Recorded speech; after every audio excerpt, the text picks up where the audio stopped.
Yo!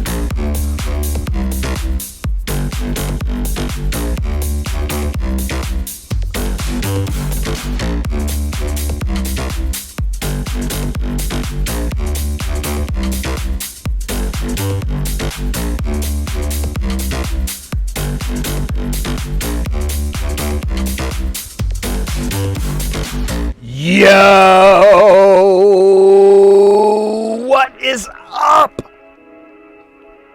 How y'all feel out there? Let's rock. Let's roll. Let's go!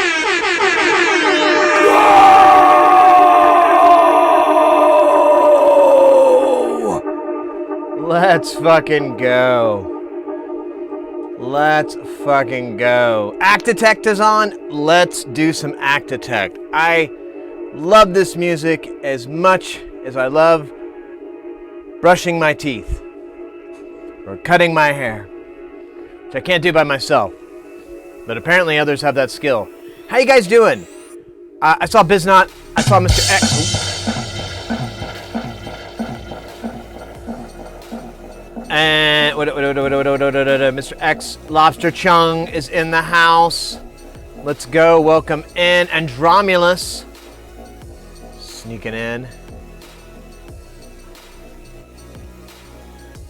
Proms. Okay. Well, I'll give it a couple of minutes. Proms came into the channel. I think it was yesterday, and not to out anybody, but it tagged them as being a first-time chatter. And I was kind of surprised. I was like, really? I could have sworn. Maybe not. But anyways, it was great to finally make that connection. Oh my gosh. Mates, I am in incredibly good mood. Yesterday was an awesome stream. Really awesome stream. We had a really great day. Had some fun, got stuff done. Not necessarily complete. Well, I guess kind of completed. But nonetheless, it was a lot of fun. And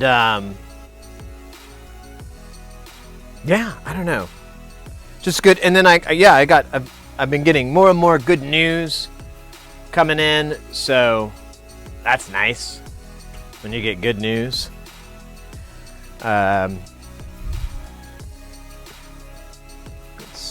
Oh, where did that window go? That's wild. Oh. Interesting. All right, well, let's just do this. Can I put this on Twitch? Twitch.tv. Television for the future. All right, let me go to following. Go to Livy. Let's see, Proms. Sort of really grow this follow list. I don't want to trim it. There we are.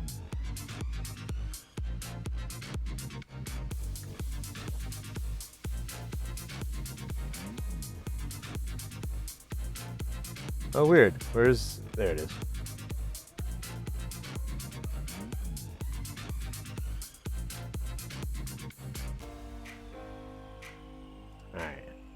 Thank you.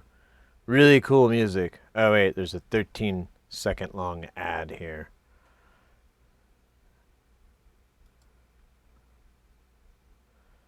Alright, well, now it's only 2 seconds. 1 second. Second's over.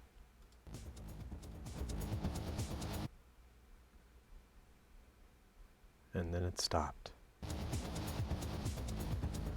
Let me fix this so it doesn't do a high res. So, or fix it to just one resolution so it doesn't. There we go. Nice. That sounds good too. Sounds nice and tight in my head.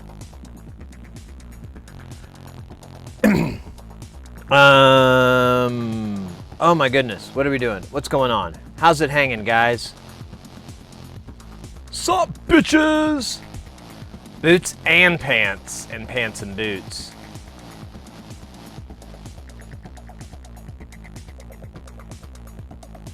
Let's go. Nice. Just got home from work with some new fat dabs. Oh, I know how that goes.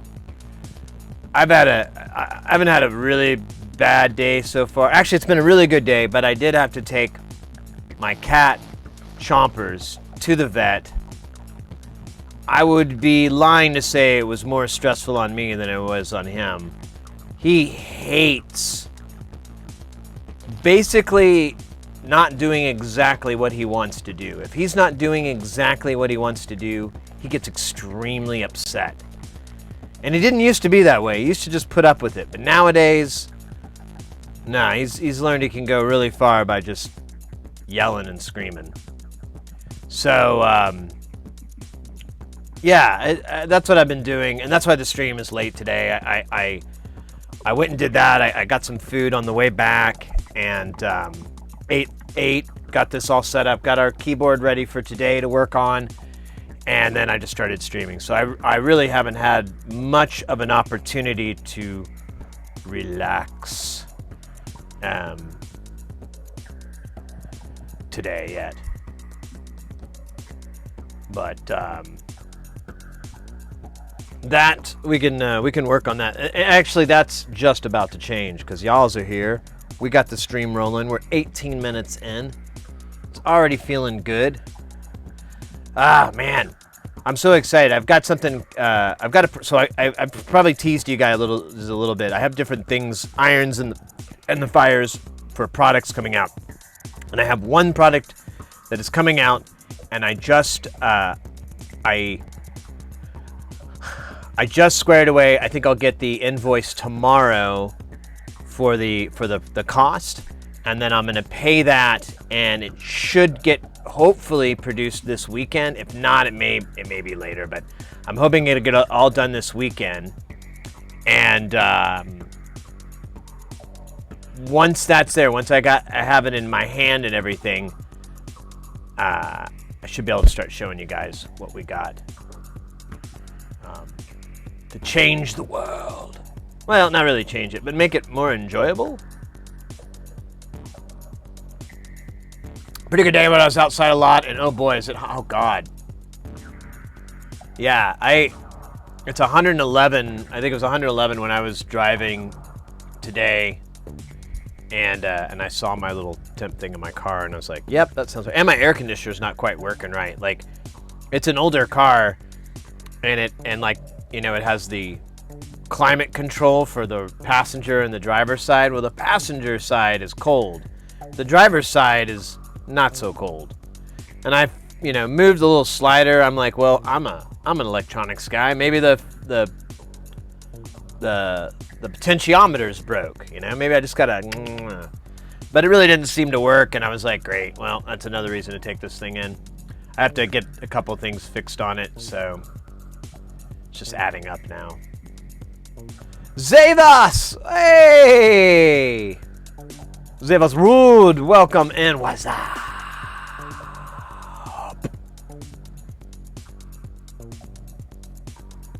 Because I'm sorry. No, I meant like the vents. The vents, like, put out not very cold air. I know what you were trying to do. I'm gonna mess it up. I had some other. Oh yeah, I got offered a job, and I couldn't even do it because it wasn't gonna work out. It just wasn't gonna work out for a number of reasons. But it was nice to have. This August looks like it's gonna be busy, or it's gonna pick up. So I've already got enough work booked that I don't really need to worry too much. Like I'll have my bills paid, but it's always good to have, extra money, so you can also, stock it up. And it doesn't look like it's going to be too much of a trouble. And then I have my gig in September that I lost. That was going to be in San Francisco. It's now been relocated. We're going to be back in Nashville in September. And I can't remember where we're at in October, November, but we'll be out of town for those two. Sid, do you want to run this adult store? Not anymore. Not anymore. I've told you the story about, I had a friend, well, I dated this woman, and like her best friend's boyfriend, I guess. I can't remember exactly what their relationship was, but they,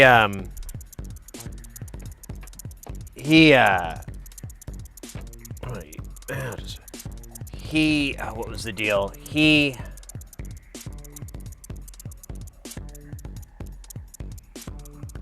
worked at an adult bookstore, which is an adult store, but it also has arcades.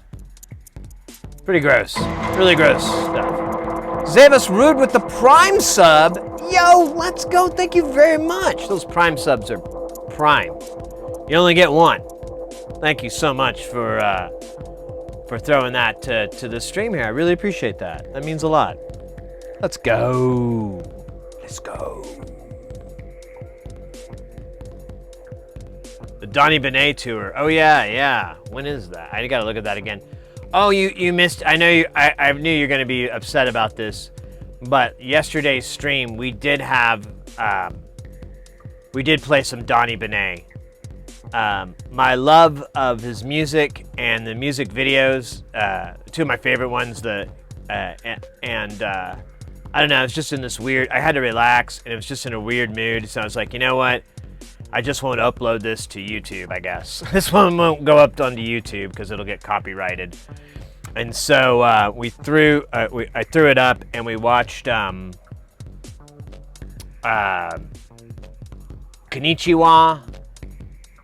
and, oh, damn it, Girl of My Dreams. We watched both of those. Those are my favorite videos. I like the other ones, but Konnichiwa blows my mind. That video is still, I cannot figure out how it's done, and I have a buddy of mine who's he's a cinematographer. He does a lot of stuff. He really knows his cameras. He really knows his production. And I was gonna ask him, like, dude, what is this? Is this a robotic camera rig? Is this green screen? I mean, I don't think so. I really want to figure out how it was done, and I'm pretty sure he'll be able to. I think it is a robotic camera rig, and they just dubbed it over and over and over, and just had like spots marked out. Because there is some parts, if you watch the video carefully enough, there are parts where the Donnies run into each other, the Donnies collide. Hell yeah, man. I love coming into your stream. You're awesome, mate. Thank you very much. I appreciate that. That's very kind of you. It's very kind. You guys rock, really. That's what I was thinking yesterday. Yesterday was such a great stream. We had such a great day, and it was just, the vibe was just incredible. I mean, we got a lot done, I guess. We got stuff done. But, man, the vibe was just incredible, and we got a lot of new faces. We got rated by one channel. I don't think we'd ever been rated before.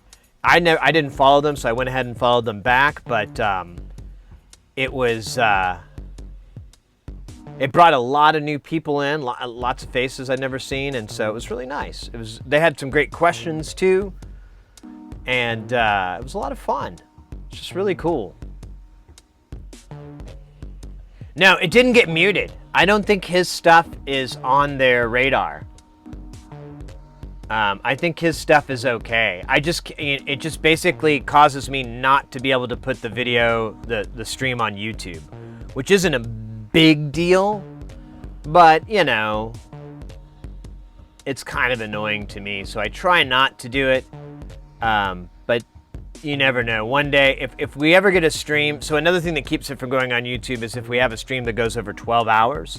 If we cross 12 hours, I'm too lazy to go and edit it and chop it into 2 pieces and expect no one to watch it, you know? So I'm like, I'll just keep it on my hard drive, and if anybody wants to watch it, we'll do something with it. But, hey, guten Tag! I came on just, that's good, that's good. I just got home from the vet not too long ago. Had to take my cat, Mr. Chompers, and he is so mad. Oh my God, his face. I've never seen a cat scowl so hard in his life. I mean, you know, animals don't really have facial expressions. They don't communicate that way. Oh, I heard him loud and clear with his facial expression. Which reminds me, I do think I'm going to sleep in the studio with the door shut tonight, just in case he wants to, you know, slit my throat. Because that might happen.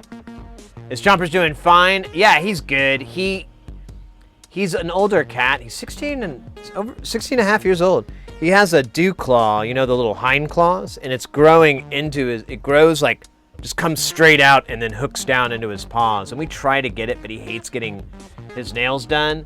So it's just been an uphill battle. And if we don't get to it, it eventually starts to grow into his paw. And so we have to take him to the vet, and they cut it. And I watched this time because I was like, all right, I really gotta get over my problems with this. I gotta get over my fears or whatever. And but yeah, he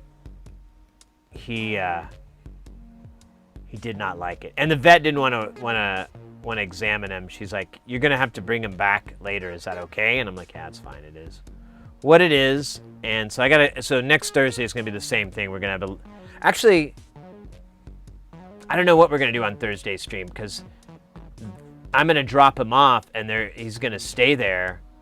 And then they don't work in the morning, and then they don't work on him until noon or so, and then they have to observe him for a long time to make sure that he's, you know, nothing bad happens, because they're gonna sedate him, and you know, you have to have some observation after that. So I don't know, we'll figure it out. At the worst, we'll just have another late night stream like I plan to tonight. I don't have any brews, I don't have any beers. We could always order some, I guess. I thought about it, but I actually even drove by the liquor store because I was like, oh, I could get some other stuff too that I wanted to get because they have rolling papers and stuff. But I didn't want to leave I don't have like a key fob, and I don't have an extra key, so there wasn't any way for me to leave my cat in the car with the doors locked. So I was like, all right, well, never mind. I won't do that. I'll just I can always order it. You just stocked up? Mrs. Heresy has some hard ciders. I hate those things. I really don't like them at all. I can't drink that stuff. I'd rather have beer or Dr. Pepper.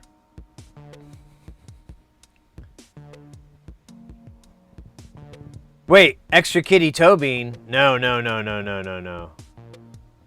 He's just got that dew claw, that hind claw that you get. Yeah, like hard seltzers and stuff. Yeah, I'm not into that. I tried them. I was at a show ages ago, and all these different Bicker and Lear company. These liquor and beer companies had this convention, and they were basically promoting all their hard seltzer lines, and everybody had a seat. Like all these different brands, all these different companies you never even thought would do something like that, were presenting all theirs because apparently there's some big market that everyone wants to drink that. That was the weirdest part about this conference. I was in the main room, and they're talking about hard seltzers are going to be the biggest thing in 2020 or whenever it was. And I'm just like, how do you know that? Is it just because that's all you guys are making? I don't think that's how capitalism works. I don't know, though. I'm just a consumer. But if I don't want it and you put it in the store, why would I buy it? And not the normal stuff I get. I guess I bought some one time after I brought some home. Even they gave us some, and Mrs. Heresy tried it and she hated it. I tried one, I couldn't finish it. I was like, these are gross. I thought they taste good, but they don't. I think you got to be like really drunk and then get introduced to one of these, and you're like, that's not so bad. It's pretty good. It's fizzy. Yeah, I know, right? It destroyed it. It destroyed 2020. They're drinking the Kool-Aid. Yeah, well, I don't know. I mean, this was the Kool-Aid. This was Kool-Aid Man up on the stage talking about it. So I was just like, I don't know. There's a lot of shows like this. There's a lot of companies that do stuff like that. I just kind of like just shrugged it off like, okay, weirdos. But, in hindsight, I'm like, man, why are these still here? No one likes them. I mean, occasionally I'll see people drinking a Truly or something like that, but they probably have horrible taste. They probably put ketchup on their steak and eat their baked potatoes plain. And they're probably really, really terrible examples of a good palate. But Pandemic, war, and Sid. Wait, is that the three horsemen of the apocalypse? Pandemic, war, Sid.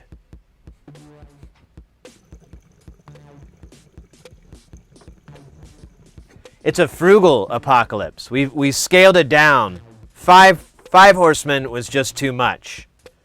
And really, we realized we could take some of these plagues and really just consolidate them into one. Hunger, pestilence. I mean, why aren't these going two together?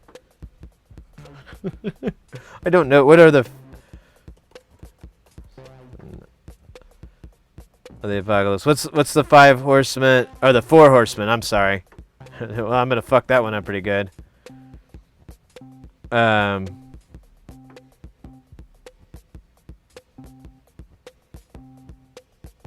I don't see the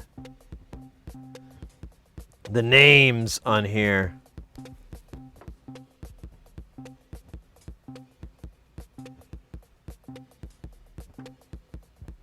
I hear. So we got.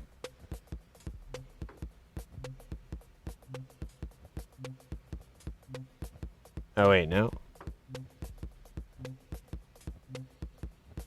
Man, internet, you're terrible. All right, so first off, it's the four horsemen, not the five. So.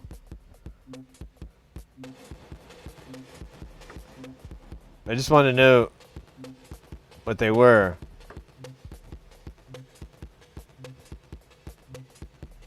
Here we go. Conquest, war, hunger, and death. Oh. I thought they were pestilence was one. That's weird. Ah, well, fuck it. I'm bored now.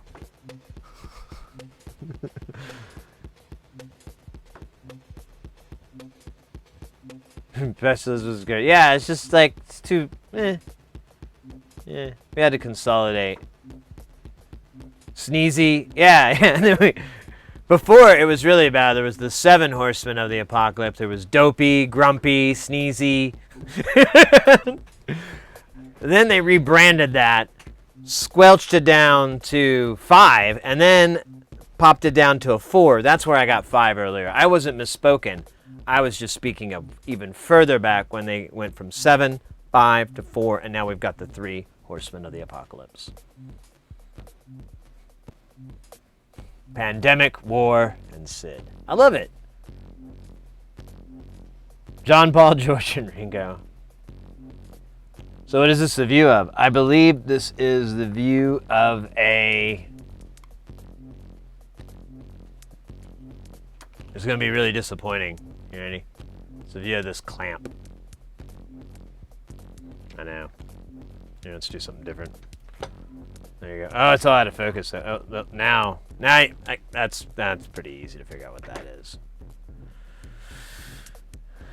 It's a map of Texas, obviously. See, there's Amarillo. There's Fort Worth and Dallas. Is that my microphone or the music that we're listening to?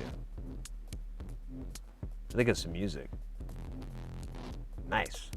I like it when I can't tell.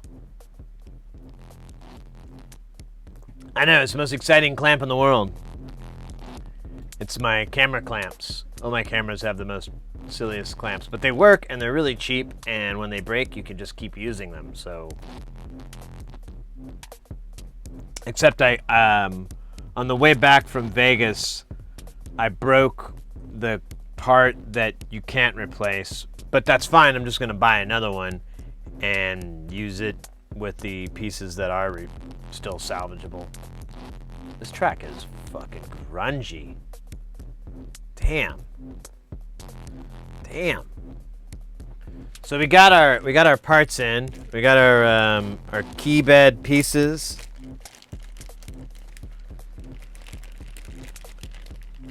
We'll pull strip out and we'll take a look. We're still gonna have to use like one. I forgot about that fact, but I think we'll be all right with just like reusing one. I kind of thought I should have bought two and cut one in half and tried to do that, but we'll see. We'll see what happens.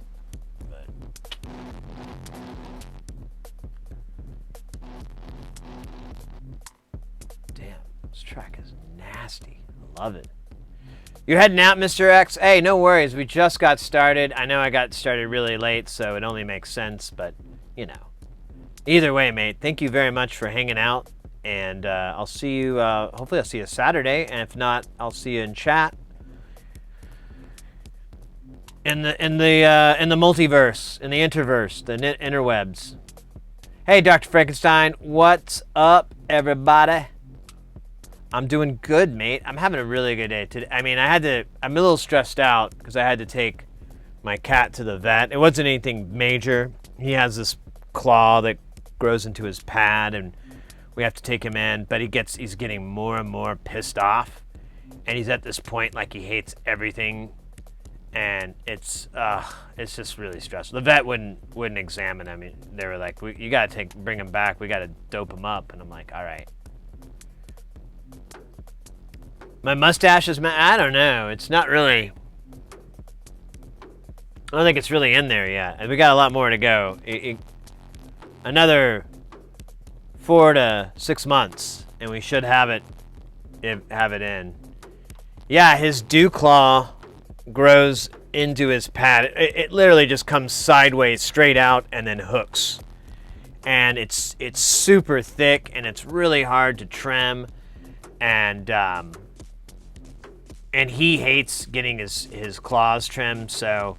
But this time I watched the vet and the tech, and I really paid attention to what they were doing to get it to work, and I was like, all right, I think I might have a chance. Because we just got to trim those. His claws on the end, those have their own problems because he gets stuck all the time, but you know, if you catch him in a good mood, you can usually just go snip, snip, snip, snip, snip, like go across him really quick and he's out. Like we've got those fine. It's his dew claw where he like starts being really freaking out and just being a butthole about it. But I saw a really good trick from the vet, and we're trying a new medication with him to calm him. And I may just start doing that in the future, like give him a dose of that medication and then trim all those problematic nails when he's like half awake. So his name is Chompers. He's a munchkin cat. So he's got all kinds of weird little deformities as a result of being a munchkin, and that's one of them. That's one of the most craziest ones.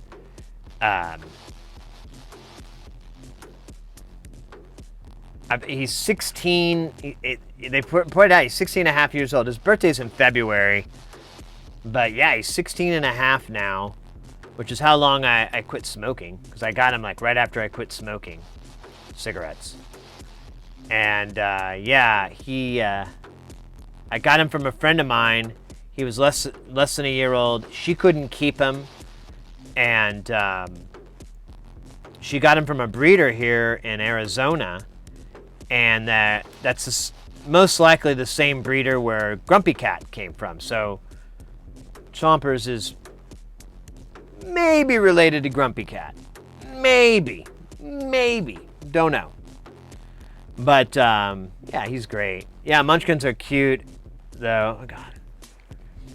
Yeah, and that's a really great thing, too. He's 16, and, you know, with cats like that, and it's one of the, I used to always want Munchkins, and that's how I got him. My friend was like, I know you love these kind of cats.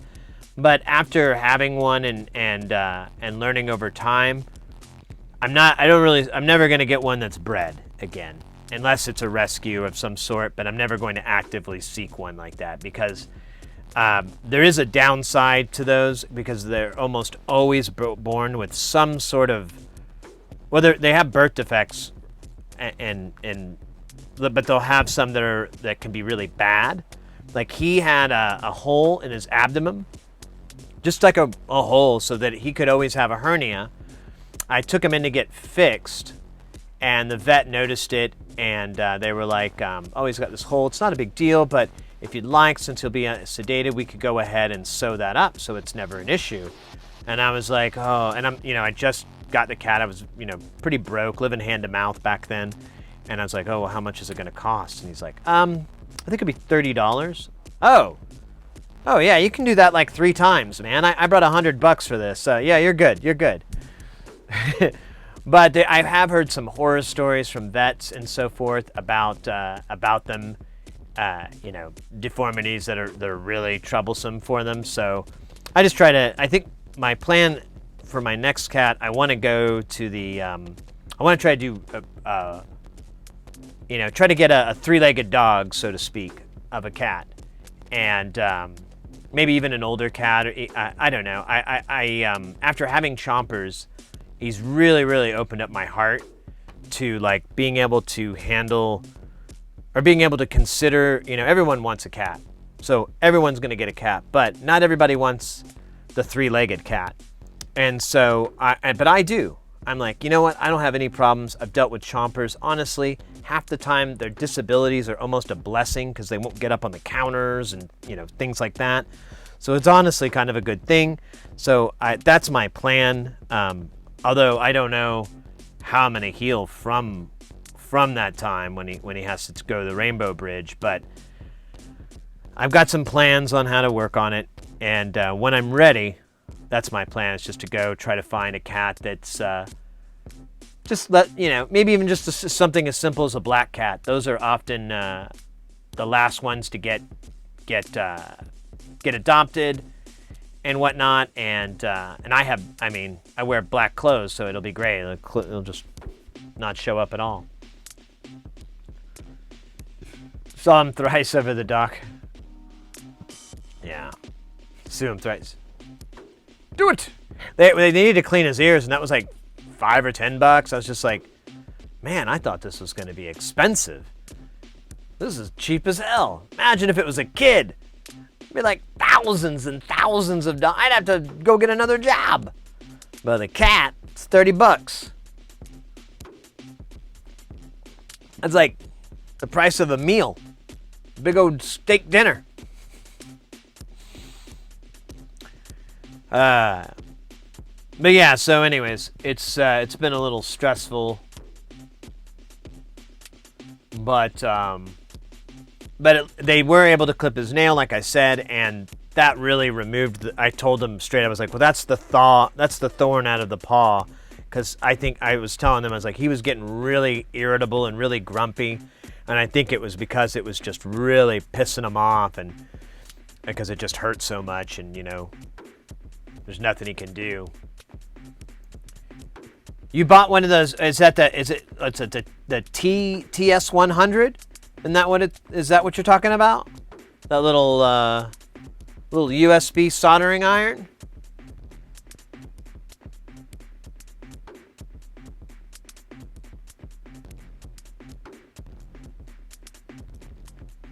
LED ring, heat gun, and a big jig. Oh, cool. What scope did you get?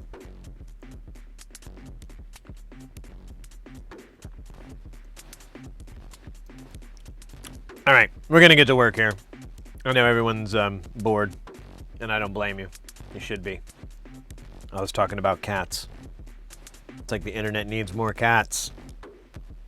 That's one thing that's the biggest hole is in the internet these days is the lack of cats and cat stories. Yay!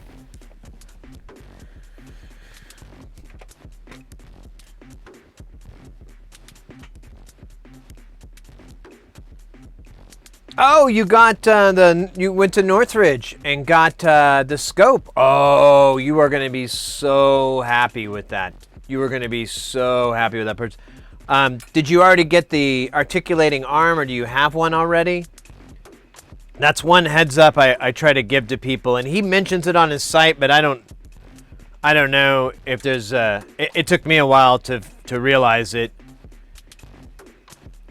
because you can get this AmScope arm for around 200, about 200 to 250. You definitely want to get it with the little dial in, otherwise it's a real pain in the butt to try to focus it by moving the whole arm up and down. And that's the price difference that you'll see. There's like, I think it's like 200 without, and then 225, 250 with. It just kind of varies. But oh, the moment you see it up on a screen, it just looks so nice. It's great.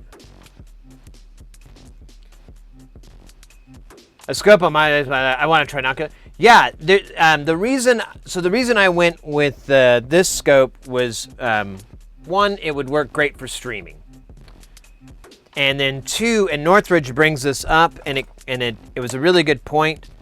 He's like, how do you want to be working all day? Do you want to be working like this, or do you want to be like this, hunched over your microscope? And I was like, oh yeah, I'm really bad at hunching over. I don't want that. And I did have a stereo microscope, and I used it for a while, but then eventually I hooked a camera up to it, and we used it, and I put it up on the screen, and I got very used to just looking at the monitor and doing it. The benefit with the trinocular too, if you can get one at a good price point, you basically have both, because you can put like a nice monitor, or even just a fucking TV works great. Honestly, you don't have to go overboard with a really high-end monitor, and you just need something that goes 60. I think that's the max output on it, and then you can just work that way. And if it's too much or it's too weird, you can always throw your head down and look at the stereo view as well. I have problems with microscopes. I don't know if I'm an idiot or I don't know what it is, the glasses. I always have problems with getting my eyes to shift to it. So for me, this is really comfortable to just look at a monitor and work, and then look away from the monitor and grab a tool and not have to, wait on my eyes to catch up. But that's me, and I have a whole host of really petty needs. But I bring those things up just in case those are anything too that other people are, that's a really good point. Because Northridge really sold me on the idea when he was like, I'm in here 8 hours a day, sometimes 10 or 12. Do I want to be like this all the time working, or do I want to be sitting back like this working? And I'm like, oh, yeah, I got you, fam. I got you.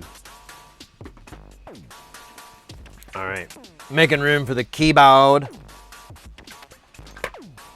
think we're gonna take the keypad out, and we'll just put that on the work surface for now, and then we'll populate it. And then where do you buy the arm? Oh, I'm sorry. So the arm is AmScope. I don't think I have the paper. Oh shit, I do. No way. So the articulating arm is an AmScope APC-NE.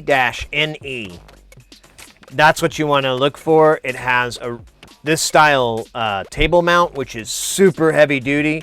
This pole and this screw in is solid, so you really don't have to worry about wiggle and wobble too much. And then the hydraulics and the movement in here is great. I use it as a camera dolly or a camera jib or whatever.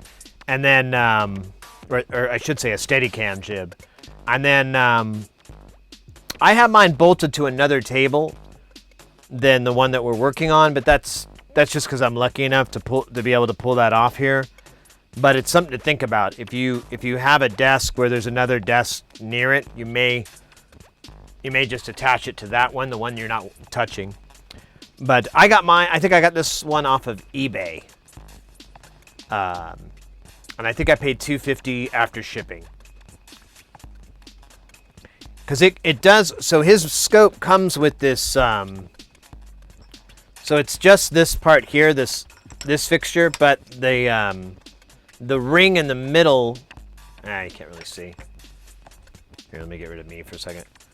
So this ring right here, this comes out. I have it locked in, but this comes out, and this is an and scope adapter ring. I don't know if this is supposed to fit, a different size, but it will fit on this one just perfectly, and you can rotate it. And you can see I've already kind of worn in a little bit. Well, maybe. I don't know if it should. Yeah, there you go. You can see a little bit of how I've worn it into the metal, but I think it's anodized, so it's not really a big deal.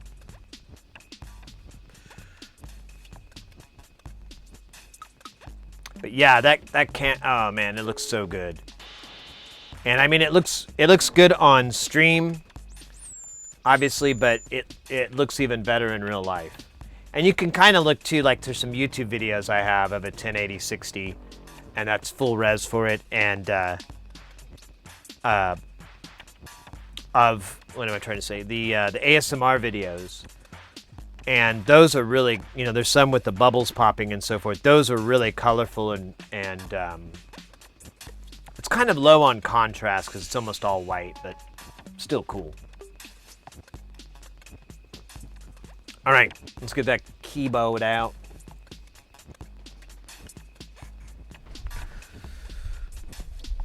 Let's see, can I just pull this thing out?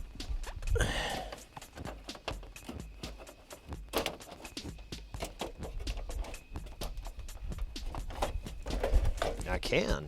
That's awesome.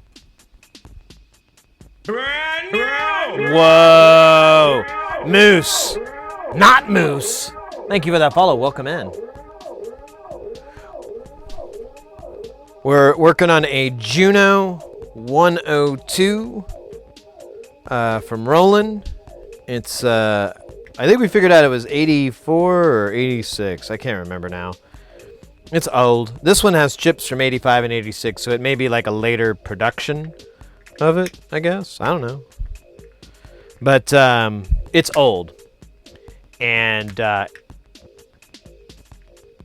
it's a great little, like out of the box, it's not a very good keyboard because it doesn't have much of an interface, but you can get external interfaces for it, and it really just turns the thing into a jet engine. It's just, it's awesome. It's super, super powerful and a lot more fun and expressive to play with than just static presets that you can't really, I mean, you can edit in real time, but it's just like membrane switches and stuff and lots of click, click, clicks. So it does have like a little rotary dial, but that thing usually kind of sucks after a while. And isn't very reliable.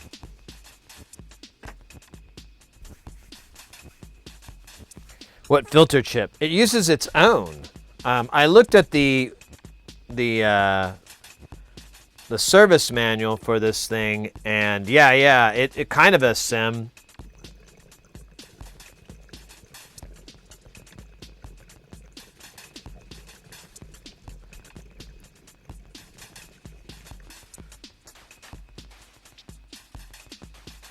Let me see if I can pull up the service manual. I have it saved, but I think it's on my laptop, but it wasn't very hard to find at all. Oh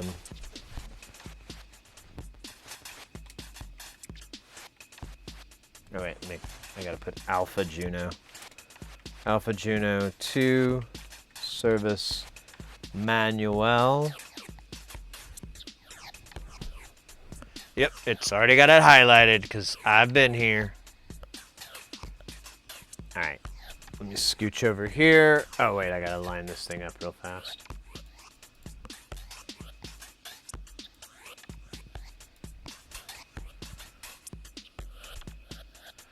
All right.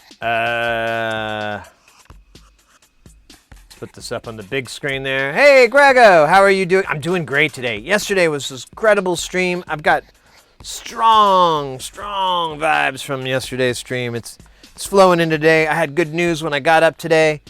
I had some more good news later today. The only thing that kind of sucked was I had to take my cat to the vet. Nothing major. It was a scheduled visit. But he really hates going to the vet. So it was a little bit stressful. I'm doing better. He's still pissed as hell. He hates me. Oh my God. When the vet, they had to, so he has these nails that grow funky. And so they had to cut him. And there's one point where they were holding him, the vet was holding him, and afterwards, and they were like, trying to observe, and he's just looking out. He's just staring at me. You know, they're like doing their thing. They're holding him too. He ignores them. And he just stares at me. And you know how animals don't really have facial expressions? They don't communicate that way. Oh, he communicated very clearly to me. I've never seen him scowl so much in my entire life. Like, and he didn't hiss. He didn't mew. He just looked at me like, you fucking bastard. I will. Death is too good for you. I will make death the release from what I will do to you. Not the end. And I was like, oh shit, I think we might have created a horrible demon today. Hey, Deadly Fork, welcome in. He's not spoiled. What the hell? You're worse than Mrs. Heresy. He's not spoiled at all. He's very self-sufficient. All right, so what are we looking at? We're looking at, oh yeah. So you got to go to the schematics. There's like a block diagram here, but we got to get to the guts. Here it is. So there's a lot going on, but here's the main part that,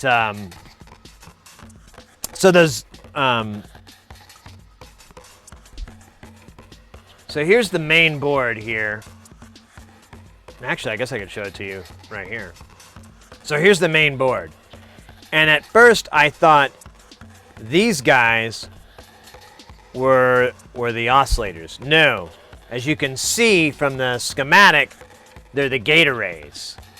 So someone guessed that earlier, that they were some sort of FPGA or something along that line, and they guessed correctly. And then, let me see. If we go further, though, so you can see on the board, you can see the 6 voices. These are the filters and the VCAs and so forth. You have 6 trimmers here to control all 6 voices. But the oscillator, I was very surprised to find out,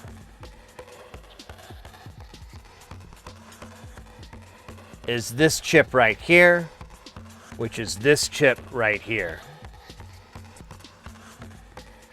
This is an 8-voice DCO with, as you can see, pretty fucking straightforward. All 8 voices go into here, and then it has the replica for the all 6. IC4 and this IC down here, I forget how to first to it. So there's a VCA and a filter circuit in here, but there's no, I don't really, I guess we could dig deeper, but I didn't really, couldn't quite figure out which was which.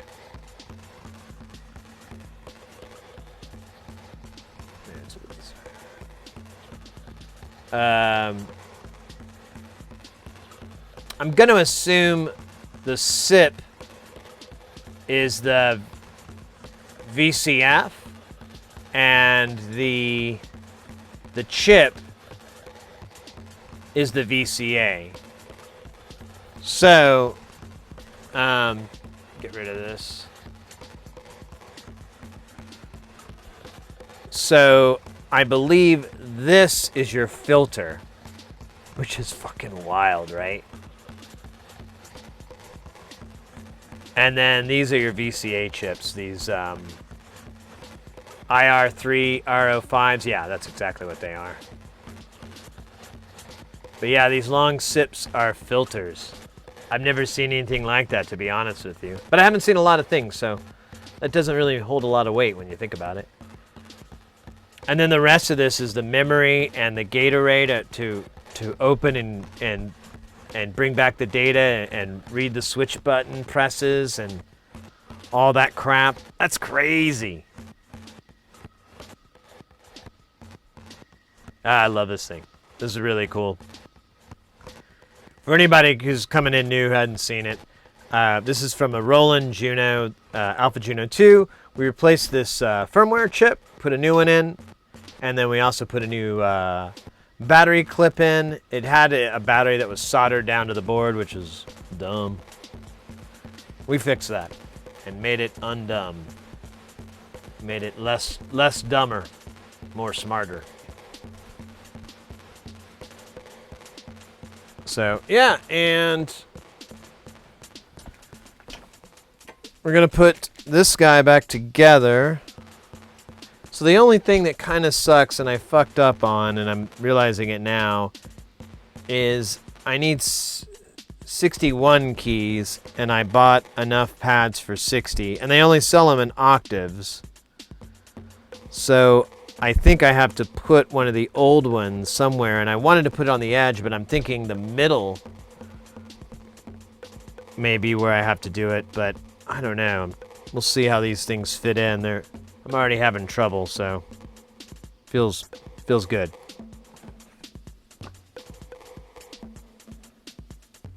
Why does it need a battery? It's the RAM for the preset for the different presets is stored on there. It doesn't have any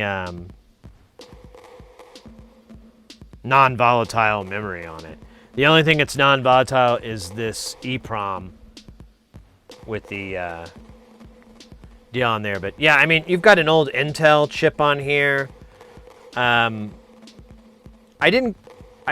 not exactly sure where the RAM storage is. Most of these chips,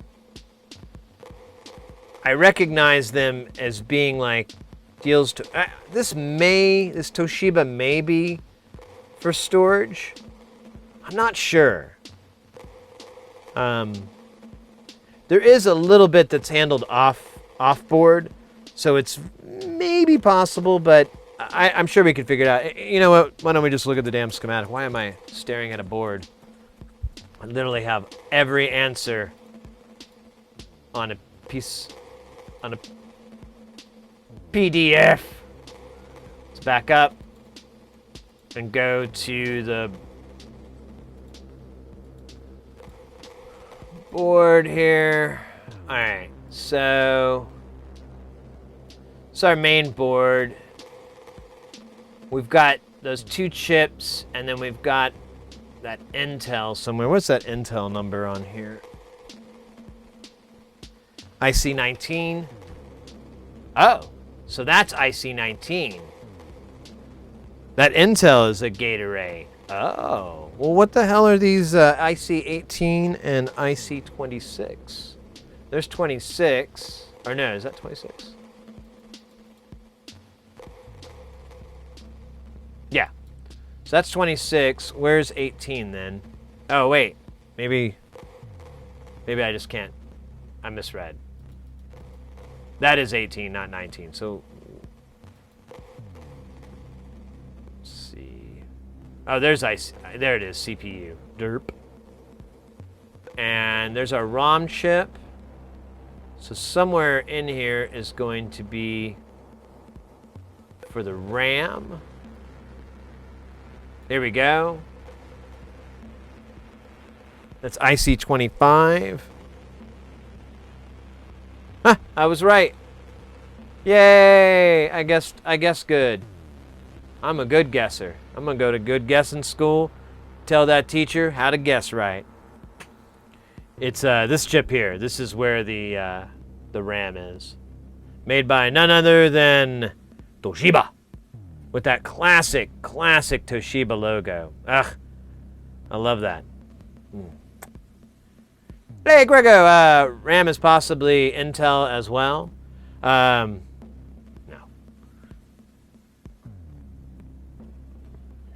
It was the Toshiba for the RAM. Toshiba guts. Yeah, you can't trust RAMs. That's pretty cool. What else do we have? The other ones were logic chips. It's kind of it. The rest are. What's this IC? What is this guy here? I don't. This crazy. IC28. Let me see what this guy is, because I don't recognize it, and it looks weird.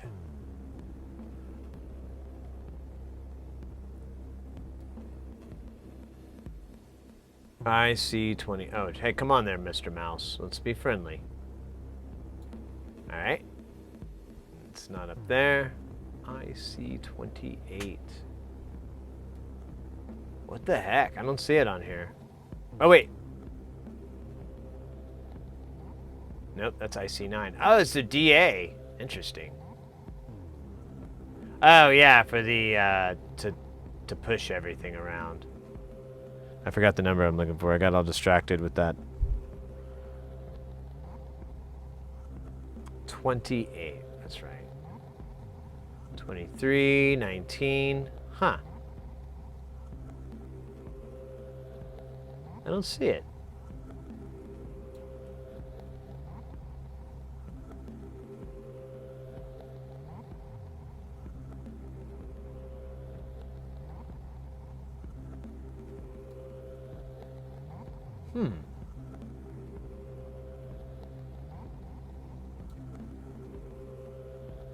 It's pretty. Oh, there it is. Oh, it's.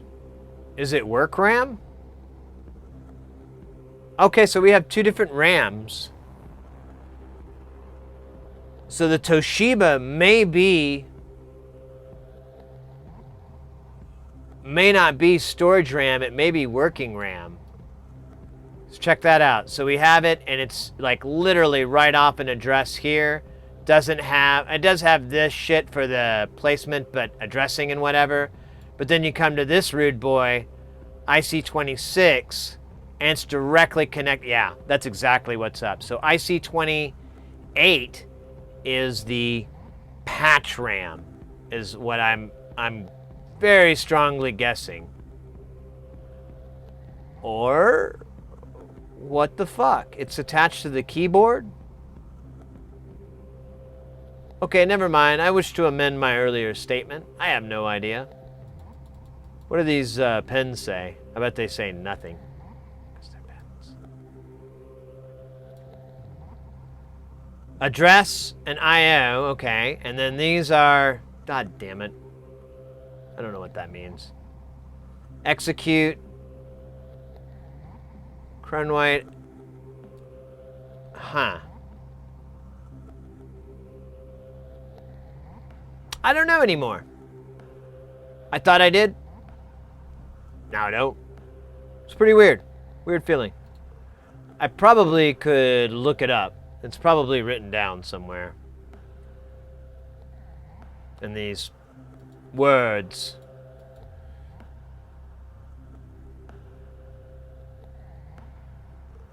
There's an IC27 twice? Uh-oh. That's weird. I didn't see that.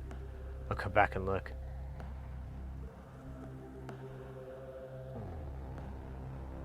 Oh, here we go. Not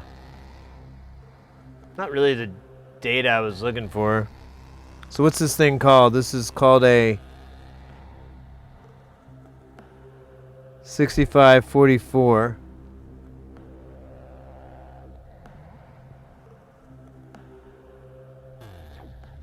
which I don't see in this list.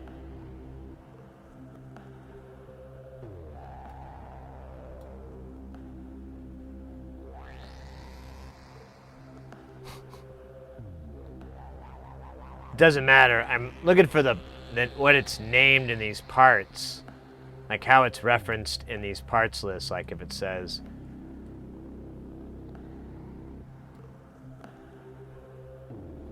But it doesn't look like they put it in this list. Yeah.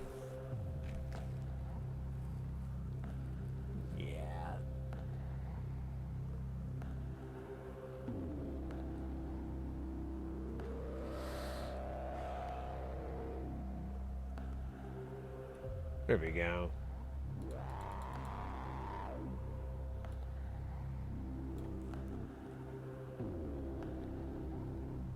RAM gateway. 26 memory cartridge DCO. Oh, that's the pin numbers on this chip, I guess.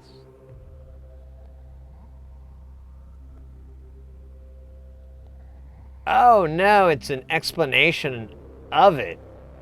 Oh wow, this is very handy.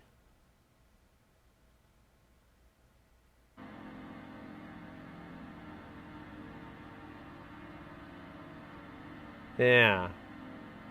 Huh. But it doesn't help that ROM and RAM and everything are on there. What is this? The block diagram of what? The gate array?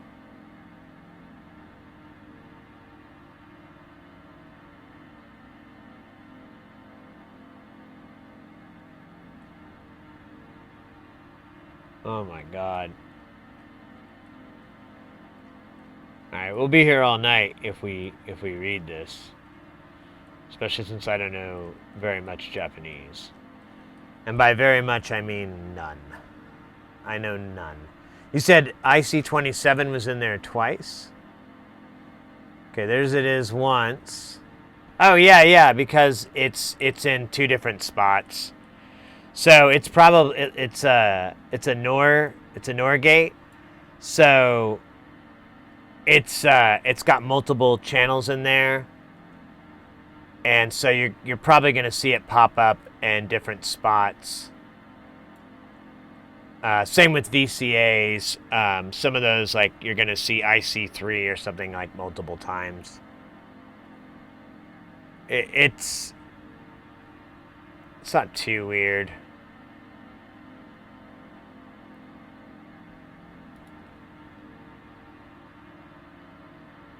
But it can get confusing, so it's like, oh, wait a minute, which one? And usually they mark them, like, let's see, can I find... So here's IC27. Does it give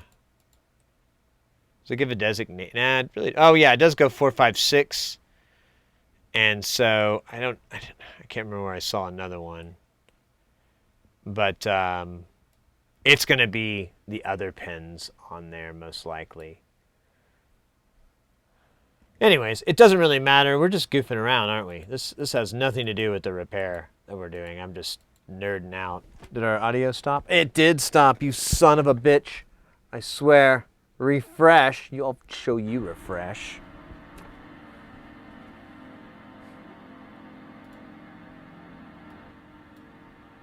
Yeah, we're just nerding around on this. It's fascinating though, and I've said it many times. I like staring at schematics, even if I don't understand what's going on entirely. Because it's, I don't know, it's just like taking something apart when I was a kid, and I didn't know what the hell I was doing. Just know that I was always going to have more screws left over than what I started with. That was a fact. Alright, these are really fun to put in. They are super, super tight. And they do not go into this hole very easily. Okay, that one did. I may need to devise some sort of tool to get these in. I wonder if a pencil tip is soft enough, yet strong enough.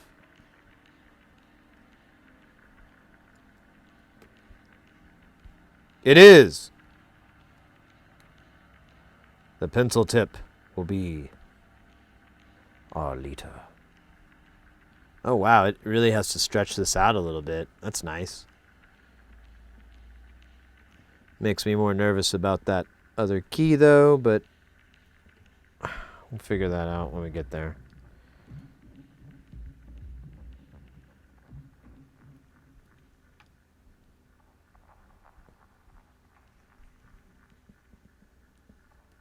Oh, man, I pulled that out accidentally. Holy crap, this is not easy to put in.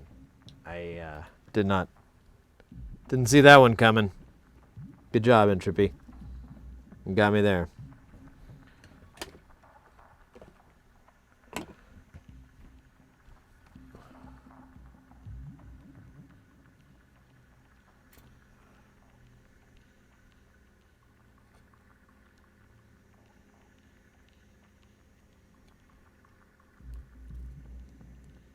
All right. Yeah, this is really, really tight on here.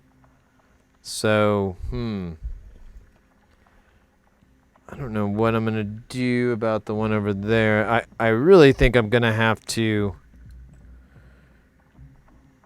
put a break here and put some old ones in. Like just 4 I think I can get away with. And I number them so I know where they're going to come from. And I don't want the ones on this side. I want the ones on this side. So I'll be able to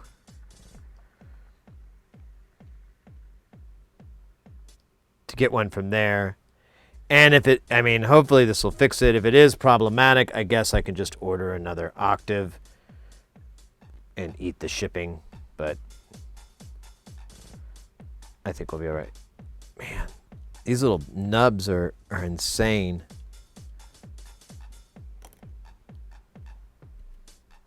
Wow.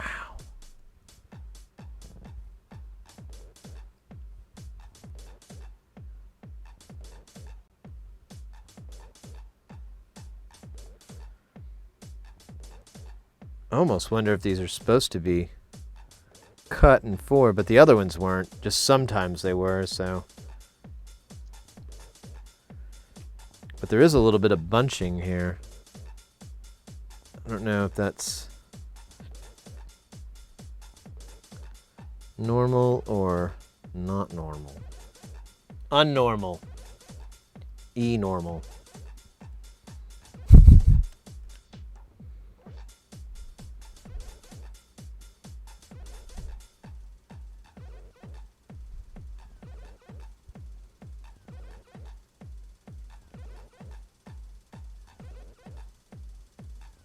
Damn it, get in there, you son of a bitch.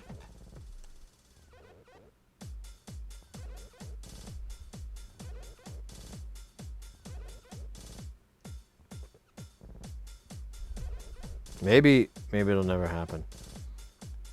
Maybe I should have bought extras. That would have been a good idea.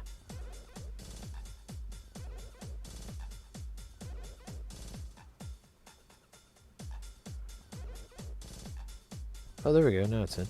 But yeah, these are still kind of... Yeah, they have...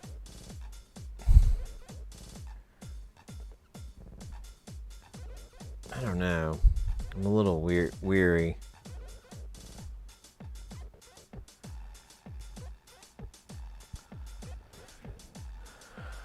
Oh, yeah. Let's get rid of this so I don't mess it up. So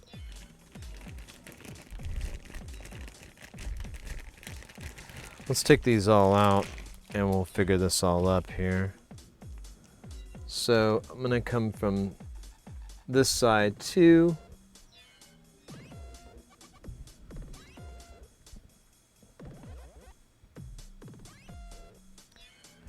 And then this might be where I need to do a well, shit, that's a fucking odd number. It needs to break here.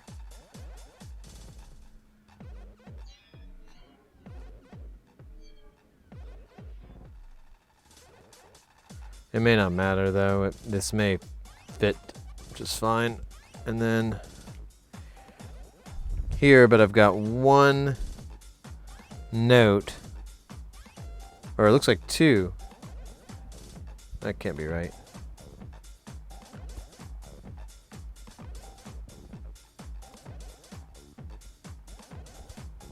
There we go. Now it's back to one. So I got one note here. Let's see. I've got the old ones here. Is this one marked? Let's see. I can't tell if that's...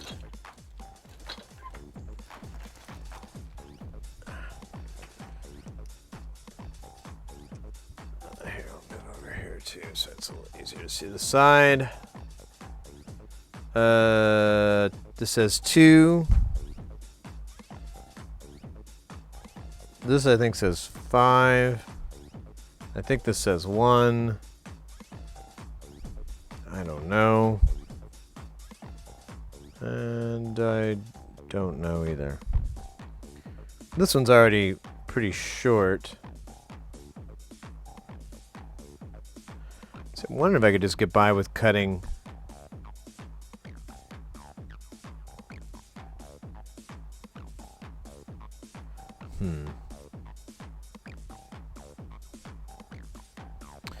What if I can get by with just cutting one?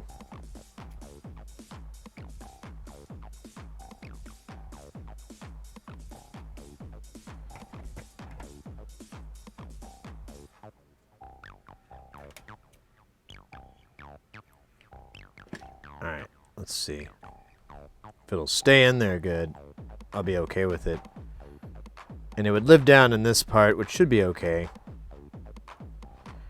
Yeah. It actually looks like this will work. Let me clean this up really fast. Because I didn't expect to reuse these, so I didn't give them a bath or anything. But, oh my god, Biznot. Have I been neglecting this dance party? Oh man. That was weak. That was a week, yo. That's weak. On my part, not you.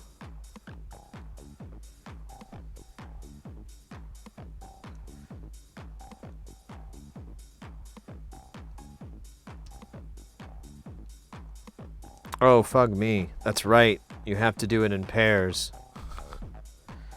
Alright, that's why. This wasn't gonna work. Yeah, you have to do it in pairs. That's right.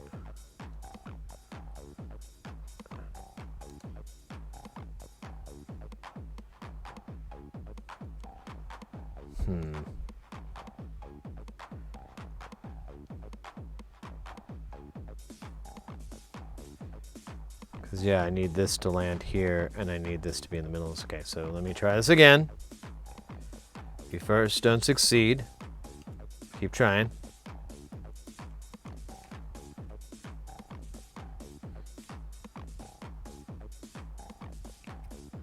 If you first don't succeed, the hell's wrong with you? Everyone succeeds on their first try. Are you like a failure or something? Oh, I haven't replenished the alcohol of immortality.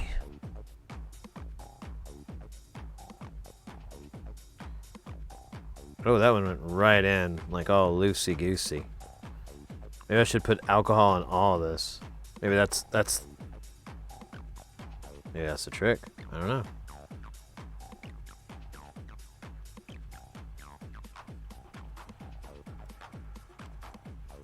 Wouldn't that be cool?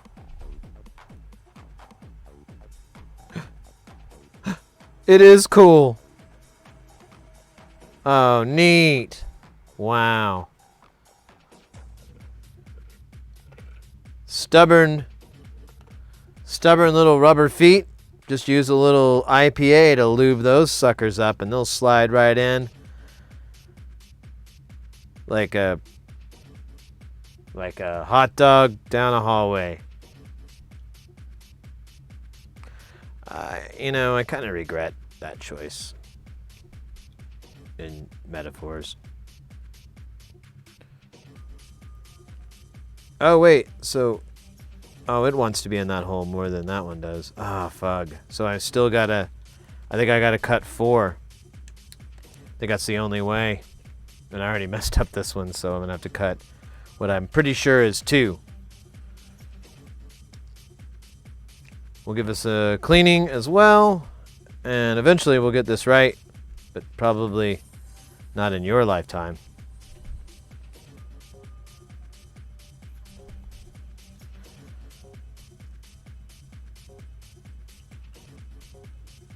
Bold engineer. Is it a high or a low note? It's both. Sorry, I just noticed all that.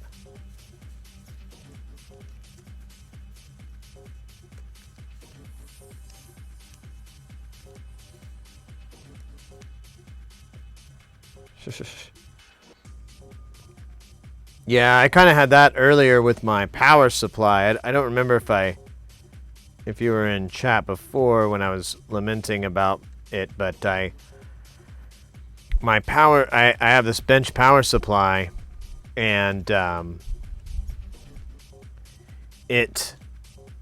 I'm working on this project, kept having all these weird problems. I fried the board because I sent too much juice. I just had all these issues. It was like driving me nuts. And then I finally, at like 7 in the morning of working all night, started to realize, oh, I think my bench power supply is broke. I think that's what's wrong. And I started troubleshooting it, and I pretty much confirmed. I did confirm it doesn't work because it doesn't work. And but it's still under warranty, sort of. But the company's like, oh, we can't just swap it out. You got to bring it in. You gotta have it get it repaired.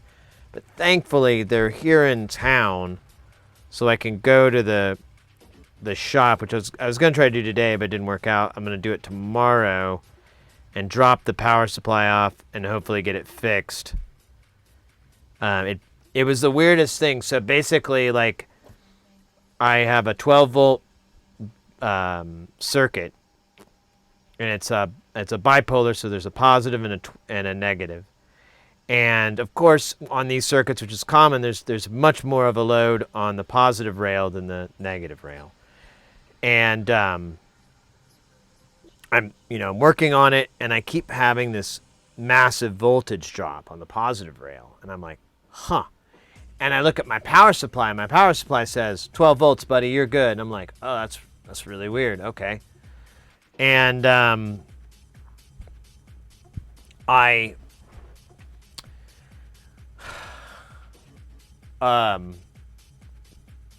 keep measuring, I keep tinkering with it, and I start going online. I start looking on the internet, and I'm like, is this operator error? Is this my fault that this is not working? Or, because I've never had a bench power supply. I never really, I just kind of, to figure out how it works, I just ran around with a multimeter and measured it and, proved my guesses correct and whatever in the past, but I never really had any sort of walkthrough or training on it because it didn't seem very complicated to me. But I thought, oh man, I might have overestimated the complexity of this and just got cocky.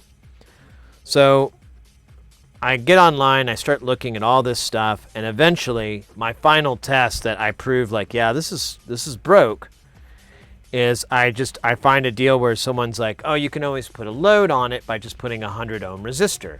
So I grab a 100 ohm, I put one on channel 1, I put one on channel 2. Channel 2 behaves exactly the way it's supposed to.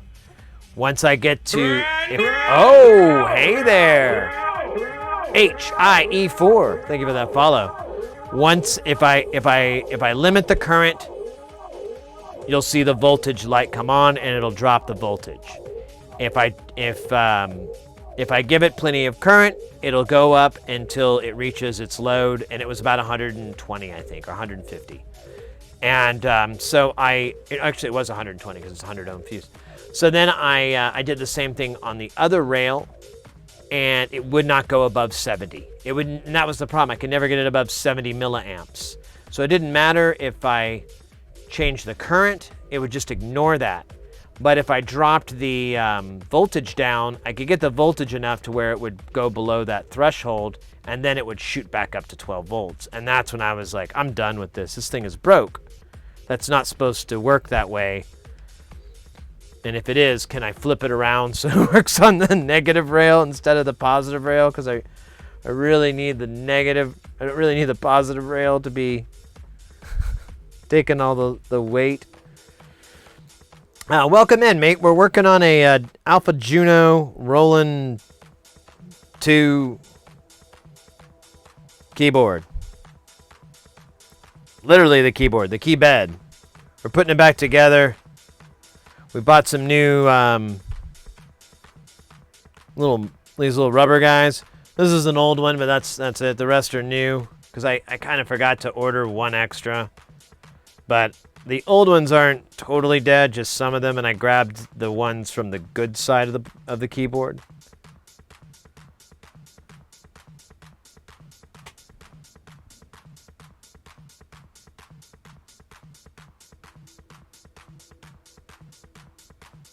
Oh yeah, that's from that pencil. I was like, what are those marks? Oh yeah, that's from me, you idiot. This one's not going in. We got to put a little bit of lube. Like butter. Oh my gosh, that's crazy.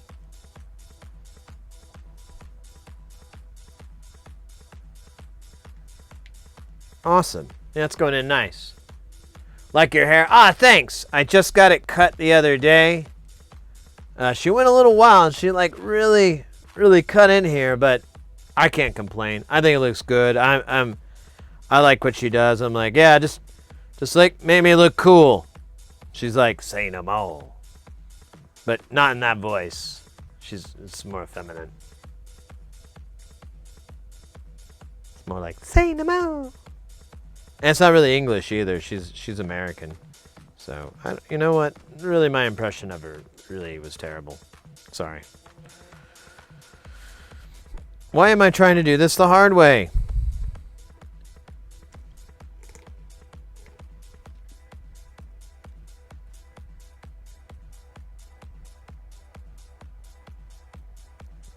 We're listening to I don't think this is Proms anymore, but I haven't gotten the energy to go and look, but we're listening to another music streamer. As soon as I figure out who they are, I'll put their name in the chat, give them a little shout, a little love. And we're just kicking it, on a Thursday. On a Thursday.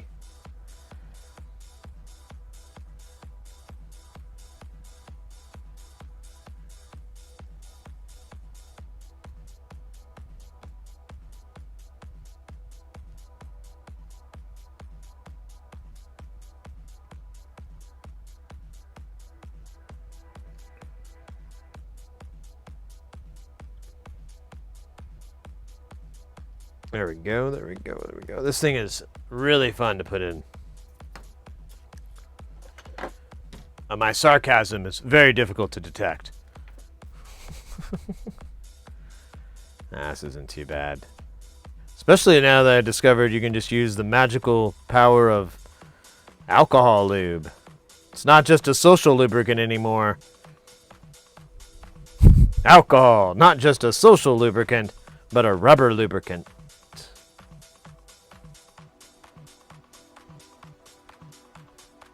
You're going to buy a fancy soldering iron. Oh, we got an ad.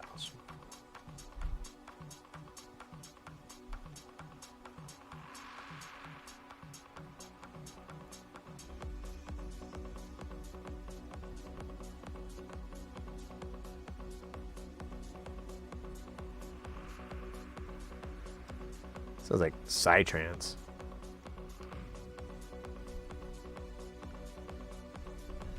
Alright, so this is going to suck. I'm going to have to cut. How does this work?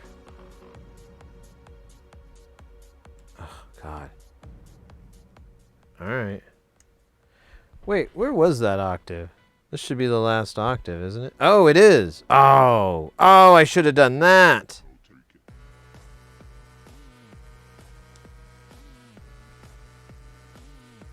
Let's do that. I know. It hurts. It hurts. It hurts.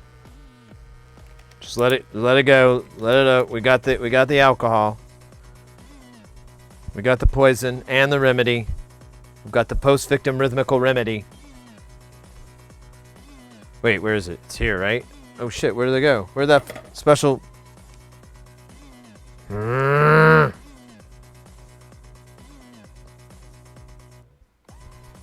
don't know if this techno music's helping me. Oh wait, here we go. Here's the weird octave. I think.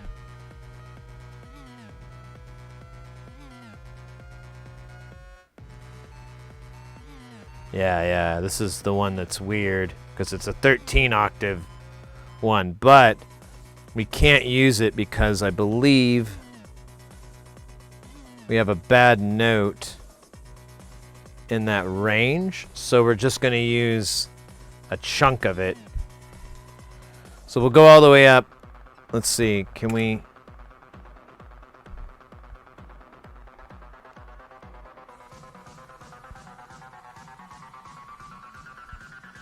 Better not get the old ones mixed in now.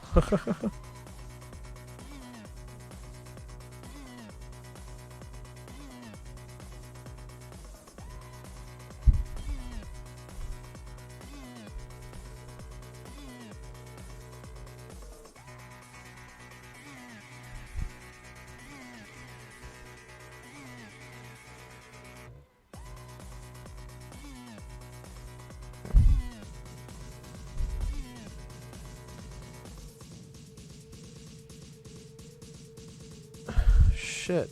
Yeah, I could cut it like that, but there wouldn't even be any benefit from just not doing that to any of these other pieces.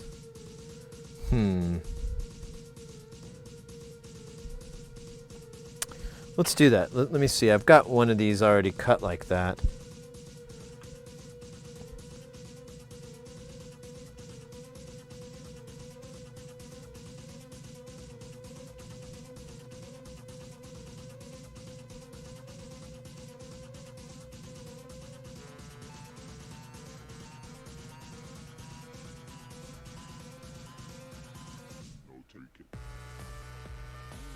No, it doesn't work. Oh, what a weird conundrum here. Oh wait, there we go, maybe. Oh no. This is keyed different.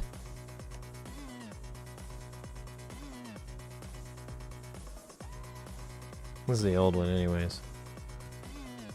No wait, this is... Damn it.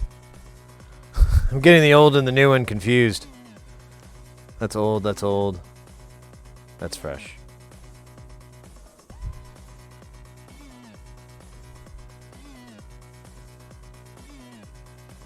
That's old.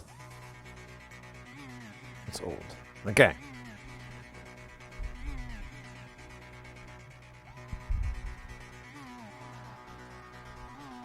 So that is the 13 note octave. And it does have a different key pattern on the end here. How irritating.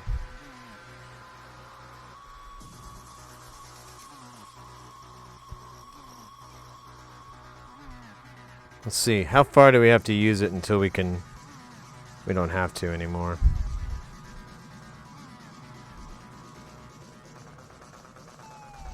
Here.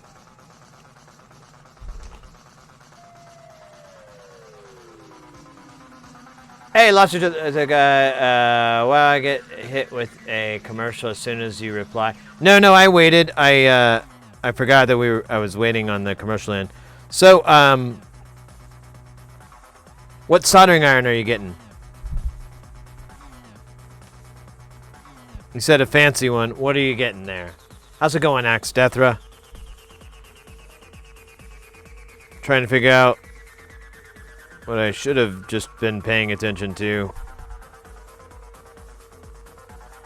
So we get back to normal around here.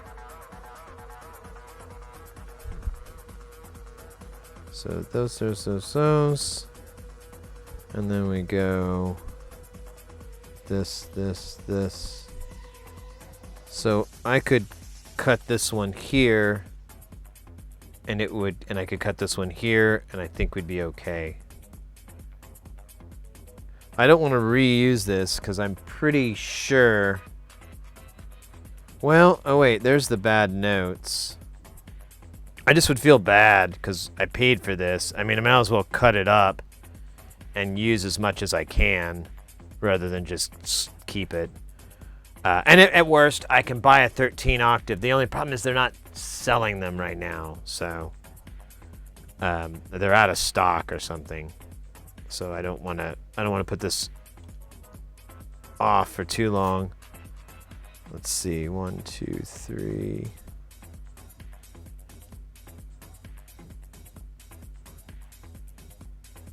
All right, so here.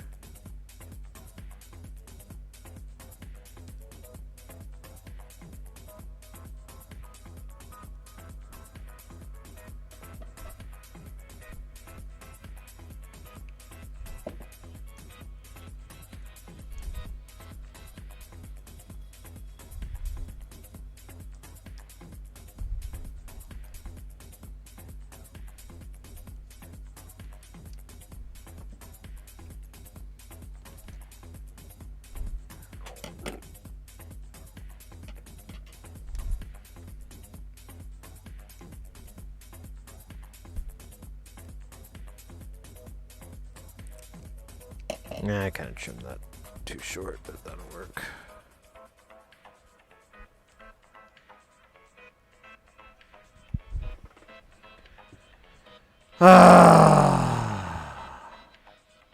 About the Metcal. Oh, I'm not familiar with that company.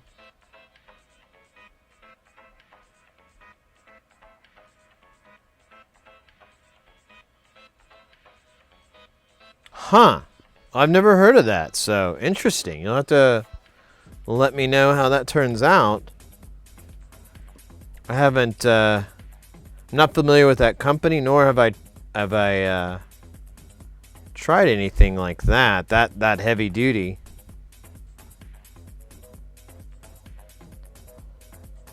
Don't know if I ever will. I mean, I want to get a more powerful, I want to get a nice Velar, or even a Hako, you know, a nice one anyways, a nicer one than what I have, just because I'm reaching the limit on certain projects that I'll do. Like, you know, someone was asking earlier if I would do a video card, and I was like, man, I don't think that's a good idea, because I don't really, you know, I could troubleshoot the problem. I could probably troubleshoot it, but like, let's say it's a blown MOSFET. I don't think my tools will get hot enough for me to be able to take that thing off. So I was like, I think you're better off trying to get a hold of someone that has like, uh-oh. Might have to trim this trimmer.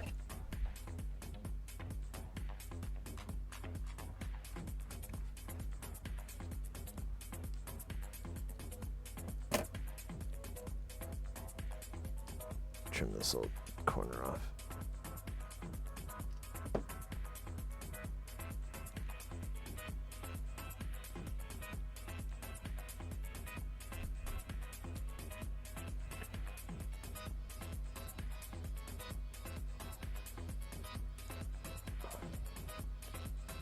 $0.02 coin with it. It was like, yeah, well, shoot, that's insane. Hey, TMK, good to see you. TMK DK. Always abbreviate your name. I don't know why. Madness, insanity, insana madness.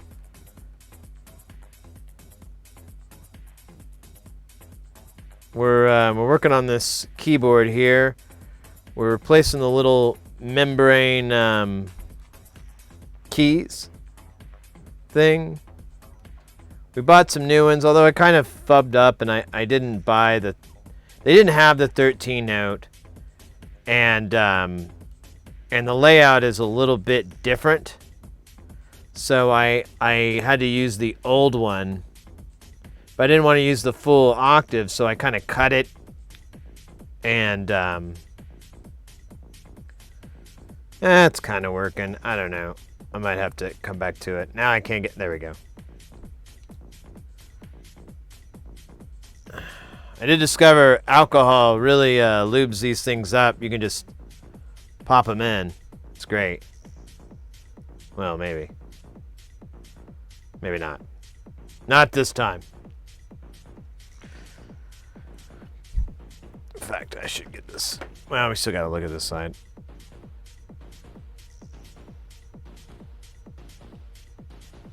There we go. Oh, man, these guys keep pushing out. Is there not ones here or something?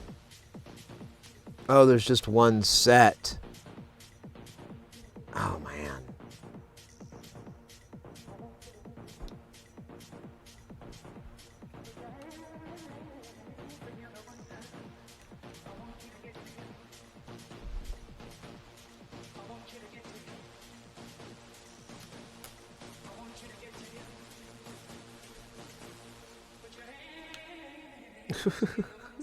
Oh my gosh. Alright. I don't know if I'm into this music that much. What is this?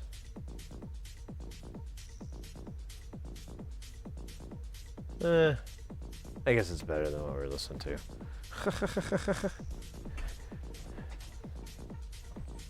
Keyboard is drunk? Probably. Probably. Keep having these little fucking problems with it. Like trying to put this thing back in. It's like this whole end here is just like, nah, bro. You gotta use the thing. And I'm like, I don't have the thing. And they're like, ah. That sucks. Why not? Man, I may have to use the old keyboard octave because I can't get this to work out right. Oh wait, these nub counts aren't the same either.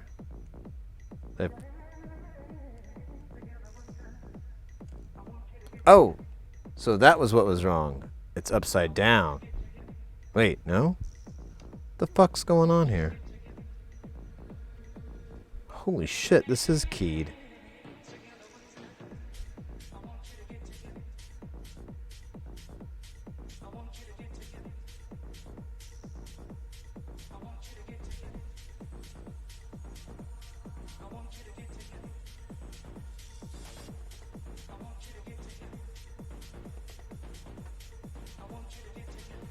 Alright, I'm going to start over here and work my way over to there, and then once I get there, I'm going to figure out what the fuck is going on, because this is way more complicated than I thought it was going to be, which is embarrassing.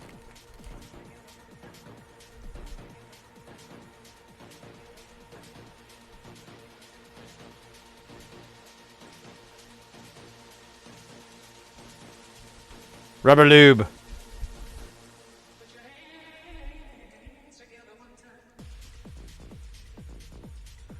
The keyboard is mega drunk. High on alcohol and quaaludes.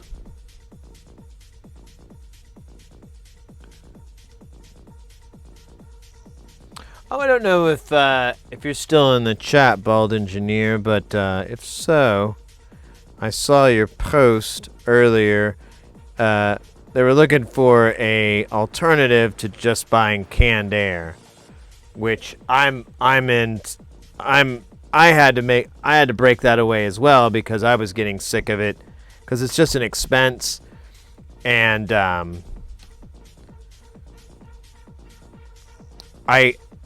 mean I wouldn't mind getting the canned air that I wanted to get was super clean. It's not like the duster stuff. And those cans can be like $20 a piece, and so I was like, man, I really just need this for like the super important stuff. And okay, you are. So I got this guy. Now it's probably not what you're looking for, but it's not too bad. It does a good job of blowing. Really great blow job. Let me show you how it blows my nuts. Look how it blows my nuts. That's one hell of a blow job. And I don't know. It's got the inlets in the back, so it's not pulling back and forth. You're just having an exit from it. And it's not too bad. It's probably not exactly what you're looking for, but it's a really, really cheap option. I haven't bought canned air yet. So although like I said, I think I need to get at least a can of ultra clean stuff for a couple of projects. And I probably could buy like at least one can for just blowing out nasties, but I've been using that quite a bit and it works out okay. And that coupled with the dust buster and a little bit of elbow grease, it seems to work. I don't know. Again, I don't think that's exactly what you were looking at or talking about wanting to get, but I throw it out there as a really, really cheap thing that you could buy and go, yeah, this doesn't work for everything, but some things it does. And you have something like that. Yeah, it's I use it all the time to blow the lenses on the microscope whenever I'm changing the Barlows out, and I'll use it for like screen clean, for like when we're putting the screen in for the Game Boy, I use that to blow out, because the benefit to that is that it's super gentle. So even if you do blow, it's not going to be like compressed air or a compressor where it comes out and it's icy cold or even hot, I guess. But I think it just comes in cold. But there's no thermals or anything like that you have to worry about, and it's gentle enough that it's not going to blow a sensitive component loose. And even if it does, probably have a chance to find it.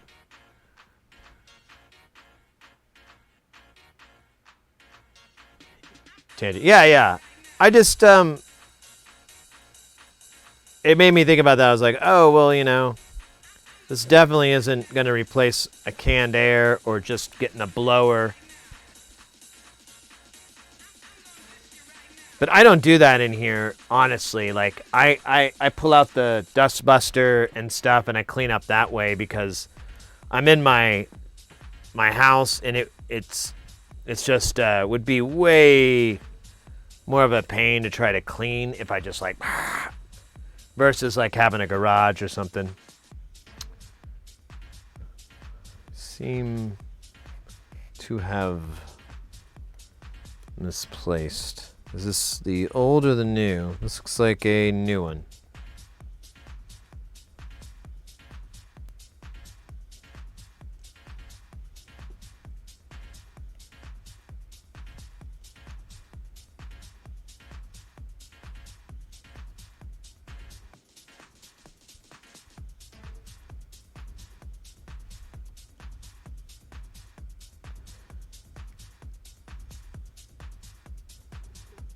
Yeah, it doesn't replace like brute force for sure. So on the other hand, if you did need like a really high PSI blow, or you really the cold actually might help the scenario more than anything, then yeah, definitely not your buddy there. But I've been surprised how useful it's become.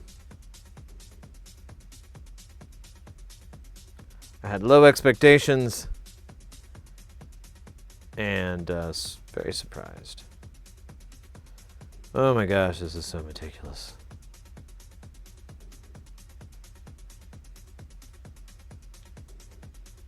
All right.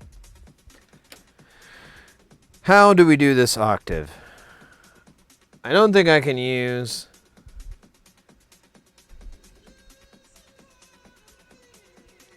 the old pieces.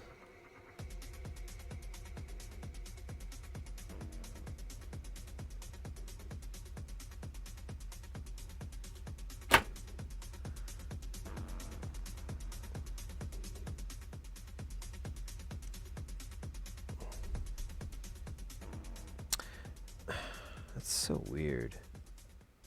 So this is the part I cut. And that doesn't line up. This is new. This is new. This is old. And so the problem is there's no point where this pattern doubles, but it does double under here, which was what was bothering me earlier. But now that I'm looking at it, it's like there's no way around that. It's always going to do that. And even here it doesn't fit, so I think I'm okay using the new ones.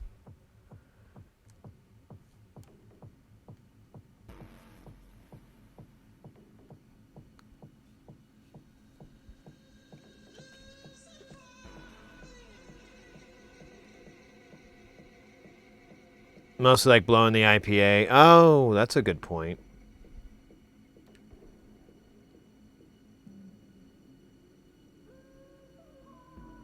Speeding up that process.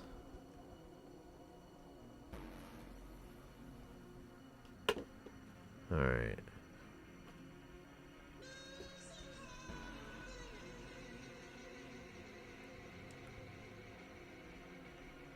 Today should be a fun stream. We're gonna put this guy together. We'll put it all the way together, and then we're gonna jam on it for a while. We gotta test one other part on it, which is the yeah, this sucks though. I hate this, but I think it'll be all right. We'll have to double bubble it. I think it'll be all right.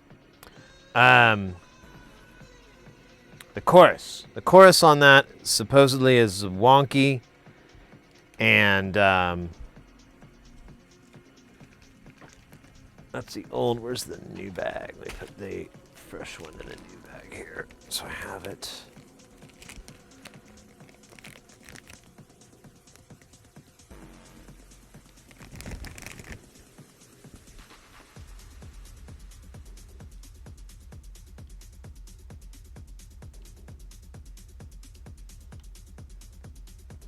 Yeah, never did. Well, here, we'll actually, I guess, let's start from the left and work our way to the right, unless we find the C key first, but I don't think we will. Oh my goodness. Let's take a little break here, if you don't mind. If you don't, I've been working hard.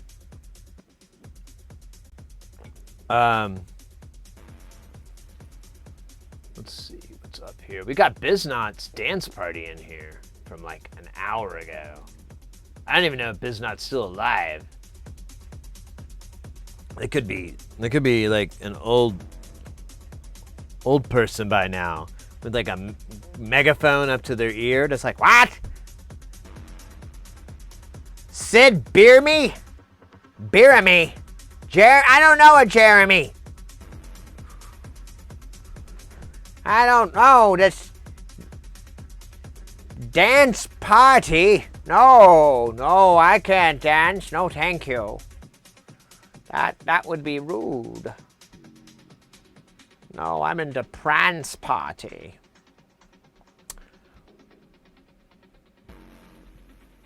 Have we dance party today? I don't think we have. It's weird. That's weird as fuck. Let's fix that. Yeah.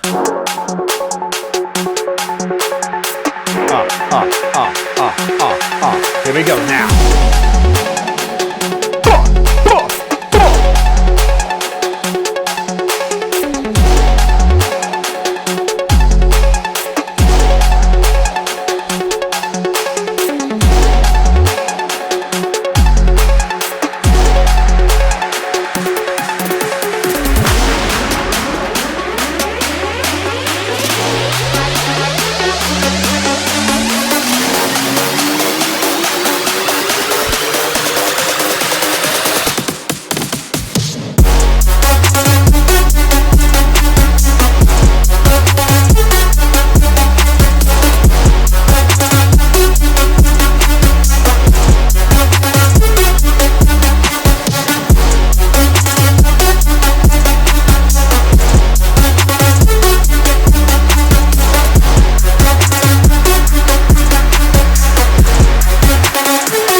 we go. That was good. That felt good. Felt right. Good, right, right, good. The official sponsor of Sid Heresy DIY. What is right good? Dunno. Don't care. They send me a check every 2 months. I cash it, and I just have to say their name and not Google them. They were very specific on that. Said, whatever you do, don't Google us. I was like, hey, for what you're paying me, I won't do whatever you tell me not to do. I'm good at that. And they looked at me very confused and they said, what a twat. It was weird. Oh, that was a good dance party though. I know Biznut's gonna be sad they missed it. Be sad inside, brokenhearted. But we took their points. That's the real crime. The real crime. Actually, the real crime is I'm low on soda. I'm in good mood, guys. I'm so fucking happy. I wish, wow. I've got so much good stuff going on. I even got gigs. Like, people are calling me for work. I got like a week's worth of work, which pretty much covers my living expenses for, or me and Mrs. Heresy's living expenses for the month. So, I mean, once you get like a week, or once you get, you know, the proper amount booked, you're like, 1, 2, 3, 4. Hey, that's enough money to pay the bills and everything. Then, like anything else that comes up is like gravy. But I am very, very focused on this, you know, streaming and so forth and doing the repair work. So it's nice to just have those set and then be able to be like, you know, like for example, I had a gig for Napa Valley and would have gone up there and honestly, it was too many strikes for me. One, I didn't want to travel, and two, it was like a day and a half's worth of pay. So it would have been 2.5 days with travel and everything. So that was kind of like, oh, that's not a lot to go all the way across over to California and everything. And then the knife in it was there was a band, and I'm like, oh yeah, I don't do bands. I don't do bands anymore. If you need me, absolutely, I will do it. But there are tons of other audio guys out there that love to do bands. Have them go do it. They love that stuff. Let them have that job. I don't want to take that gig away from them. And But Mrs. Heresy was all disappointed. She's like, oh, I would have liked to have taken work off and gone up with you to there. And I'm like, well, yeah, that'd be fun for you. Just sit around and spend money because that's all you can do when you're at these places. Just spend money. There's nothing to do for free.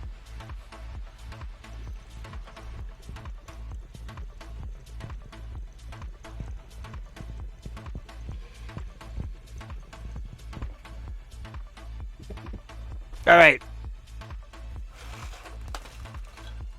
We got our big box of keys.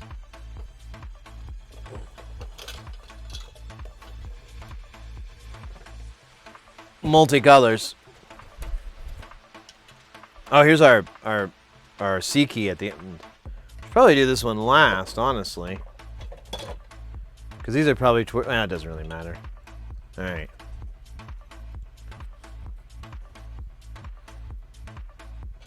You know, it's crazy, this like yellowing here. I don't know what it is, but it's on all the keys. Maybe it's from the glue or something? I don't know. It's gross. It's gross. Here, let me scooch over here. Oh, here, I'll just scooch out of the way. There you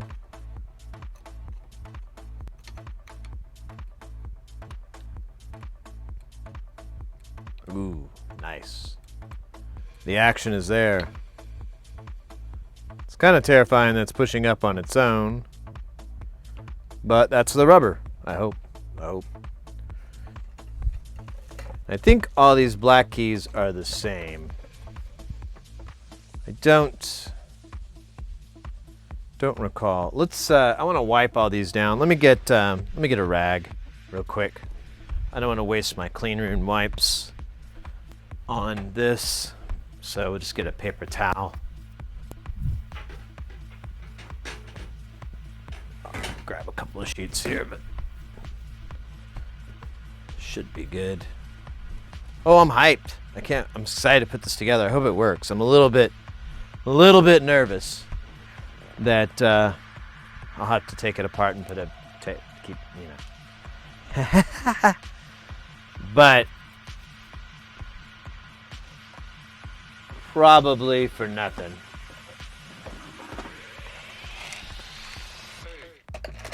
So here's the screw, or here's the springs. Probably easier just to do them all at the same time. Yeah, that feels great. All right, let's keep going. We'll do the other keys here. And hopefully have a working keyboard.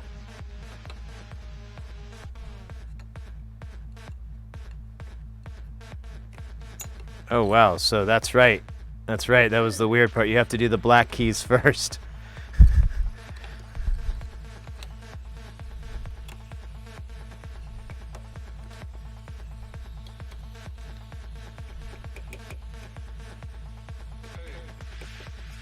Let me put the spring on this. I'll do the springs for the first octave, and I think after that I'll just do them all at once.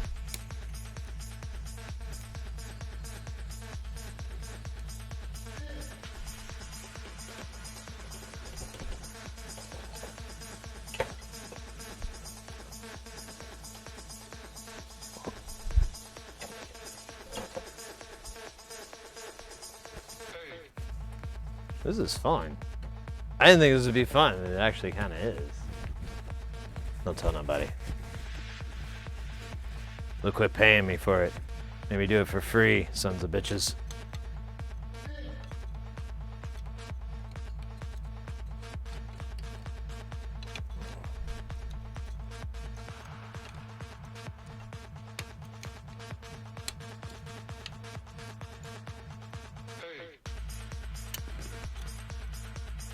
Is this not supposed to go here? Oh.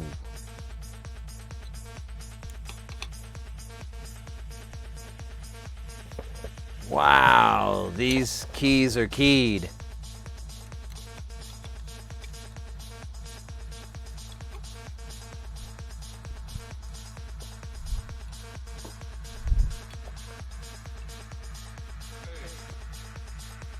Yeah, these have different widths.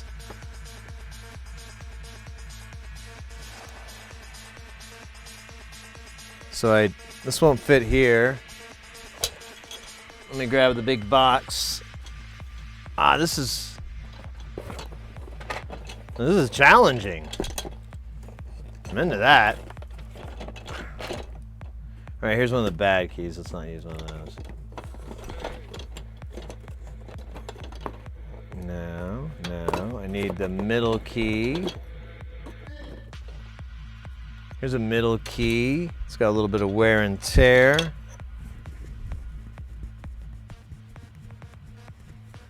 Let's do a little hand polishing.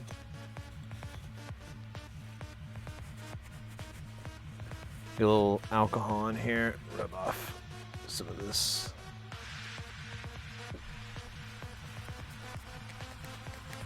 There it goes. And there's that. Awesome. All right, let's see if this one looks like it's got a wider. No, it doesn't.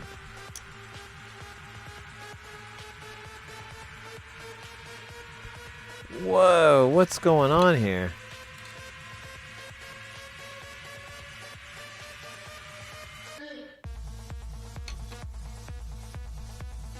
What about...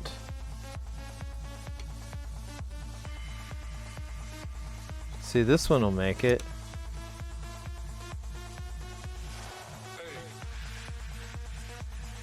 But it looks a little... Oh! Oh, there's literally letters written on here. There's fucking letters on here. Oh my god.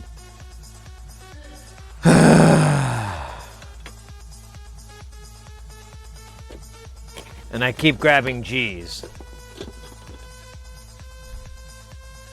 Here we go. Here's a D. I wanted the D so bad. Alright. Oh, yeah. And this has a wider part here. This should fit like a champion. Ah, here we go. Rolling. If only if I were as smart as you.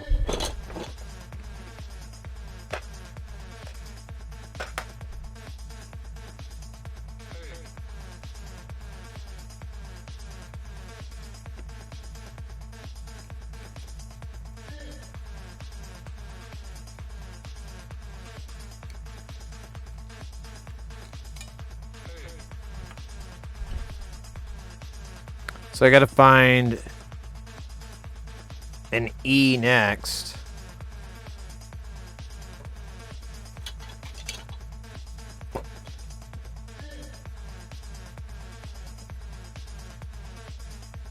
I wonder if that's what this is.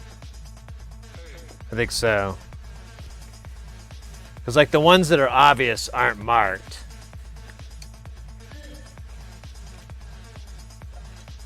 And then, but the ones that are a bit confusing apparently are marked. Yeah. Cool.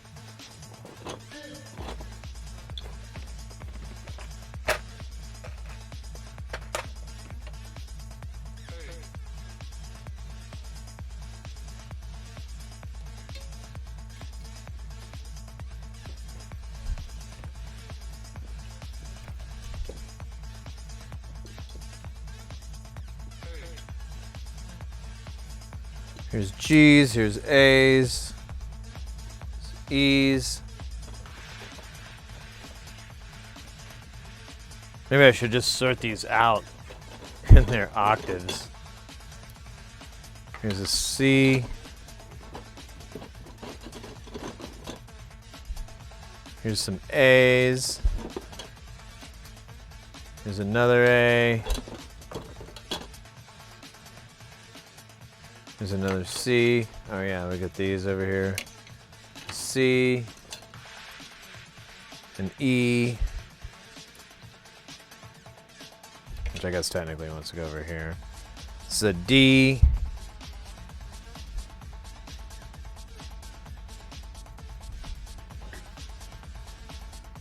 Here's a G.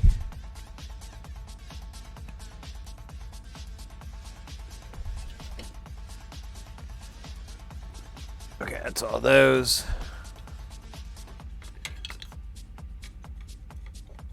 So we can put this. Actually, I guess it's C or F. It could be either or. You need to put a black key in here. Oops. Put it in the right way.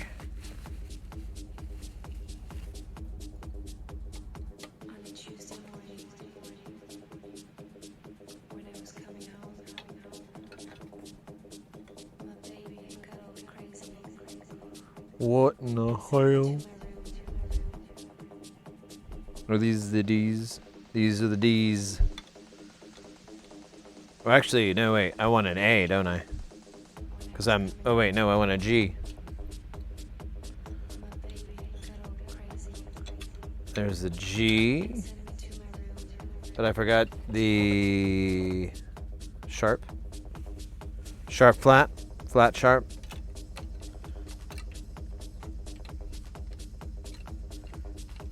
There we go. And nice.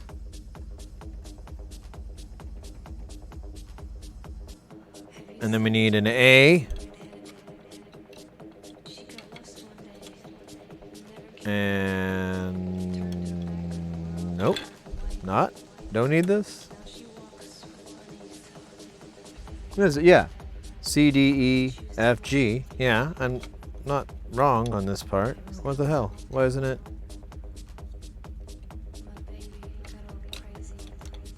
What the? Oh. It's not biting correctly.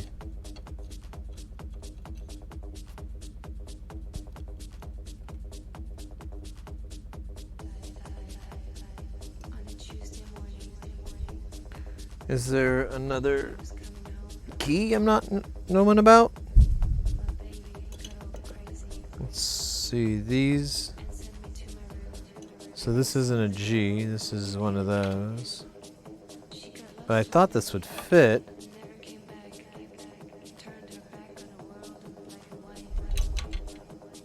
Oh god, no, this is duh. There we go. I just can't. Mildly slow.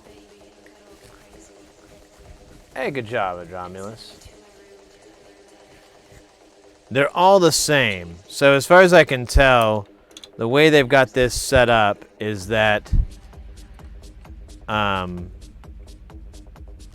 I say that now this one's not sliding on. There it goes. Oh yeah, because that's so they have it set up so that D, G, and A are marked, and the rest, you know, it should be interchangeable. All right, let me wire up this. Let me put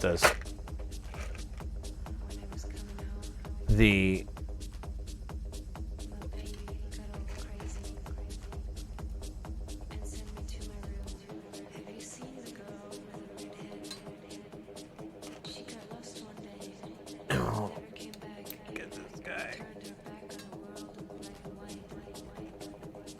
feels good. The action feels nice.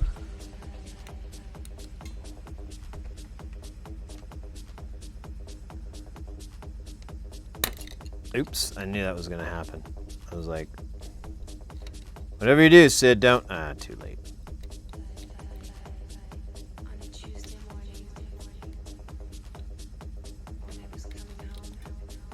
Let me clean this key up a little bit. It's got like a little bit of gunk on here.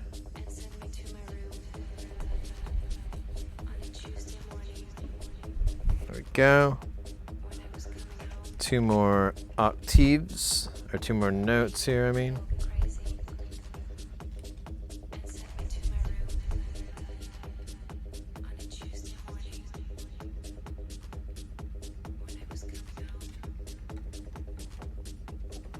Feels good. I mean, whether or not it's working is another story, but this octave feels great. Really good, actually. Like the pads actually give you a little bit of a nicer pressure on instead of just the springs. Yeah, this is definitely a nice upgrade.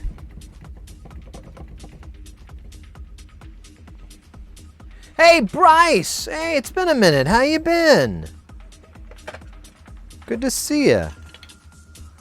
We're putting together an old Juno. Juno 2. We took it apart, replaced the pads, cleaned up this board and everything, and we're hoping that it's 100% after this. We'll know later on.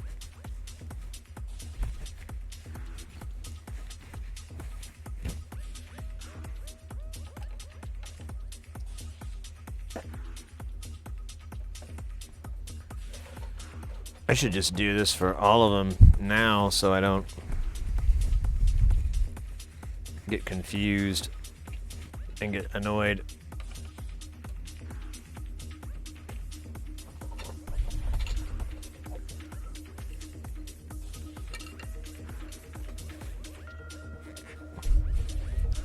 And things have just been really great lately. We've had some really great love from the Twitch community. You know, y'all, of course. And, you know, I've got some cool stuff coming out soon. I've had some gigs, so that'll help with finances, which is always nice. And,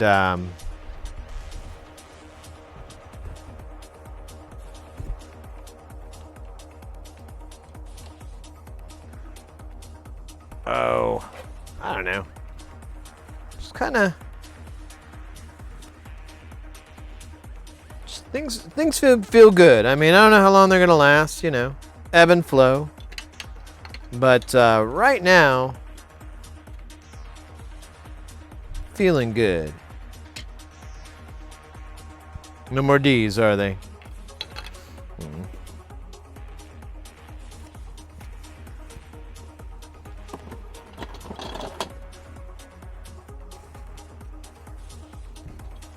I'm just gonna put these over there because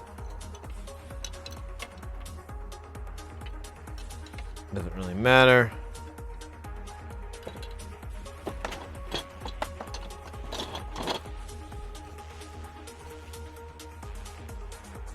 We're listening to, oh man, I can't see it.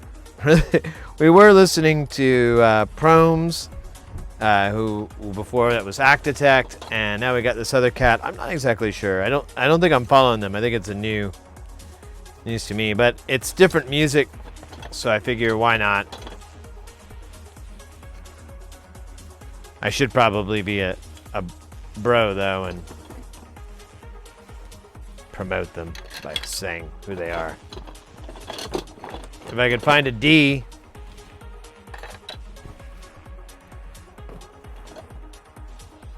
There we go. All right, now I can. What are we working on? This is a Roland Alpha Juno 2. It's a pretty underappreciated keyboard, but it's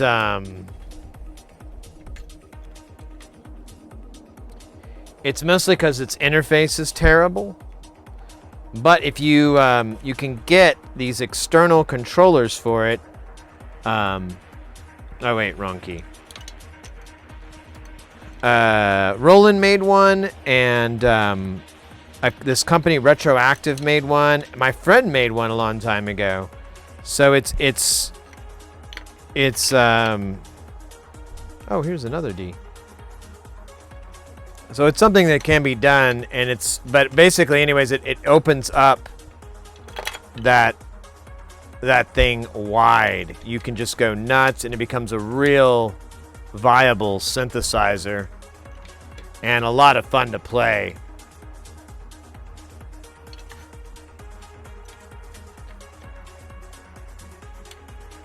Without it, it's pretty painful because you're kind of just stuck with you know, calling up presets. You can't really tweak anything.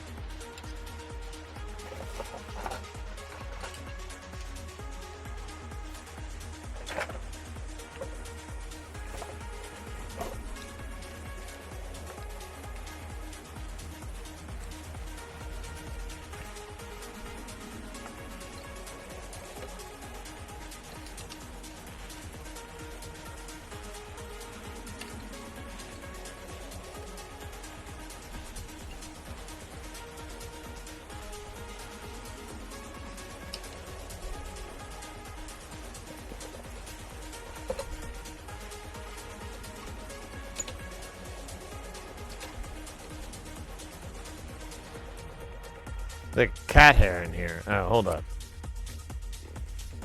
Let me upgrade that cleaning there.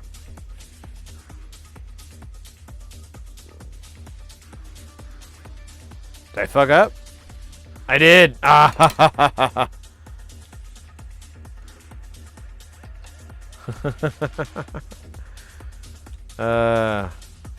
Man, at least this thing's keyed for SID proof, which is a form of idiot proof, but not foolproof.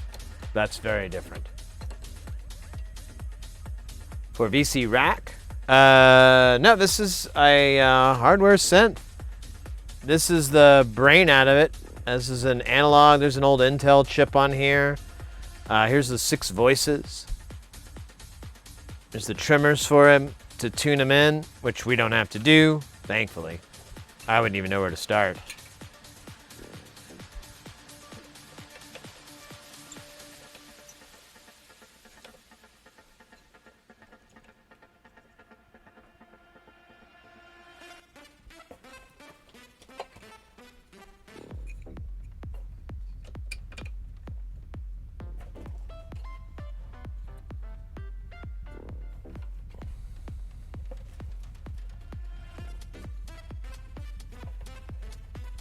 right.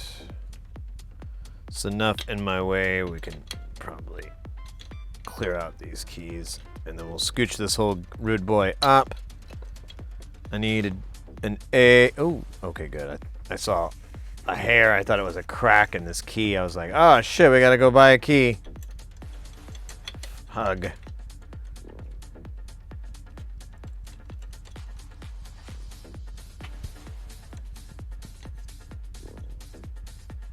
What's wrong here? Oh. God damn it. I don't know the alphabet. I keep thinking A comes before G. I shouldn't have said any of that out loud. I could have kept that to myself and... shit.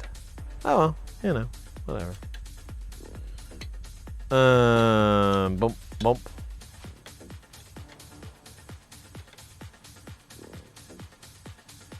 Yeah, squish your test. Yeah.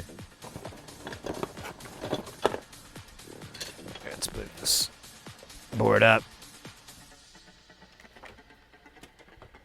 Oops, I got a hanger there. Alright. Nearly done here.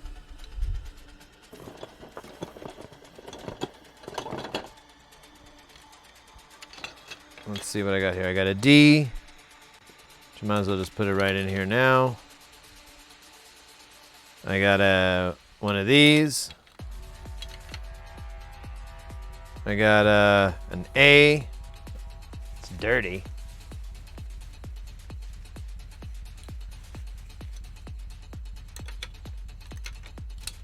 And then I got one of these keys that could just go in. Oh, this is dirty too. Let me hit it with the juice. Oh, I'm almost out. Scooch over here so you guys can see I'm mostly working on this side.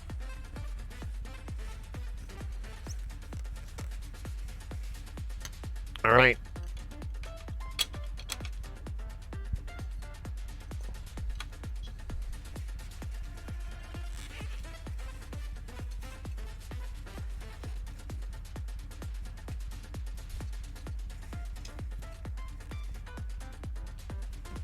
That was dirty. There's some grime on that one. This is a G.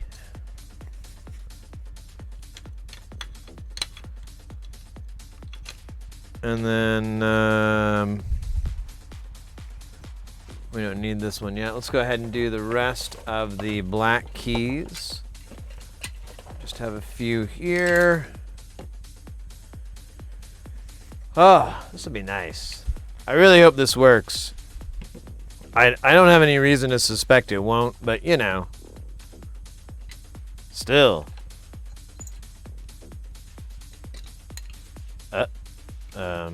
Okay, there better be another black key around here somewhere. Okay.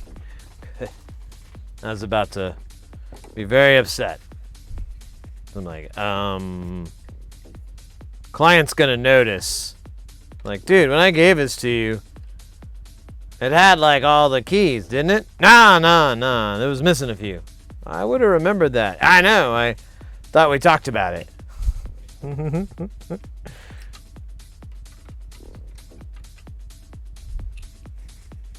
It's just a rolled up toilet paper.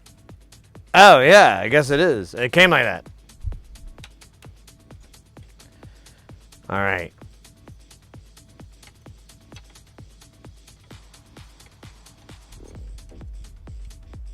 Why are you not going?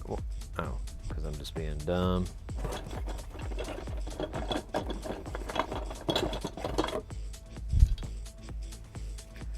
This is an A. This is a Fonzie key. This is a non-Fonzie key.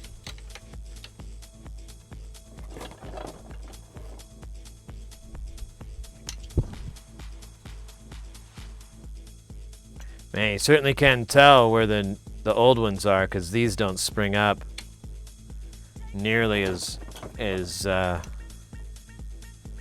much as the new ones do. Luckily, it'll just be 4 notes. If I can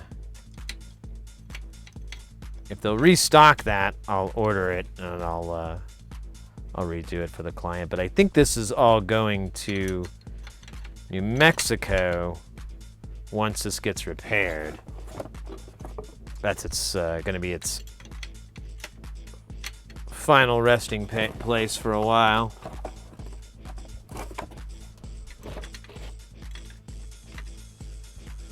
From one desert to another, brother.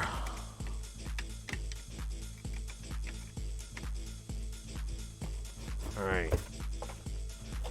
I'm gonna throw all this garbage in here for now until we get this all sorted. Let's put the springs on, and then we'll take a little break after that. Chill for a bit. I think I owe myself a jazz cigarette. Let me get some tweezers I don't really care about. Here we are.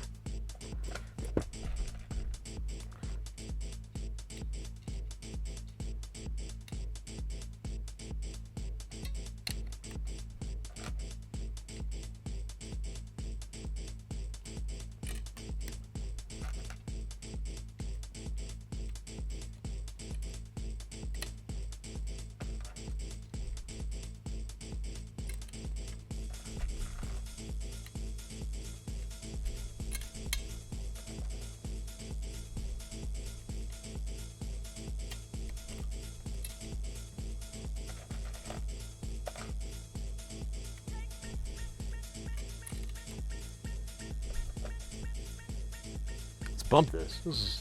It's not my jam, but I ain't hating it. And it's good background.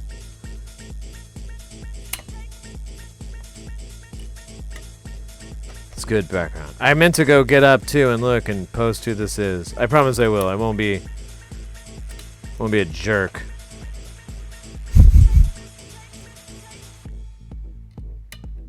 I will spread the information with the love.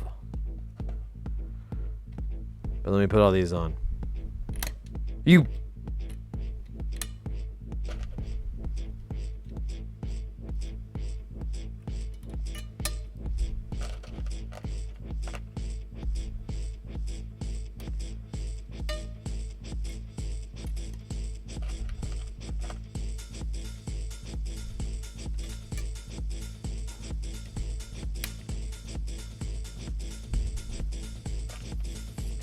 Should do a little mechanical test. I thought about it after putting each one on, but I think I'll just do it when we're chilling, because that'll be an easy thing just to like chat and chill and bang on these keys, make sure that they don't do something like that.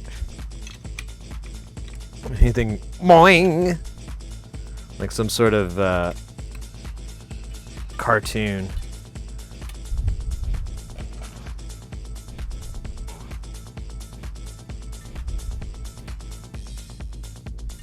Now I'm all worried they're gonna fly out again. Oh, come on.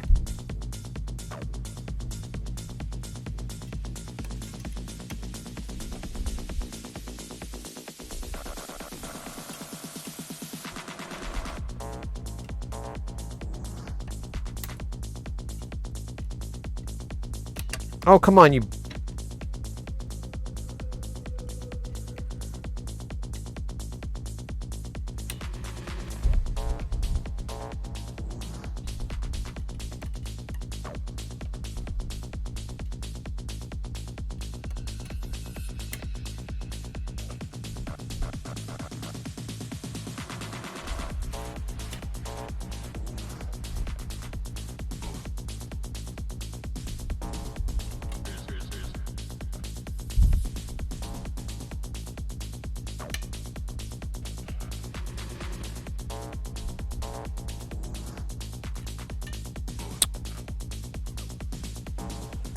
Spring is here, Perkin G. Spring has sprung.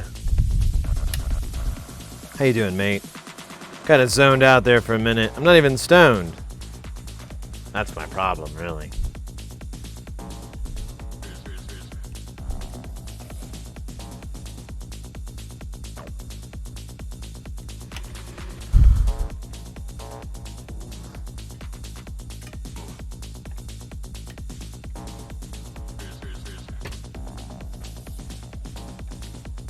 You are? I won't tell nobody. Well, I mean, I don't know. I guess define stone. I feel fine right now. My back's a little cricky from this haunching over instead of leaning back. But I did schedule a break after we get this put together, which will involve some leaning back time.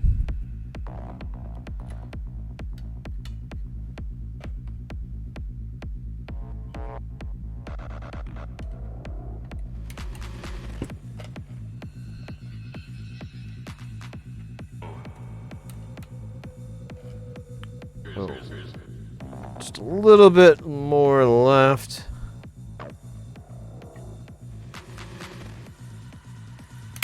Oh, come on, you little bugger.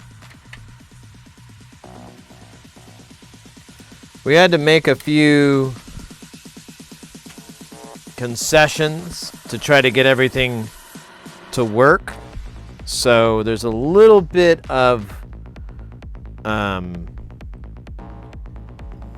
like, oh, I hope everything works right. I hope this doesn't screw up. So there's a little bit of anticipation, if you will.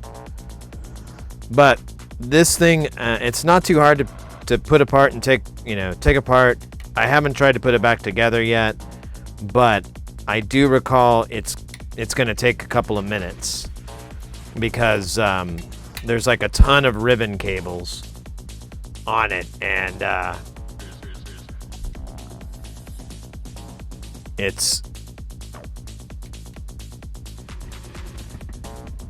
man, these feel great.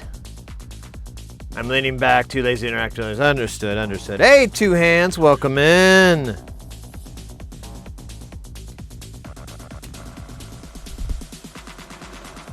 Two Hands with the oh, get out of my mind. Get out of my mind. How are you reading it?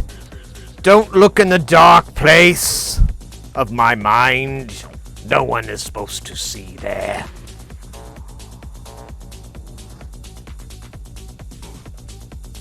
Too late. You discovered my weird fetish of Tina Turner with a mustache.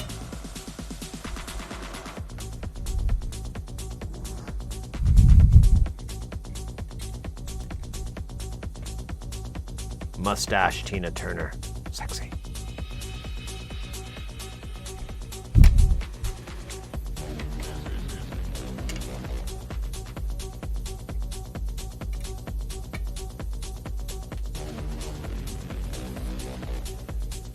You know, I'm always kind of bummed that, honestly, that Tina Turner didn't do more sci-fi stuff. She's really good in, the Beyond Thunderdome.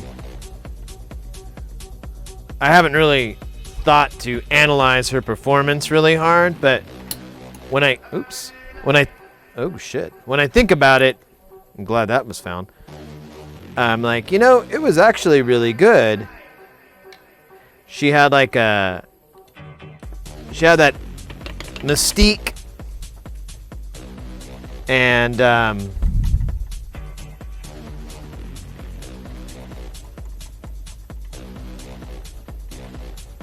they feel a little weird, like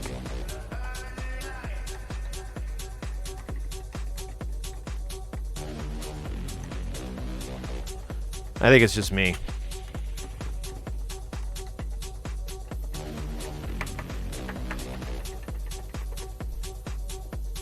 They are a little stiffer, but honestly, I and I think everybody who plays keys prefers pressure so that you can get really fast action off of it. I can't go stupid fast. You can't even see what I'm doing. I'm not like really good. I'm not even mediocre. But at my fastest, it feels really good.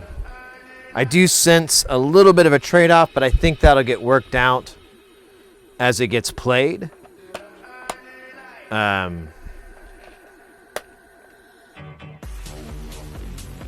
Oh, but let's go. I'm fucking jazzed. It's good to have this keyboard back together too. It's creepy when it's in pieces. It doesn't feel good at all.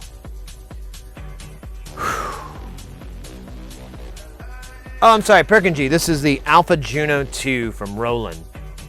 If you look it up, it looks boring as hell, but you can buy this. Roland made an external controller, and this other company called, I think it's Retroactive, made a external controller, and if you add that on, the keyboard is fucking gold. It's 6 voices of beast mode. It's a really nice DCO, analog digital keyboard. It sounds really, really good.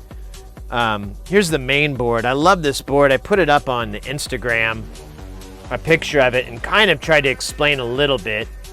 So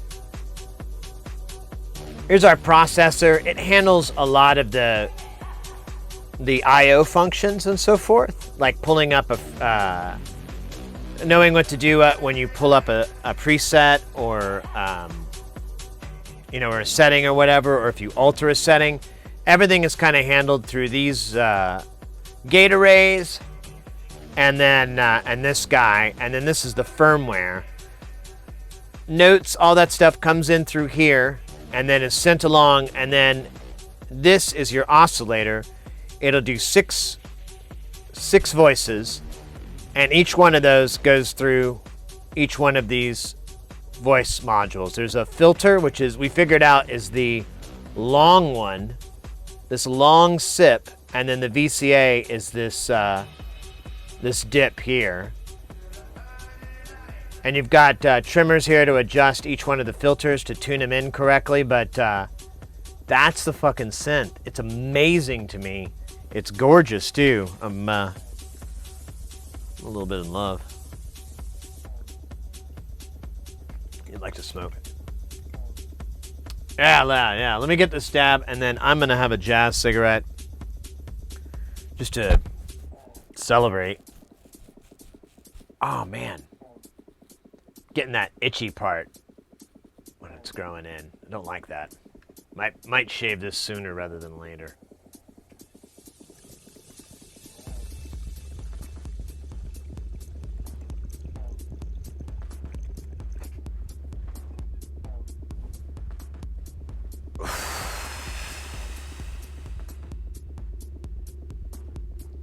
Hey, Zero, you gotta agree that is great. I mean, I love to nerd out on these older pieces of technology, especially when I can start to figure out what's going on, even if I just understand it in a very topographical sense. You know, this is the chip that makes the sound. These are the sound parts. You know, yeah, whatever. But still, it's still neat to me. I feel like it puts me one step closer to one day doing something of this caliber. Oh, cool, there's test points, and they have little hooks. I just now noticed that.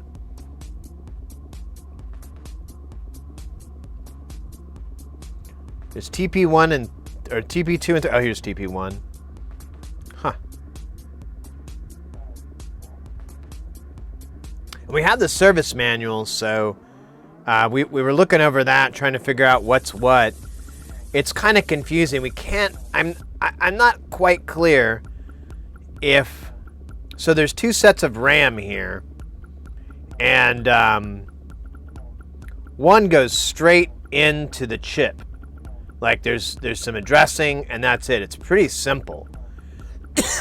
And then the other goes through this this chip here, and I think the gate array as well. There's a bunch of other crap going on.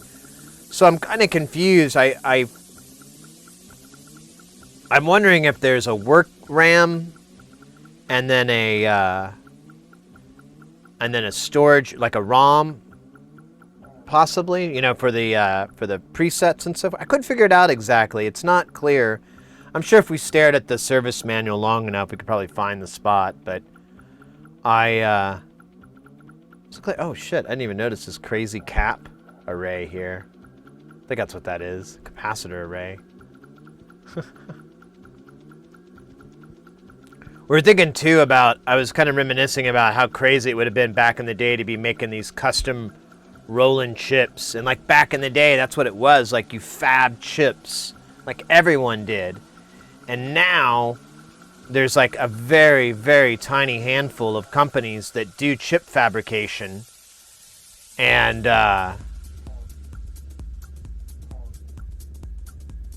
it's mostly because the technology's gotten so expensive that it's not, you know, it's more viable for a company like Roland to just license it out or outsource it to another company to do it, and then rather than try to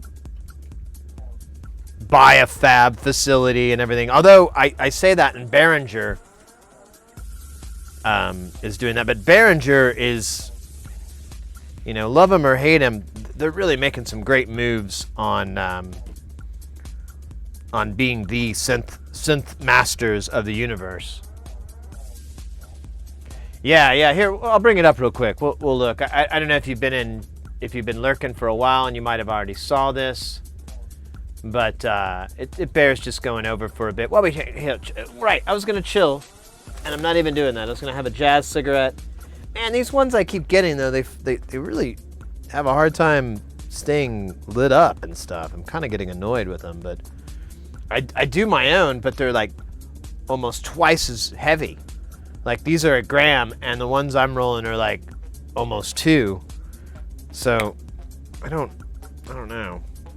What's this one we're getting today? Today is Green Wildfire. That one was going to take forever to go away, so yay for it. And while we do that, let me go check really quick on our music here that we got jamming, so I can give you the name. Oh shit! Stubbed my toe into the lighting fixture I have here.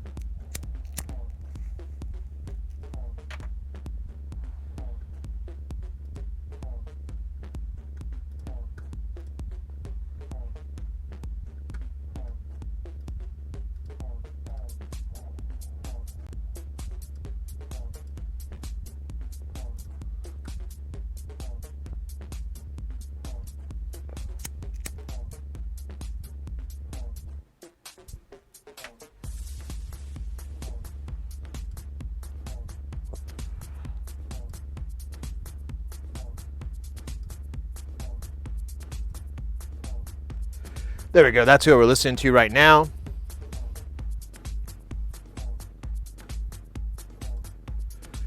Yeah, I gave him a follow.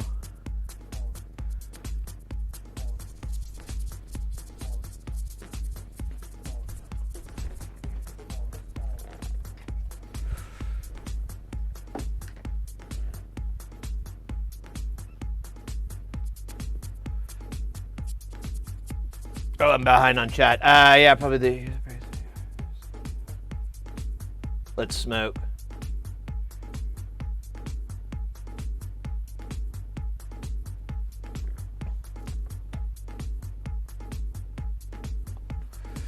So here, let's back up. It takes a while to really absorb this schematic because it's a big one. But this is the board that we were just looking at. In fact, I'll put it here so we can kind of see it for reference. You can kind of see it all there. That's not too bad. And then I'll fit right here. Talk about a rock and a hard place. So there's a bunch of, we'll start over here in this corner because this is where all the CPUs and one of the gate arrays is.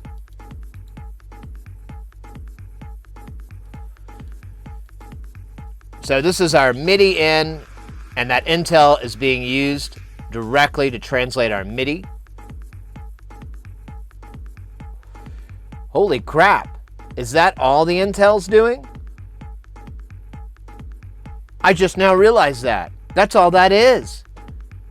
That's a MIDI converter. There's some other shit here, but I would just say panel B. I think that's just IOs though. Yeah. But then there's this ROM here too.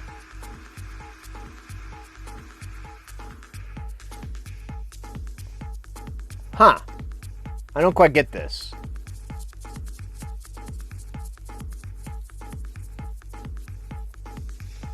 So we got our gate array, which interfaces with our screen, our panels, all our IOs, and then our other gate array over here interfaces with our keyboard. And then that rude boy goes down into, yeah, interfacing into here, tying into here. Wow, I'm lost. Thought I understood this. Now I don't know anything. I did notice though, I think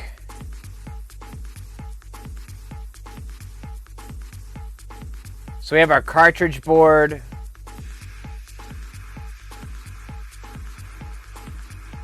Is this our battery supply? Yeah, here's our battery. So there you go. This is the battery supply, the preset RAM. I just spit on myself. Really good too. Oh wow.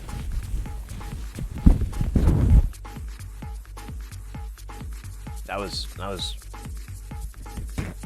bad. I might be. And then I just ashed all over myself. Man, that and 1,000 today. All right, so there's our battery, and that's powering that. So yeah, this is our preset RAM, which ties to these addresses on this CPU.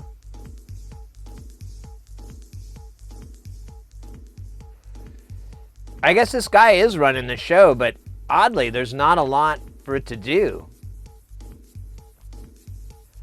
Because it's just sending this single...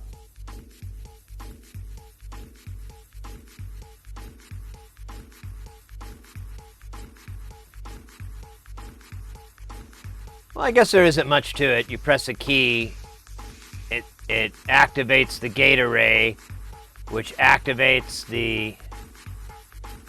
which goes through and figures out which key it is and all that, and then that fires over to this DCO. There's nothing else really controlling that. What says CS? I don't know if that's clock sync. Yeah, and then you have these address lines that are pulled from here. Hey!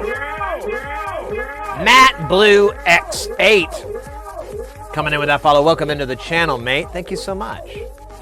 We're just chilling for a little bit. We've been working on this Juno Alpha 2. We just reassembled the keyboard, the key bed, and we're just taking a quick little break. I'm just noticing keys are still dirty, so I'm gonna have to wipe them some more. But I was just taking a quick little break, looking at the schematic here, just kind of soaking it up, trying to figure out how this thing works exactly, and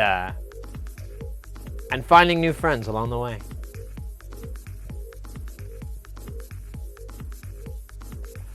This is a circuit board that we have up here on the schematic.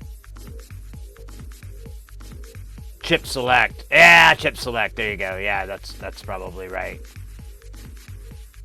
There is a breakdown of this. This is the 87123. So it does have like a build of materials section that goes over all the chips. I said 8723.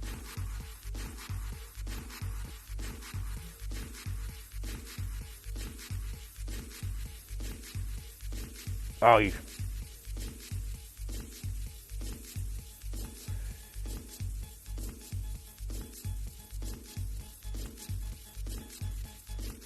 I don't see it in here now. I swear. Oh, wait. There it is. 87123. That's what it was. Oh, that doesn't tell me shit. It just gives me the pins.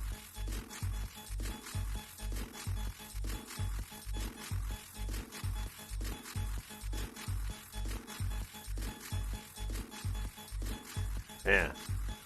That's no good for me. I don't need that. You know, these are addresses. That's your inputs for the waves. Oh, it does have the... This would take me a while, though, to kind of suss out who's what. But, you know, whatever. It's, Japanese.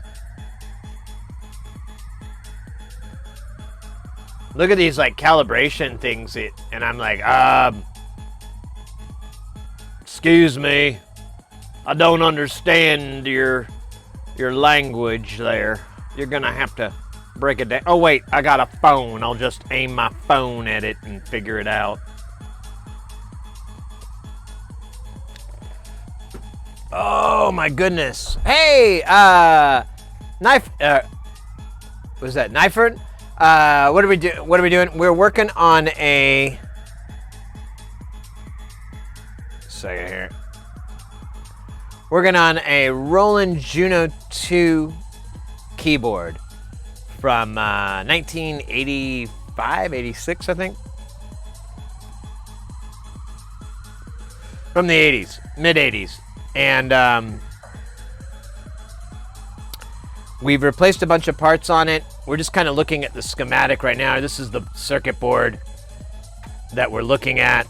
And just kind of hanging out for a minute. We just finished reassembling the key bed.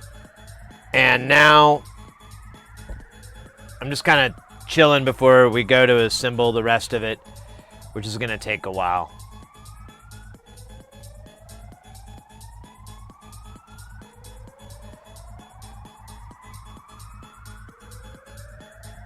Yeah, and this schematic too, it's kind of funny because it uses the older symbols, which is, I mean, not hard, but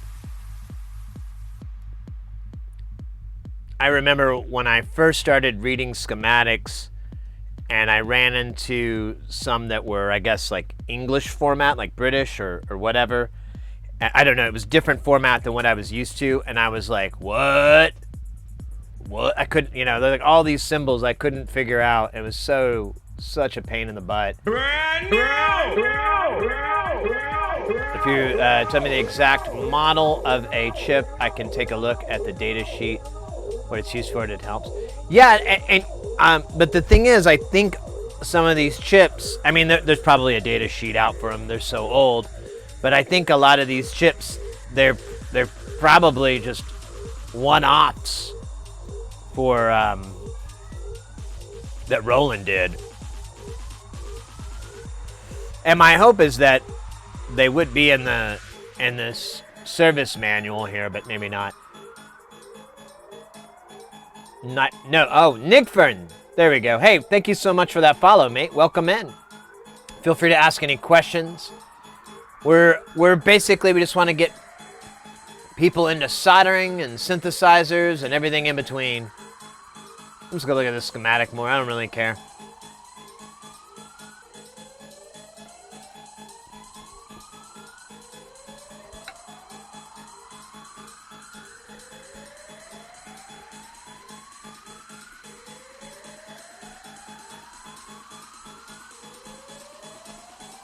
This is the part I enjoy.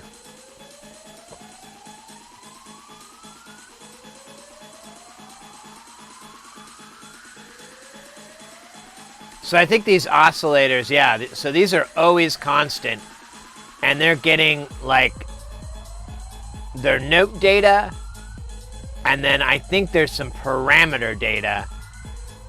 If this is chip select, I wonder if that's like, the same as bank, because yeah, X1, that's got to be the clock in, so that might be like a bank selection for it. Because you do have different waveforms. I don't remember how many, but you do have different ones. I don't know how it stores that though. That'd be fun to tinker with. This chip is very much a Roland one of a kind. But if you are curious, the model number here is Ronald Donald RD. Anyways, 87123.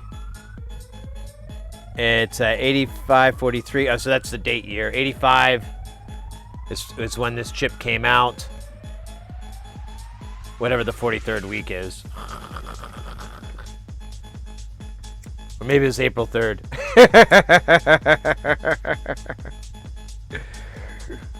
Hey, Solderwick indeed, my friend. Solderwick is The best. Oh, hey, what was that? I read a 1950 article that talked about the confusion around the symbols to use for these new transistor devices. Yeah, transistors, man, they seem to have the most symbols. And it's even more confusing for someone like me that, you know, doesn't really know that much, you know, and they're just kind of feeling it out. And you see, like, you know, a symbol for something like a MOSFET for the first time, and you're like, what? Is that just like an NPN? Well, I don't see a drain. What the hell? What the hell's a drain? What do you mean a drain? Hold on here. Hold on just a second here. I don't know about that. Channel your inner countryman. Or countryman? I don't know if that's the right word.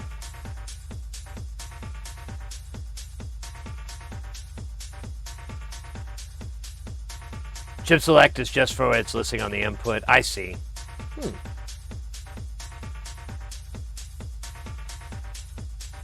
Well, that came from that one gate array, so I wonder. I don't know. That's a good one. I'm sure.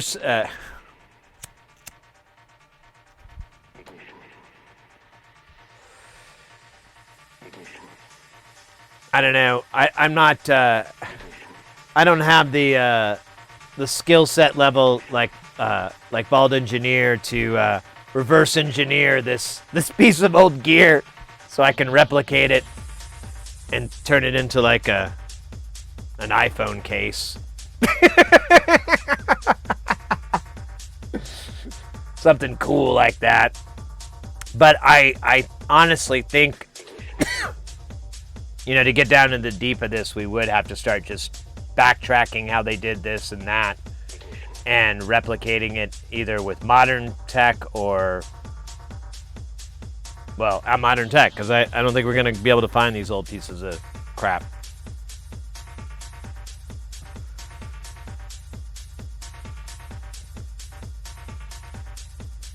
And this was around the same time as, you know, this was developed in 84, 85. So, you know, personal computing was really taking off around that time, you know. It was becoming more common for people to have computers, and people were finding uses for them and so forth. And really, when you think about it, I don't know. I think this jazz cigarette's working, but when you think about it, this is really, we've got an Intel chip in here, for God's sakes. This really is just a computer that just does a very, very specific function. You can't run macos on this. Couldn't run DOS on it. You may be able to run Doom. I don't know what kind of screen you'd put it on, though. It just has a little 8-segment screen. It's terrible for Doom. It's all squinchy. Like super letterbox version.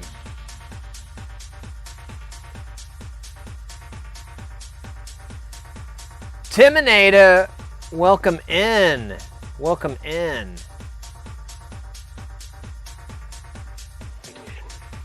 Yeah, here's your inputs for the resonance for all those. So where do those come from? Those come from, yeah, the gate array, and then they're, I don't know, demuxed or whatever.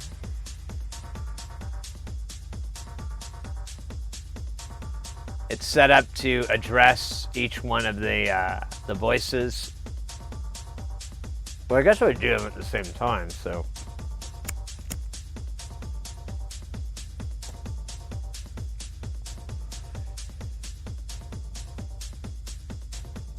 Anyone use reel-to-reel? A little bit. It's very niche. I'll tell you, though, I was watching, a YouTuber put me on to this. There is a company. So, like, the tape quality that we have nowadays is pretty, or what it ended up being in the end is pretty piss. That's why some people can argue that like a reel-to-reel has good quality, because it actually isn't that bad. And even old masters are stored on tapes. However, the speed is very, very important. And like I may be getting the numbers wrong, but it was something like 15 IPS, and if you doubled it to 13 or 30, no, it can't be inches per second. That seems really fast. Maybe it was. It was some, basically, if you get it to this rate that's, I think maybe 30 or maybe 15, I can't remember. I think it is 30, because I remember 7.5 is what the 8 tracks went down to. But whatever the speed is, that's very critical, and the quality level that you get. So there's a label that puts out these albums that are recorded at this really high quality. You have to get a special reel-to-reel. Now you can take these Tascams that are very common, and you can get them retrofitted or modified to play these, so that it basically doubles the motor gear speed. And from what I understand, and from my knowledge of audio, it backs it up. The audio quality is at master quality. And to put that in perspective, if you've ever listened to like if you've ever been close to like an orchestra and listened to an orchestra play, and you physically have been in that same room, so you gotta notice there's a difference in that sound versus what you hear in a stereo recording or in a home recording, like a CD recording or whatever. When you're dealing with masters, all these bottlenecks are removed, because the master is the highest dynamic range, the highest frequency range, the highest this, the highest that. Everything is maxed out at it. So when you play something back at it, there is a noticeable difference, and I think people would notice a difference, even if they were a bit of a fuddy-dud about quality. They'd be like, well, it does sound really good. The problem is, all these songs are from artists you've never ever heard of, playing songs you've never ever heard of, because of how niche it is. And they're very talented musicians and everything like that, but you know, it's still, and it's really good music. I'm not going to argue it's crap, but it's still, you know, it's not like listening to your favorite, Police album or I don't know, I'm trying to think of a Pink Floyd, or, you know, just some really great production album. It's not like that unless someone goes and does some sort of mastering transfer, but no one's going to ever do it, because oh, I forgot to mention, the albums cost around $300 to $500 an album. So yeah, that'll just totally ruin it. Look at this data sheet for another DCO chip, MB8700. Oh, is this like a replacement? Is the pinout the same? It looks like it. Huh. Thank you. Interesting. This gave Sony TCS 330 away. There's a place in Missouri that still makes magnetic tape. I'm going to take 2 hours away from them next week. I'm thinking about getting a tour. Oh, yeah. Yeah, I mean, it definitely has, like, I never liked tape, but once I started getting into recording, the first thing you get is a 4-track recorder, or first thing I got, I'm sorry, everyone else would get a computer. But this is before computers were really an option. And we got a 4-track recorder, and the first thing you learn right out of the gate is that the speed on it is ridiculously faster. Like, you put normal cassettes in a 4-track, and you can use the left, right on side A and B at the same time, all 4 of them. and it's great. It's a really cool tool. It's what broke the lid open on being able to record, and but you would put we had to buy the longest tapes we could, because if you put like a 30-minute tape in there, you'd only get 7 minutes.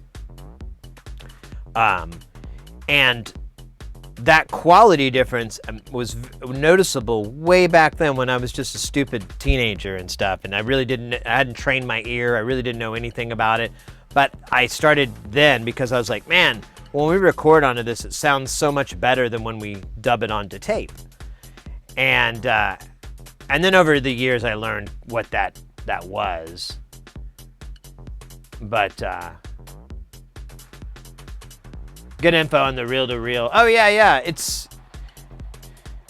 If you're a big audiophile and you've got like a lot of disposable income, and there are people like that.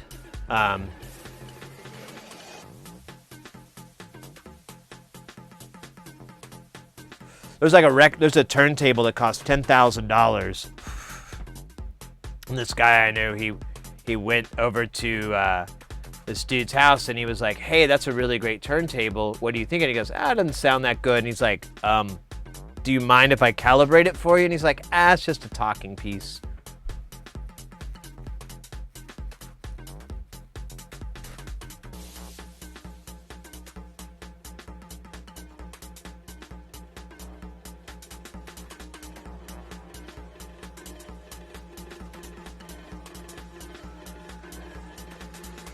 Magnetic platform. Yeah, I found my first album years ago. I still have that. I listened to it. It's awful. It's really bad. I dubbed it off on like the nicest tape deck I could find. It was Screaming Cheese gifted a tier 1 sub to Zen. Holy shit. Screaming Cheese gifted a tier 1 sub to Gregor _ Screaming Cheese! Screaming Cheese gifted a tier 1 sub to Wow, man! Holy crap, we're gonna be listening to this for a while. Screaming Cheese gifted a tier 1 sub to Adiarchi. Wow. I'm speechless, mate. Rat in a box. Oh, these are all great people too. I know these cats. I hang out with them in stream. They're good people. Screaming Cheese gifted a tier 1 I don't think I know that person. It's Zero Form. I remember that cat. They're new. Hey, well there they are. On Sanitizer. This channel is so good, it deserves many. Oh, mate, I really, really, really love it. XYU 1733. Damn. Screaming Cheese gifted a tier 1 sub to Deep. Wow. I'm gonna quit doing my Owen Wilson impression. Wow. All right, it's over. No more Owen Wilson impressions. Mate, thank you very, very much. That is awesome. I'm so glad. I was just thinking too, when I saw you in the chat earlier in the stream, I was like, hey, Screaming Cheese around. And people come and go. I get it. There are plenty of channels that I just, for one reason or another, just don't have time for or just don't hang out in anymore. And I was thinking about like, wow, I see Screaming Cheese fairly often. There's always a little breaks, but life happens. Work, school, play, all that stuff. Oh! Thank you again.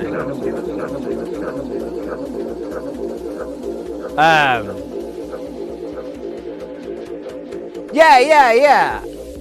Totally. Well, but I was thinking about it. You've been in the channel since we started. You're one of the first people that that came back like a week later. And go, dude, it worked. And I'm like, what? What are you talking about? It worked. So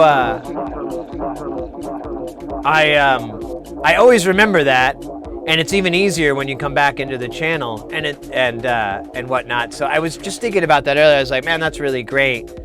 And then you just you turn it up a notch, and dump all those subs, gift all those subs in. Thank you very, very much, mate. That's awesome. That's so awesome. It's very cool. Man, I thought yesterday was a good day. I don't know. Today's starting off really good, except for the whole cat thing. But that couldn't be helped. Cat. We had to go to the vet. We scheduled it, but we had to take him to the vet. You know, he had to get his nails trimmed. He was not happy. He scowled at me. He looked right at me, and was like, "I will murder you." I'm pretty sure I gotta sleep with the door closed tonight, and wear a scarf so that his claws will get stuck in it and they won't kill me. But he still might mess up my face.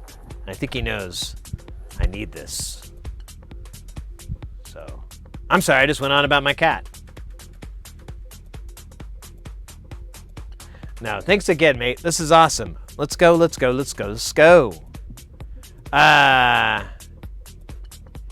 Oh, Bald Engineer, if you could, I wish I could have taken a picture. I was telling Mrs. Hears about it. He was they trimmed his nail, and honestly, I think it was pulled the thorn from the tiger's paw because he had all that pain and pressure released and he felt better, but he was still really mad, because he still had all that anger bent up. And they're holding him, and I use a towel you use a towel with cats, but I was like, you just throw a towel over him and you hide his face, and it's a lot easier, and he can't bite you, blah, blah, blah. But at this point, they're holding him, and they're done, and the nurse and the vet tech and the vet are talking, and he's just staring at me, and they're talking to me, and he's just staring at me, and I can't look away. And he's literally frowning at me, and he won't blink, doesn't do anything. He won't meow, and I can tell, holy shit, he is really pissed off at me. And he knows it's all my fault, that I was the orchestrator of all this. I might be dead. So, I wanted to take a picture. I've never seen him look that mad. Anyways, sorry I'm boring you guys. Cat stories. Thanks to get ahead. Oh, well, there you go, Timinator. There you go. See, everybody's day is picking up. It's not just me. Everyone's day is getting better. Yeah, he used to be okay with it, and but now, so it's just his dew claw, and he's an old cat, and he's kind of deformed because he's a munchkin, and it literally just grows. It just grows laterally out like this the whole time. And then it starts to hook into his pad. But I watched the vet today and the tech do it, because I'm like, I'm sick of coming in here and waiting to the last minute, and it freaks them out. And I saw them pull it off, and I think I've got the technique down. I'm ready to try it next time. As long as Mrs. Heresy's ready to suit up in the suit of armor and the chainmail and the flame retardant system and carry the dart gun with the taser darts, we should be all right. We should be good. And then I'll just use a towel. I don't doubt it. I really think he I've never seen him look at me like that. He's 16 and a half years old. And I've had him since he was 9 months old. And I've never seen that face on him before. He just was like, "You son of a bitch. I know what you did, you son of a bitch." It was cold. I still, just kind of hurt a little bit from it. All right, I got this far on this jazz cigarette. I'm gonna hold off on finishing this. We gotta keep on keeping on with this here keyboard repair, and then we'll celebrate with the rest of that. That way I don't smoke too. which I really don't care. It's just like $12. So, you know, it's kind of dumb. Make sure you have septic power in case he hits it quick. Yeah, you're right. Well, I mentioned it on Twitter, and someone was like, yeah, I gotta take my cat in. And I bring this up to people too. If you have a cat or a dog that really hates the vet and has a really bad time, there is medication you can give them that mellows them out and sometimes just puts them halfway to sleep. And I was very apprehensive about it, and then the vet explained it to me. They were like, well, it's not really like a stimulant or a suppressant or anything like that. She's like, it goes straight to the brain and it affects the brain in that way, but it's non-permanent, and the side effects are what we're looking for, which is for them to be sedated, you know, sleepiness and so forth. And one of the drugs that we're going to try this time, because the other one he's gotten out of, we use it for our other cat, and it's kind of a pain medication for her. It's gabapentin and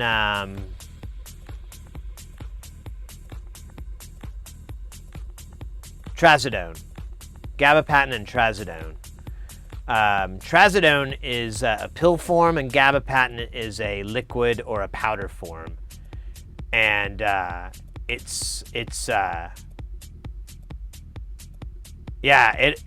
think that's what it is. It's trazodone. And but it's great. It does the doctor explained it to me, and sure enough, we've given it to both our cats, and they're just high as a kite. You know, it's almost similar to when you give them like catnip, you know, and they're just like, whoa, but it's not like an opioid. That's the good thing. It's not a drug like that or anything like that. As far as when it comes to how it affects cats. Maybe I said it wrong. Maybe it wasn't trazodone. I can go look it up. I have to go to Dr. Pepper.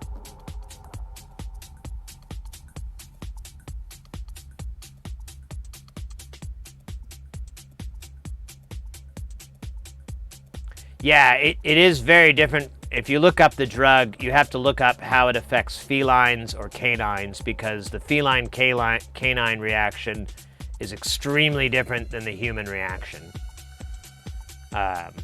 And the doctor even explained to me that the metabolization of it is different, so that you can't compare them. It's a drug that has a very different effect on a totally different species of animal.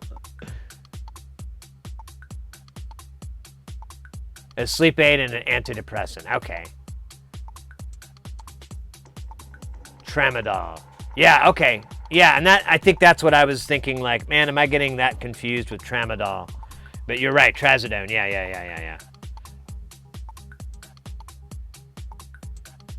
Really? I didn't know. I saw that for people, it did have like a painkiller effect, but I didn't look too far into it. I didn't want to tempt myself. No, I'm kidding.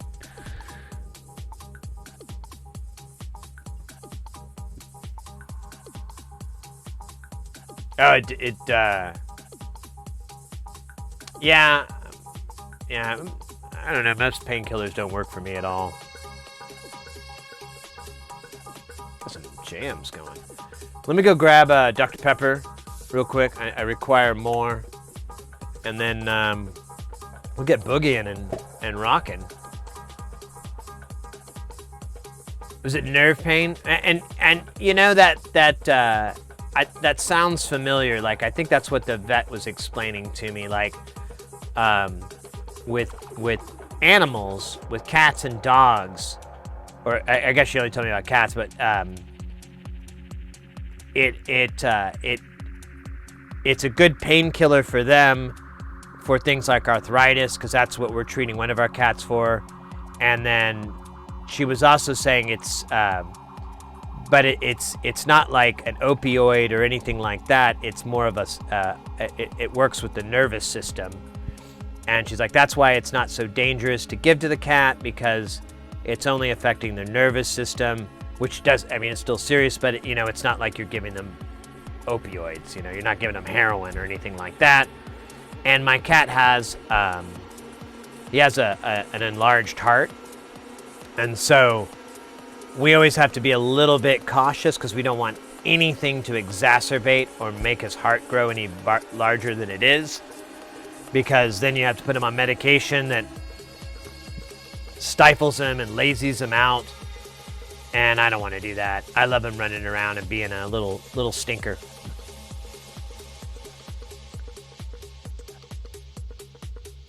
THC affects differently than it does us.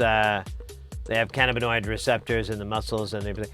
Yeah, you know, I've seen some videos of like when the dogs got into, you know, the marijuana brownies or whatever, and or the cookies, or you know, whatever, you know, they get into that and they're basically just like, they behave like they're just drunk, like they can't keep their balance. Usually they're drooling, and you know, they're just like, and they don't look like they're having a good time. And I read an article about it a while back that kind of asked that question about the ethics and efficacy and whatever of dogs and marijuana. And it was basically that the takeaway from it was that it's like getting them like shit-faced drunk or really messed up, and it's not cool at all. They don't have a good time with it. I mean, you know, maybe all pets are different. A long time ago, I would blow a little bit into Chomper's ear, and he seemed to really enjoy it. He actually seemed to like really mellow out and have a good time, and he'd be all lovey and everything. So, but you know, I think I tried to do something like that recently, and he just got all crabby and annoyed. So maybe he just enjoyed the attention back then, and he was like, "What's this smoke? I love you, buddy."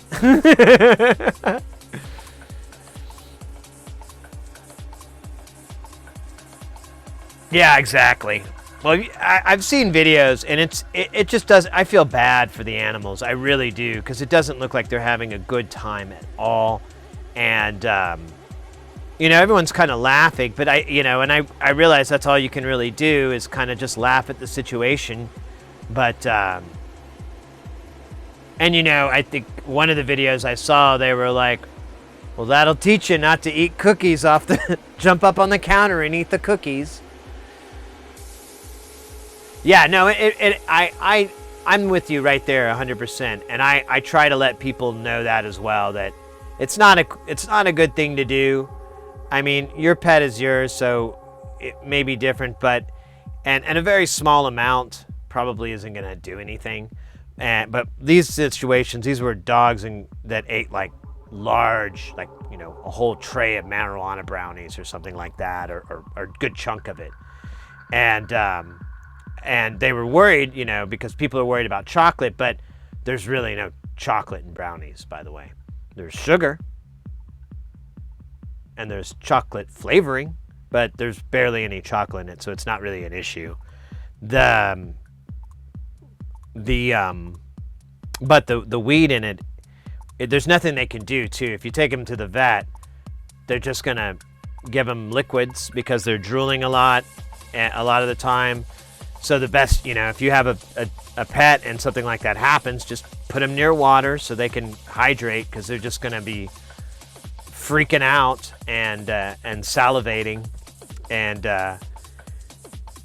just try to give them a calm environment, you know. Try not to get any noises. Hope there's no fireworks going on or something that's going to be terrible.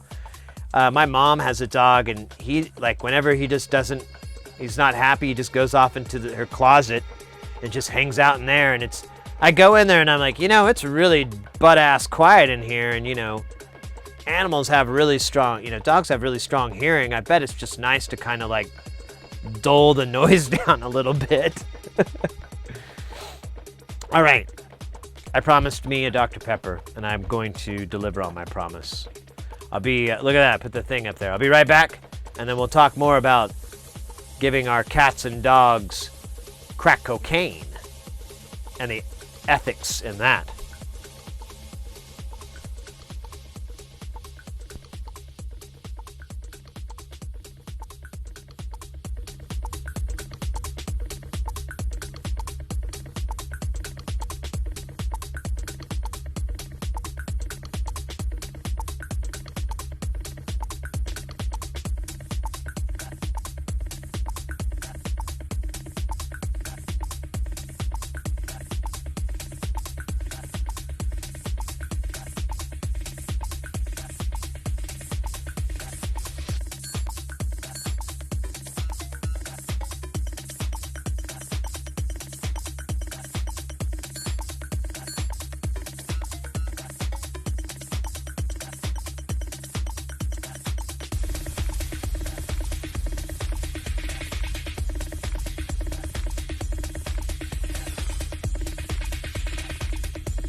Uh-oh. Wait, that's not what I want to do.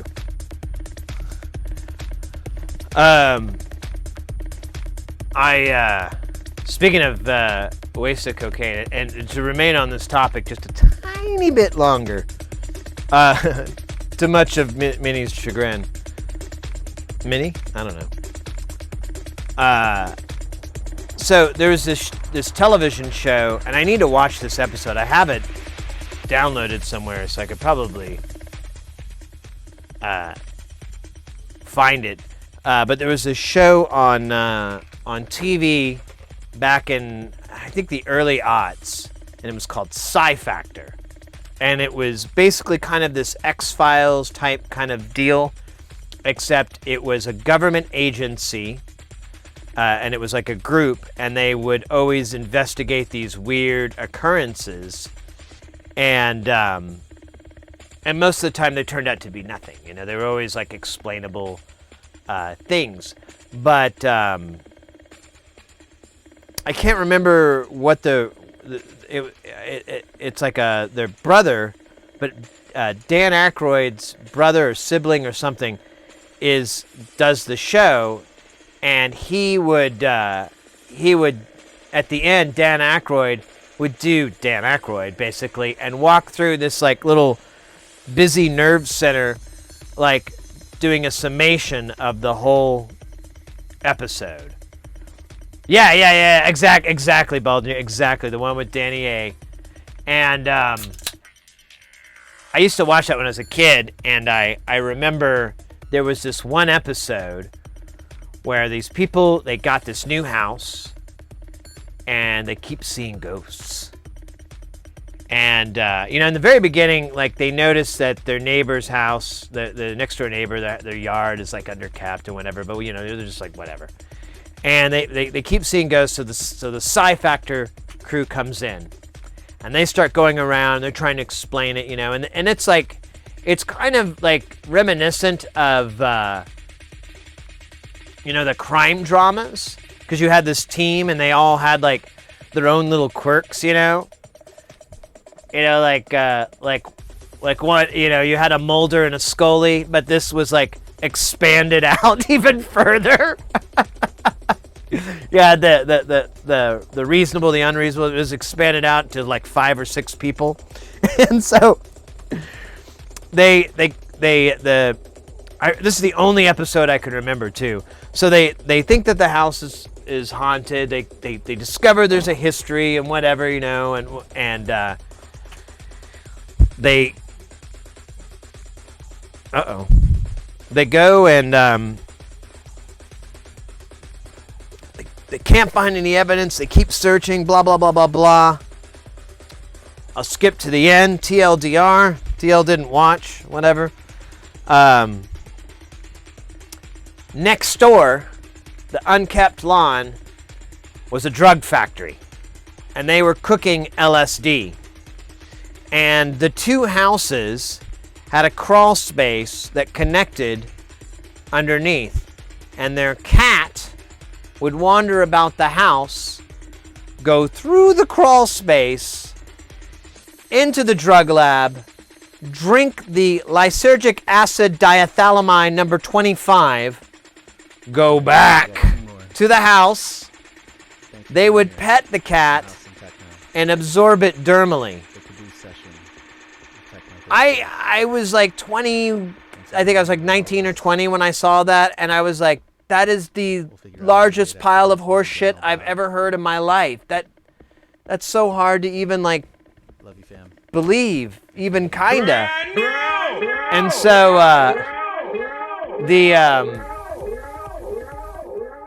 I was just like, no way. And so, but the best part is at the very, hey, Don Champ Sound. Thank you for that follow. At the end, you get the best part, which is Dan Aykroyd's little summation. And, oh man, if I could remember his dialogue, exactly. And I couldn't understand why Danny Ack would be selling out like that, but but I remember his bit was so funny. He goes through, give me just a second, if I could remember how he, through pure chance, circumstances arose. Lysergic acid diethylamine number 25 has no effect on cats, just like catnip has no effect on humans. But once they petted the cat, there was no holding back, and their psychological dreams were unraveled. Many believe the Salem witch trials were brought on by hallucinogenic mushrooms. I'm Dan Aykroyd. That's all for Sci Factor. I know I'm cutting off. Oh, he had so many good little Dan Aykroyd. And I think he was smoking a cigarette. He likes to do that a lot. I don't think he smokes anymore. I think he quit. But it really really added to the mystique of the show. I've been watching all week without headphones. I get my headphones back tomorrow, so I cannot wait to hear what's going on again.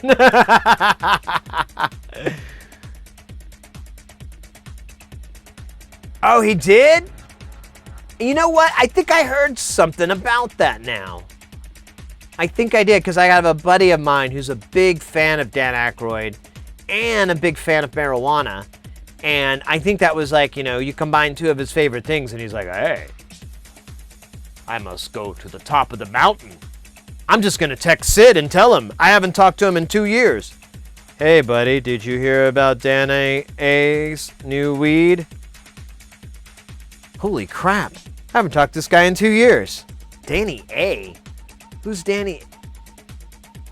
Dan Aykroyd. He thinks they're friends or something, and he can call him Danny A. I don't get it. Venus! Welcome in.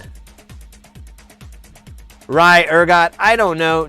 Complain to go tell Danny Ack. They also, if you missed it, they also claimed that a cat drank LSD that was just open in a fucking drug lab under a house, because that's how easy it is to cook LSD. And then the cat drinking those chemicals would have no effect, but it would somehow come out in its fur, and that would take less than a few days. It was just too many, I don't think this story is real. I think this story is fabricated. Oh my God. There is something delicious about a fresh, cold Dr. Pepper. Fresh, cold beer is good too, but man. Dr. Pepper. All right, we got more techno here. Is this a DJ? Because we can't do DJ. Oh no, it's the same guy. Never mind.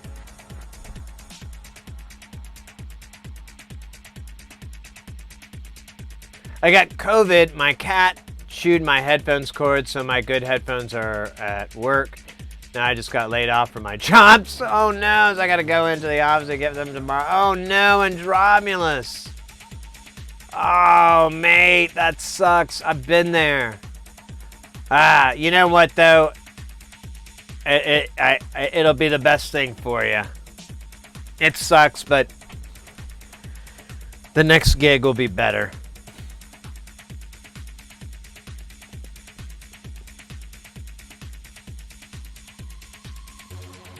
Yeah.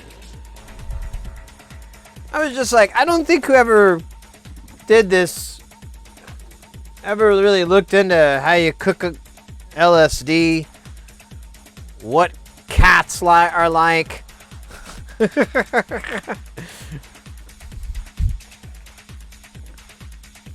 I just leave big sheets of blotter paper just lying around in the drug lab with my unmowed lawn because I want to draw attention to myself. I just don't feel like I get enough attention.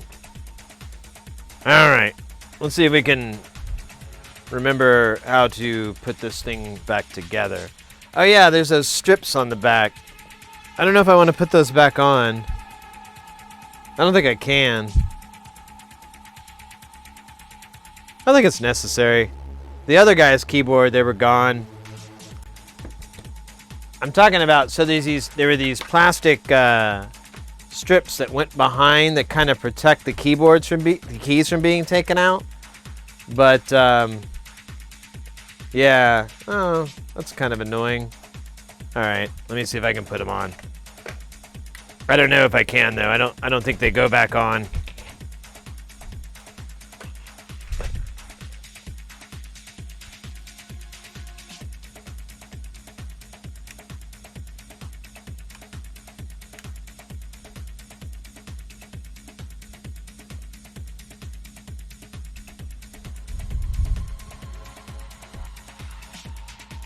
Yeah.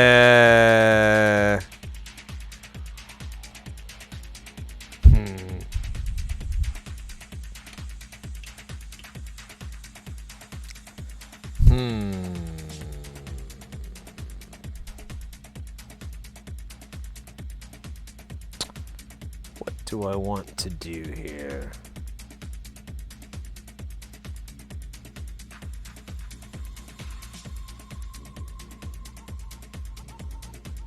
There's a little bit of sticky, but not like a lot.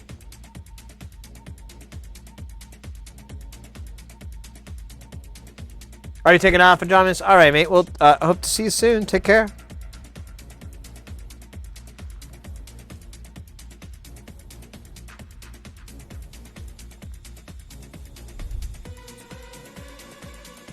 I just don't know. Yeah, this just doesn't want to stick on.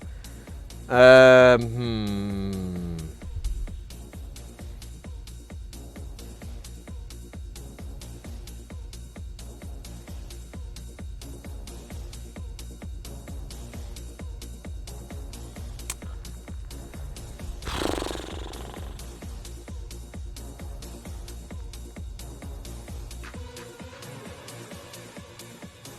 don't know what to do here. I don't want to glue it on. I don't want to go to the trouble of cleaning all these strips. Well, I mean, I may have to, but I really don't want to. All right, that's it for me. Oh, This shit. is a new That one. was creepy. All right, let me turn that down. Called Rave. Um, Sam Paganini. This is actually a let's see. Yeah, because it's just... The adhesive's on here, but it's... I think I would need, like, some double-sided tape, and I don't have any. Let me make a executive decision here.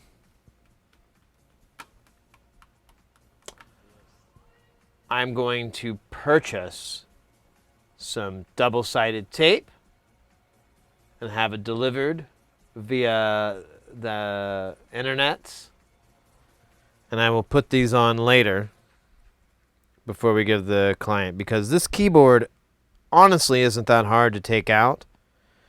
The motherboard's more difficult than the keyboard, so I can take the keyboard out, clean this up. I can clean these up before we put them in. I'll clean up the area here, and I could just use double-sided stick and cut it to length, plop them in place, call it a day. Yeah, that's what I'm gonna have to do. But for the sake of getting this all together, and if this isn't the only thing that's messed up, there's other issues because we still don't know about the chorus. That might need to be repaired or replaced. I'm not exactly sure. The client told me that it's a common issue and his was showing signs, but he wasn't for sure. It was possibly just firmware related. So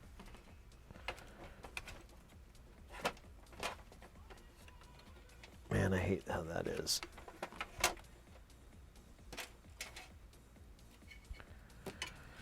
All right. We got to put the motherboard in first, and then the keyboard. I'm just looking at this power supply. It's pretty old, but it ain't broke. I ain't gonna fix it. It looks fine to me. There's a little bit of corrosion, but it's not anywhere important. It's like on the heat sink of the regulator, but the legs are clean, and the caps look nice. They don't look like they're bulging. There's no, I mean, they look perfect, really. So I don't know. Let me see if I can get you guys a view here. I'm under the impression. Here, let me just do this. Scooch it up. I'm in the feeling that this part is fine.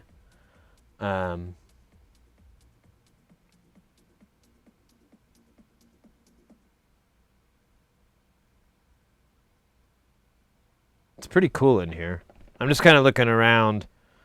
We do need to check this aftertouch connector when we bolt the keyboard in. It may just need a little bit of deox. I'm noticing this screw is loose. I wonder if it wasn't even seated in all the way. Because the client said the aftertouch didn't work at all. And we tested the sensor, and the sensor works. We just tested the two ends, and it gives resistance. So I'm like, it works. It's just not...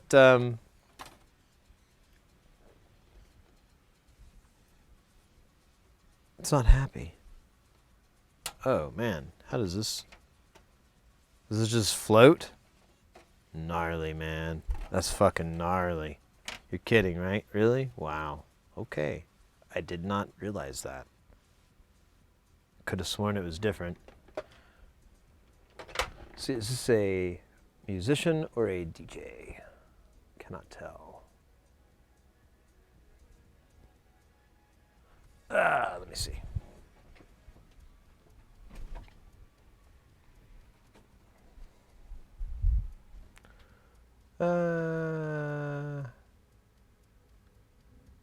This is like DJ. Ooh.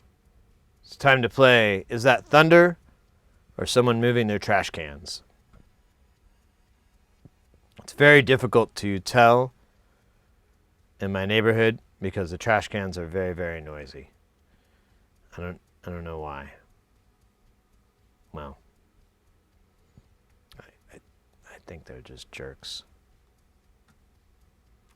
Let's see, let's do Johnny Bot here. What's he doing?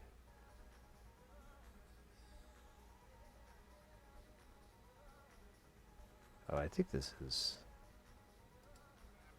DJ2, so hold on. Trying to see if we got any music we could listen to in the background that's not DJ music. It's like OG music. But, oh wait, we got F and Izzy. Oh, Neostormer's on too. Oh wait, they're playing a game, never mind. Let's see. Oh, stupid. Ad for Jack in the Box.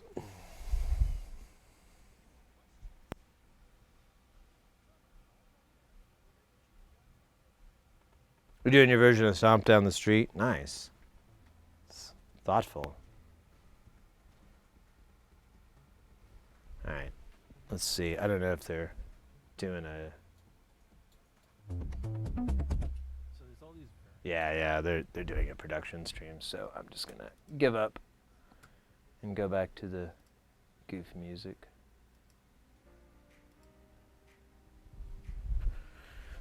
For now, and we'll see if something else pops up.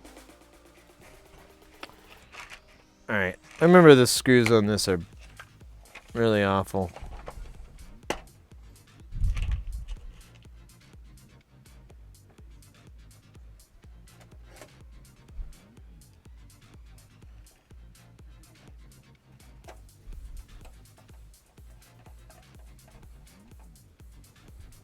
It's so weird that this board is floating inside.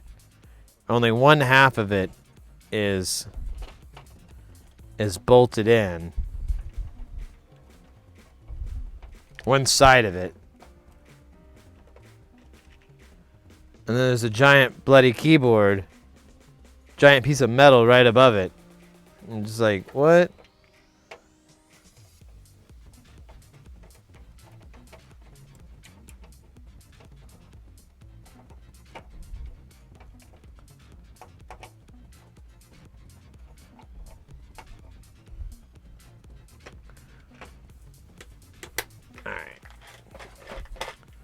Now, the wizardry of these ribbon cables. Now, I did mark everything, so I should be able to, and it's kind of already there, but we're going to try. Hi, Miss Choya. How are you? Did you come to visit us? Huh? Oh, show everybody how cute you are. No, you don't look away. Look over here. There you go. See? There's your good side. There's your Choya side. Oh. Okay.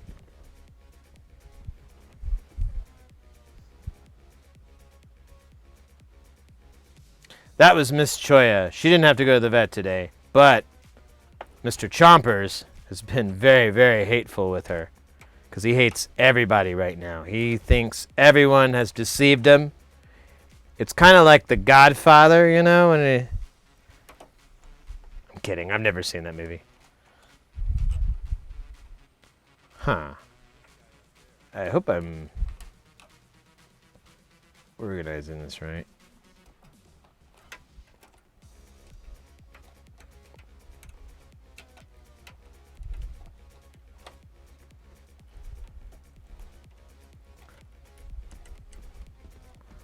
Wow, this is insane.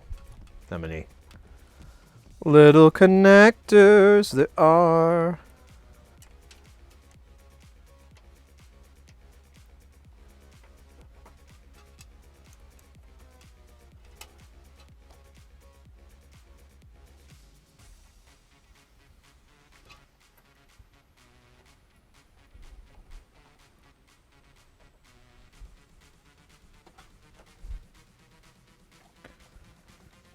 All right. And then there's these.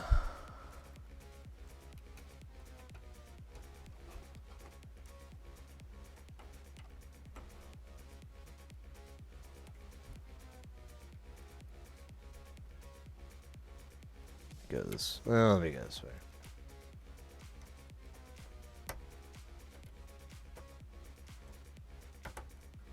Awesome. Awesome.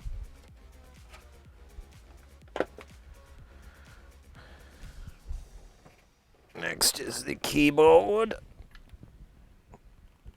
And, oops, that whole thing I was trying to avoid just happened.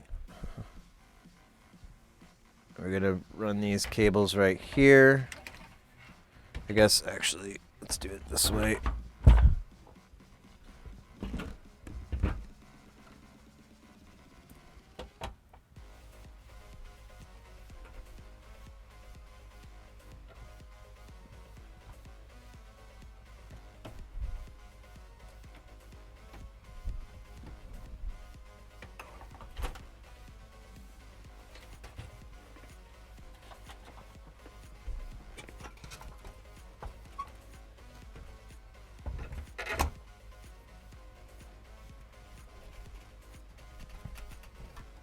This is really hard to tell where this is supposed to land.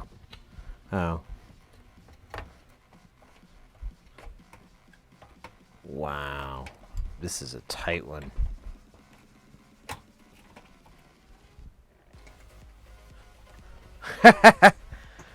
Alright. Stand by here.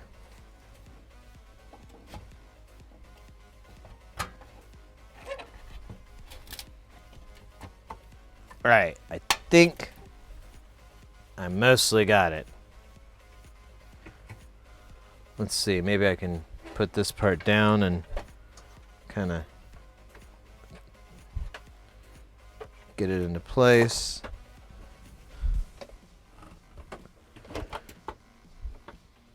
No, it is not.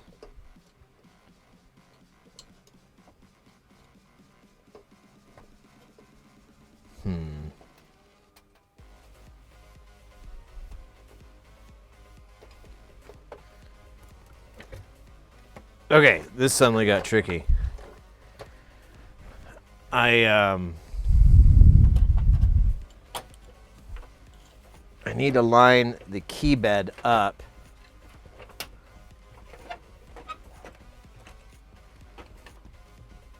with the holes, but there's no real easy way to do that I can see.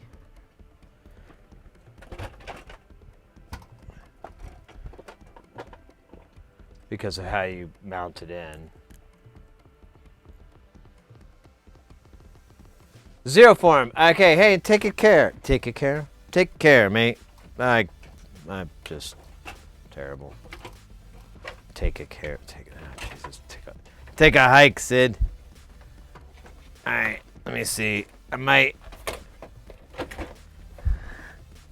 Alright, this is the wrong side. Oh, Jesus. Oh, I lost that. Oh, there it is.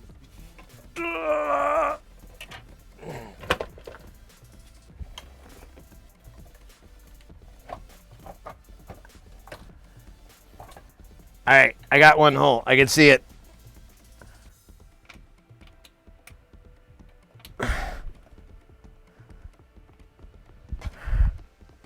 This is nonsense. Oh no, it won't go in now. Come on, you bastard. I had you in with my fingers. Maybe a little bit of screwdriver. All right. Really can't tell if that's thunder or a trash can. Hey, all right. I got one screw in. That means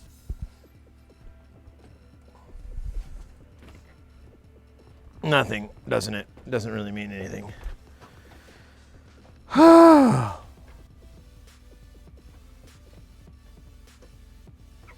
Yeah, Proton, it's really nice.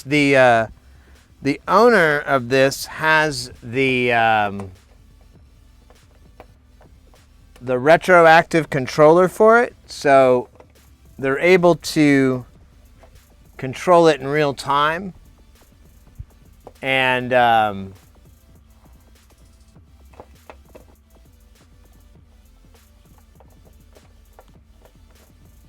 real big game changer. Oh my gosh, this won't. I'm just gonna use my head.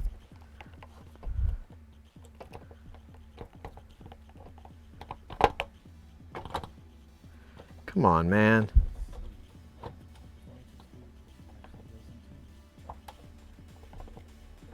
Where are you? Do I gotta do the middle hole?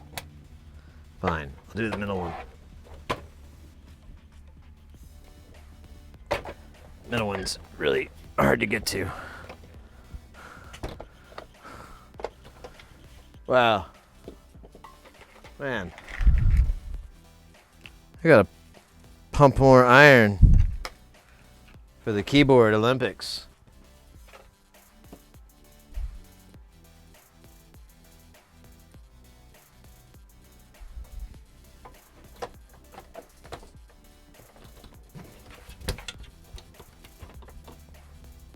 See, I can see the guy there, but he doesn't make it all the way down, which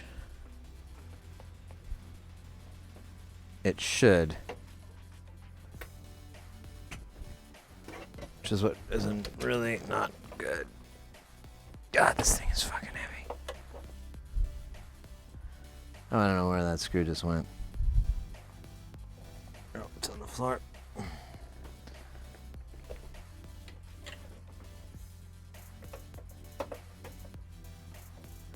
Yeah, I don't know why the center isn't going down when this outside is. Let me see how lined up we are.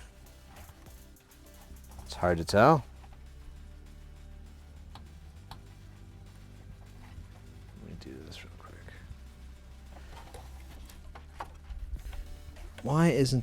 What is preventing this? Is there something in the way? No? It just has this big gap for no fucking reason? I don't believe that. But yeah, it's there. Alright, well what about on this side?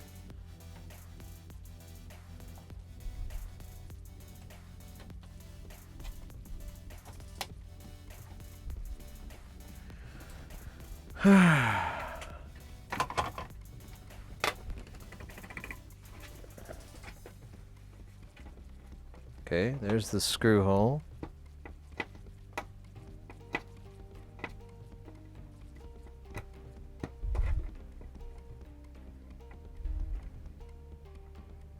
Am I going the right way? Oh my god, I can't tell. So bad. I think I am.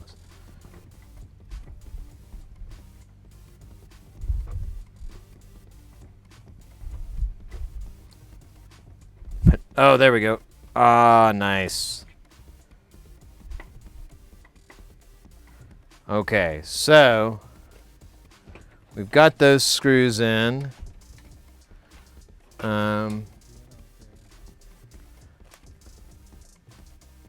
think that's it, really. It's crazy how it's not as bad as the Okay, so this has to go on this side though. There we go. All right.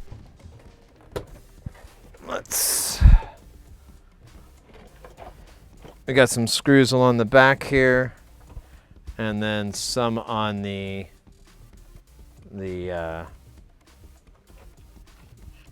bottom, and then we'll plug this in. We'll give it a play. Hopefully all the keys will work. I really don't know. My optimism is palatable, isn't it?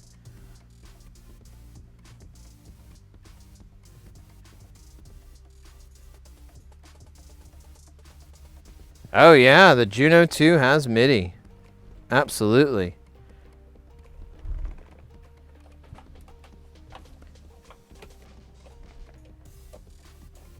Yeah, this external controller, it basically gives you all the functions inside as sliders, and it stores all your settings, everything that you put in there on that instead of storing it on the unit, and has a bunch of really cool features that, man, I really can't tell. Is it thunder or is it my neighbors? Such a weird confusion to have, but I don't really want to spoil it. Although if it is thunder, we could lose power. Yeah, as soon as I get this together, I'll bring it out. We're gonna do a big testing on this because we gotta test the key bed, and oh,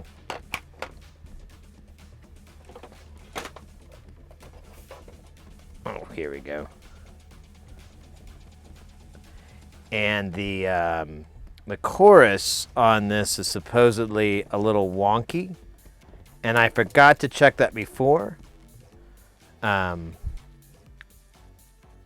It's a little bit expensive to replace. Like, people do sell the whole board, but I'm wondering if it's just a chip thing and we can just replace a chip, if it really requires the whole board being replaced. Oh my god, what is up with this? I got this whole... Maybe it's the wrong size screw. Maybe I'm... Nope, these are all the same fucking screws.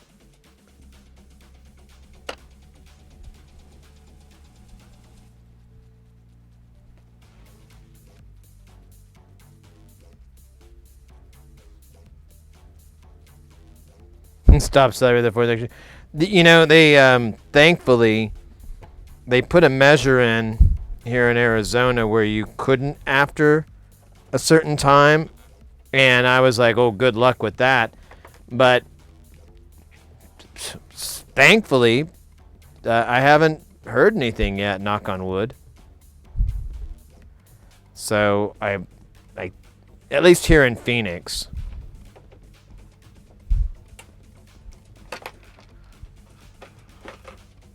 Alright. I think that's all these little screws.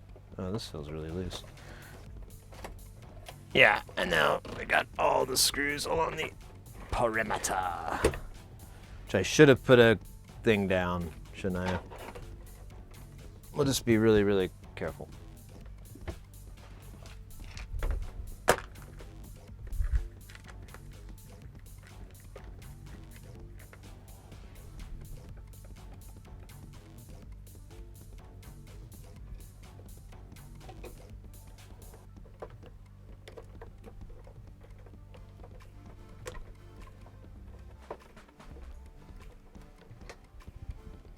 Alright, I'm going to take my headphone out and listen for this neighbor thunder.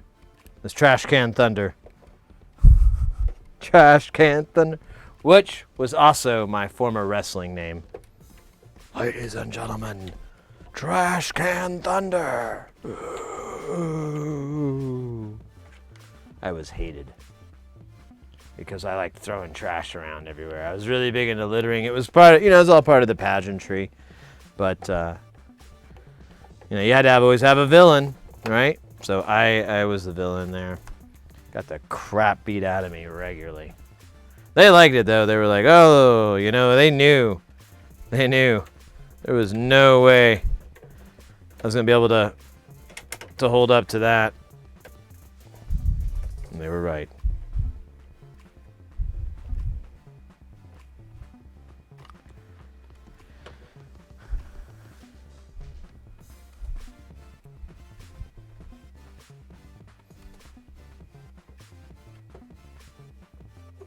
Got beat up by Bobby the Garbage Man, Tommy Toenails, the Tank Man, and even the beautiful Stella DeVille. But, those days are long behind me. I don't fight anymore. Mostly because there's no money in it. And I never made any money. I just got the crap beat out of me, and then I'd ask for a check, and they'd be like, oh, yeah, we're going to do that. After 8 or 10 years, I started to figure I was never going to get paid. So I wonder if one of these was supposed to go in the center, or if it was missing from the beginning. I can't remember. I know these go here. No, you can't see.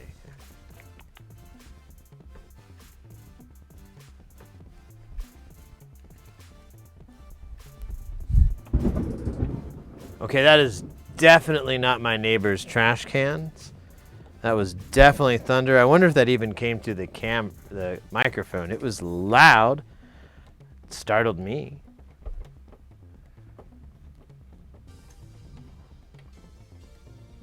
Here, yeah. Why does that not surprise me? Why does that reaction not surprise me?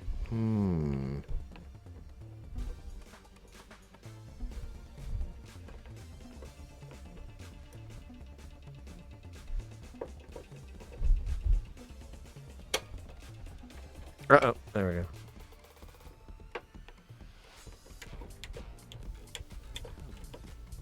Alright, well, that one feels like it's in, and then it's not.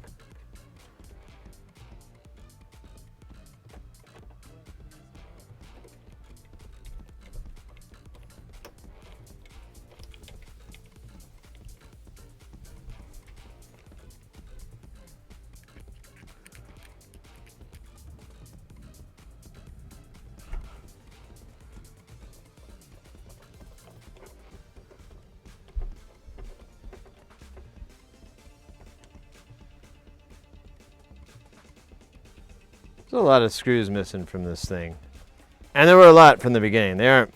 I didn't misplace them. They were misplaced before I got here.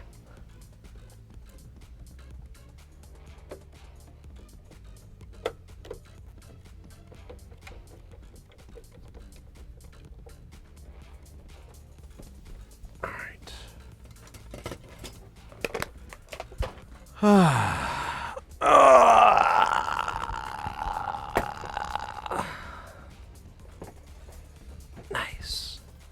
Nice. Get a nice shot of that. All right, let's bring in the wildness here. I think first off we'll put the old, well, wait a minute. I need to plug the MIDI in. I remember that was kind of cool first idea.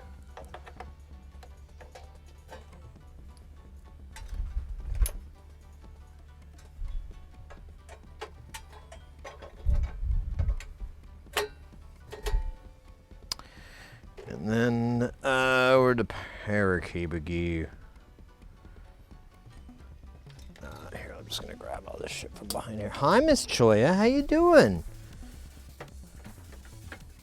That's good. That's good. No, I'm just the same old me. Hey, where'd I put that thing? This, you know, the keyboard thing. Oh, never mind. I found it.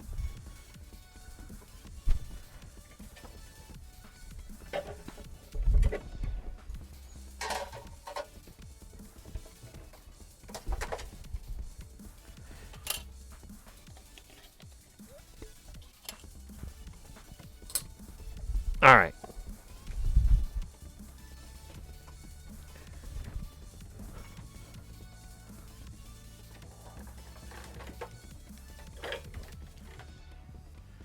This is it. No, it's from Retroactive.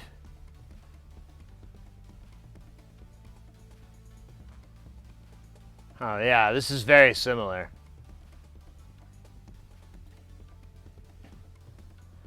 But yeah. Pretty much the same. Epic hunger. Maybe I need a Snickers bar. I ate a big sandwich meal before I started streaming. I was like, stressful day of listening to the cat stare at you, cut right through your body and mind, and tell you that you're gonna die by his hands, his paws, I should say. Knowing that your days are numbered, that each breath could be your last, and that your mortality, your very being, is at the hands of a cat. It's very stressful. Oh shit. Oh, weird. It still says check battery. Huh.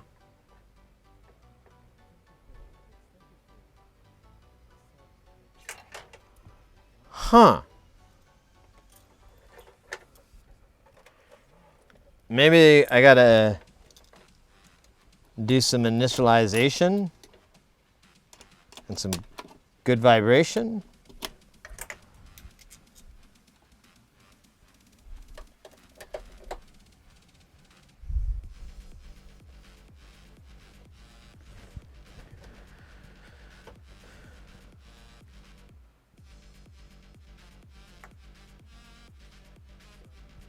Alright, let me turn this guy on.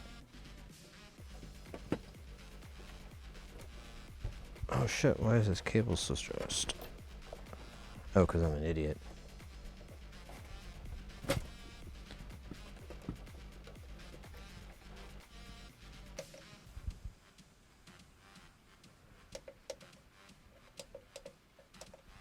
Let's see.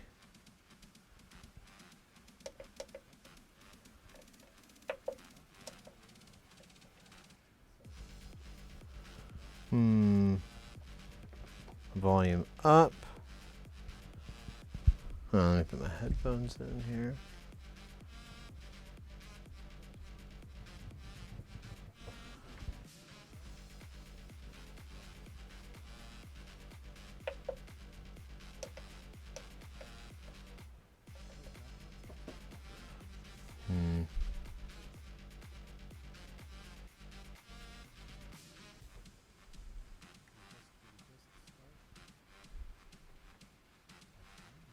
Oh wait, there's Omni.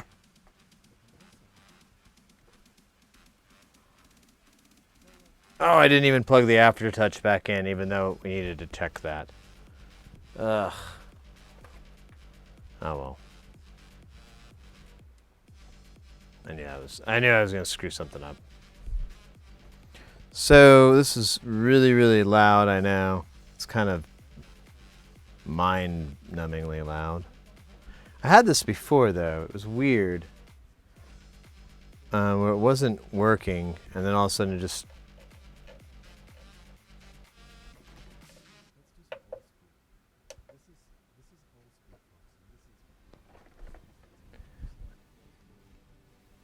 Oh man, that's what that is.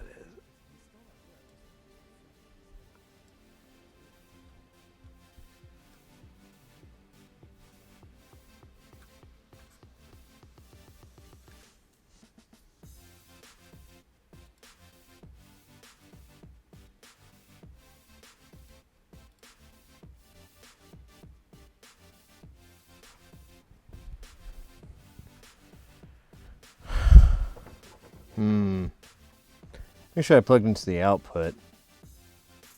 Yeah, that's right.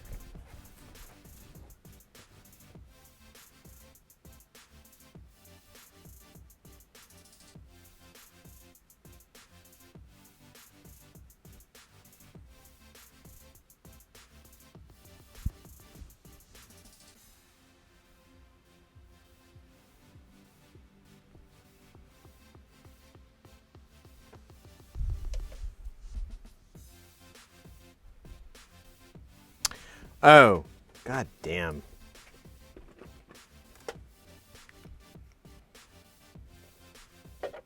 Didn't plug it into the MIDI.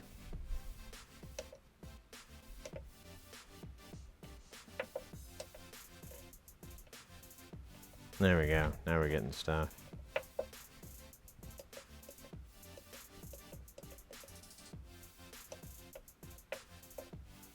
trying to remember how you...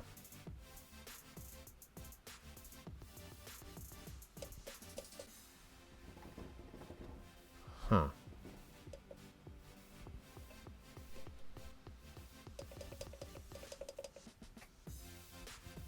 Let's try a patch generator.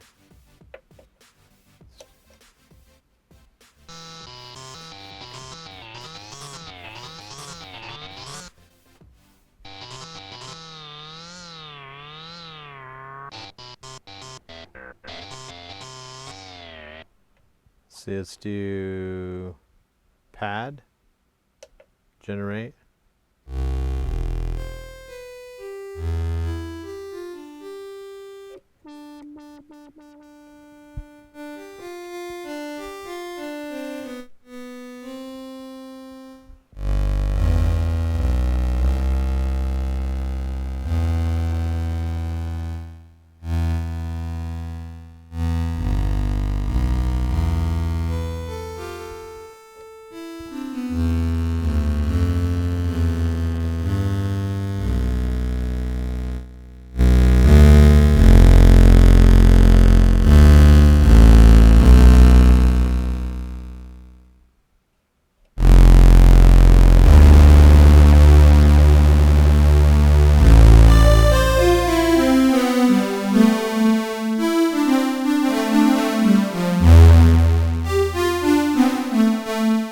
cables connecting. What kind of nonsense is that?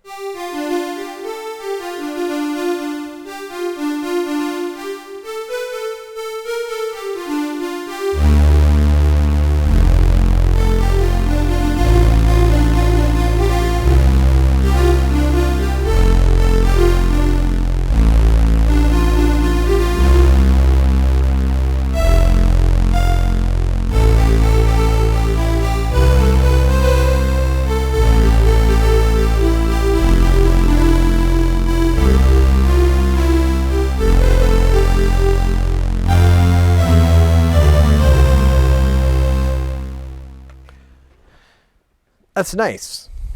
Let's try generating another let's do a string. Generate me a string.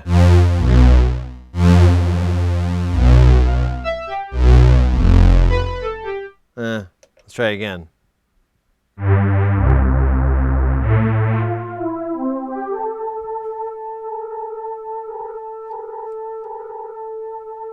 So far, I don't think the chorus is messed up.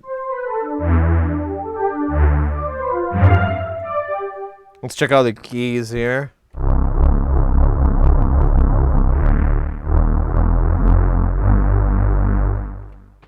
Is transpose on?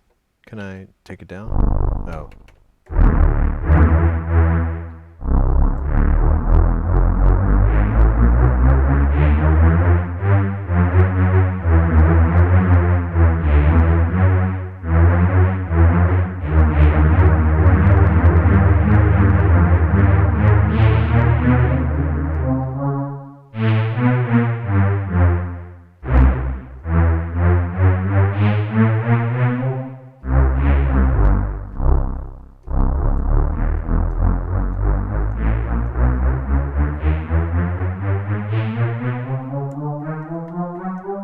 Let me make sure the key follow isn't. There we go.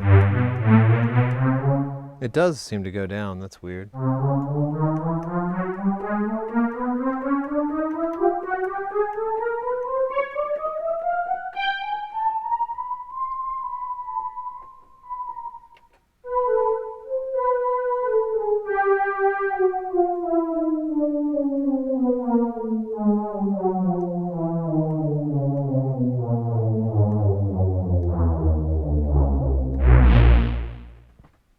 That's not good.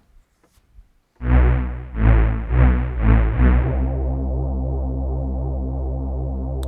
right, let's try another randomization. Let me just make sure that's not something weird with the... let's try an initialization. Yeah, there's a step off.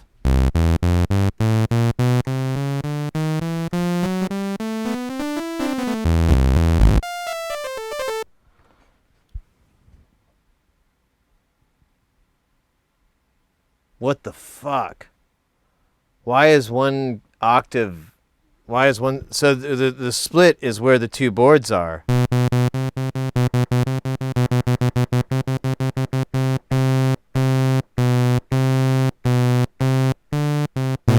Am I just?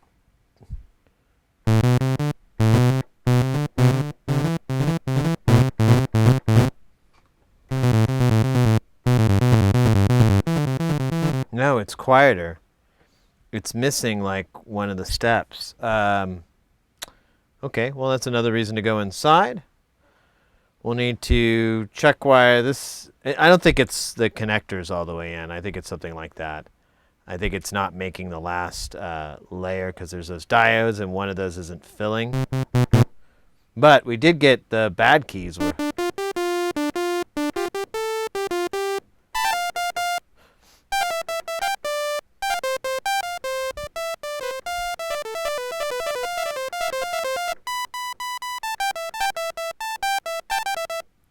Yeah, the Juno with the 106, yeah. That's a great one too.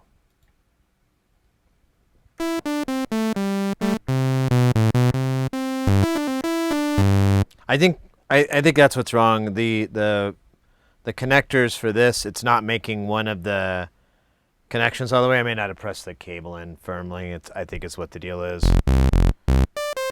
Because, yeah, this one's just like one tick down. But, all that aside... Wait. Actually, or am I just stuck at high velocity on this one? Oh. Yeah, I'm stuck at high velocity on this one.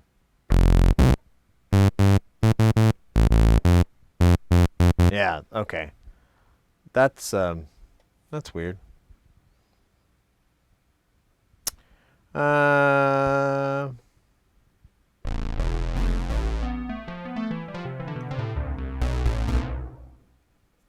Oh wait, and go through the presets?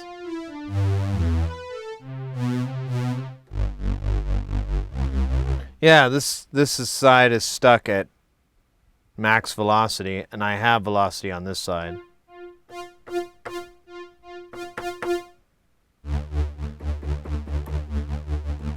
Yeah, I don't have any velocity on this half of the keyboard. All right. Cool. Will it still give me the no memory error again, or no battery error? Wow, I wonder why it's saying check battery. Did I put it in backwards? Pretty sure I didn't. But I am stupid sometimes. I don't know. All right, so this is not done. But I think we should, while we've got it set up like this, let's try to map out any other issues.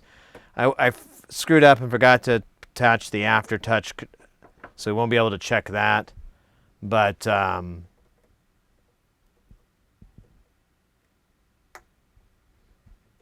me try.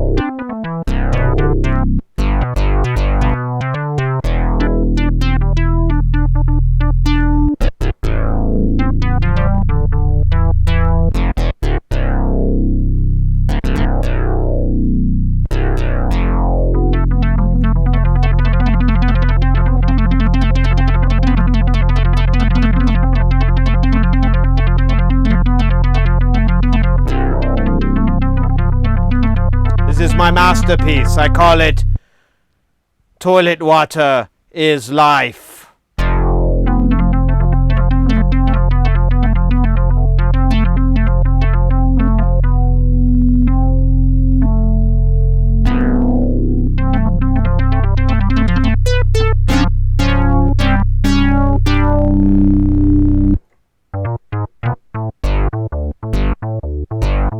All right. That was Toilet Water is Life.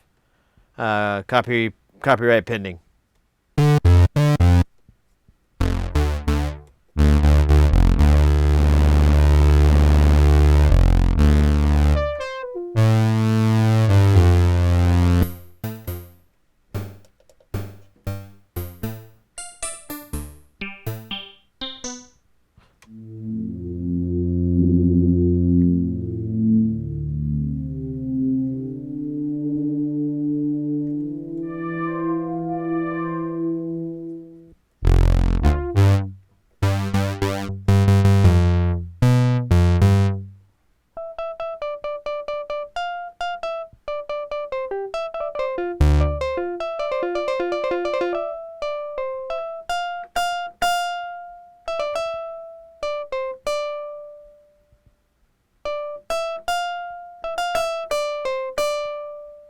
Oh, you're gonna get sued by Zemeckis.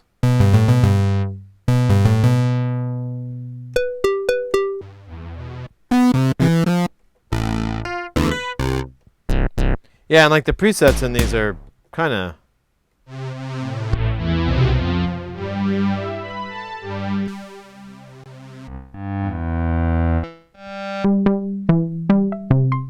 Awful.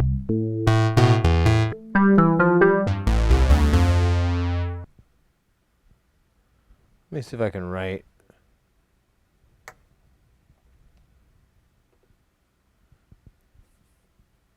No.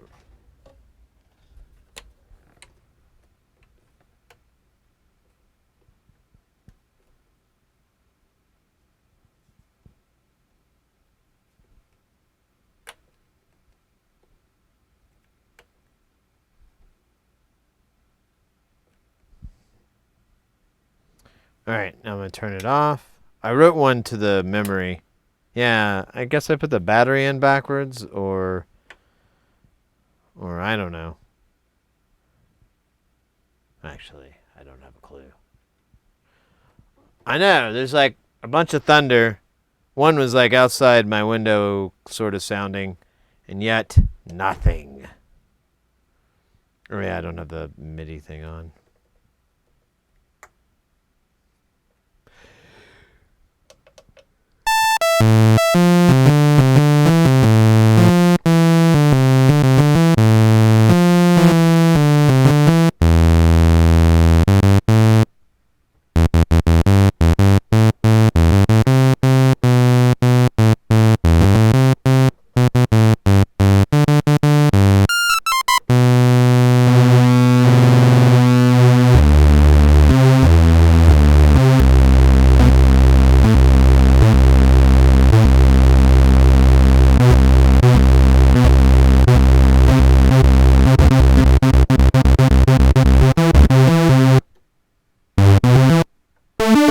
Yo, we got DJ Dowie in here. We got the DJ Dowie song. It goes something like this.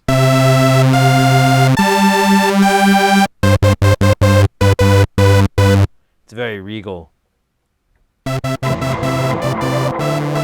Oh, yo, there we go. There we go. DJ Dowie with the, what is that? 7 months? Mate. That's awesome. Awesome. Let's see if we could do init sound. Let's do dance. I don't know what that means. Generating dance.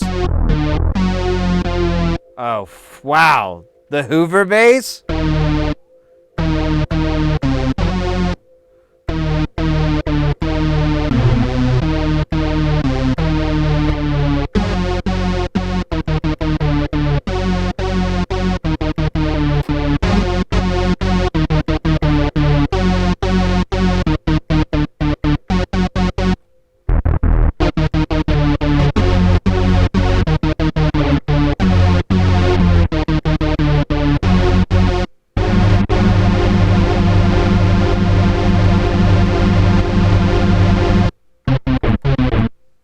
You know, that crazy little thing called life.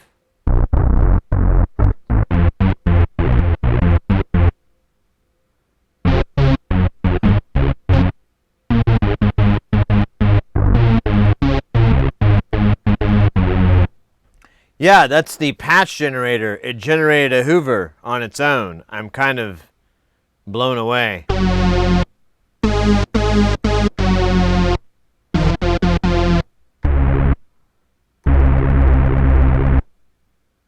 I feel like doing some Alec Empire.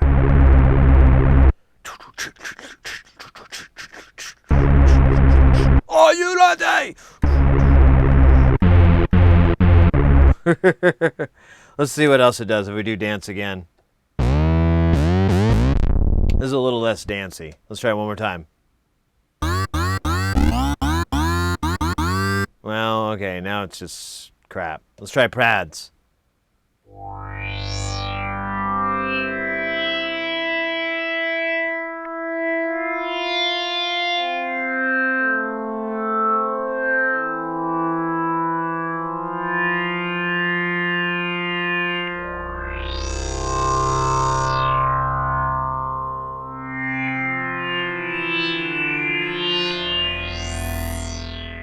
Yeah, that's cool, except this side of the keyboard being jacked up.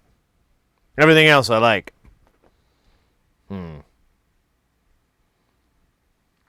Yeah. So that's that.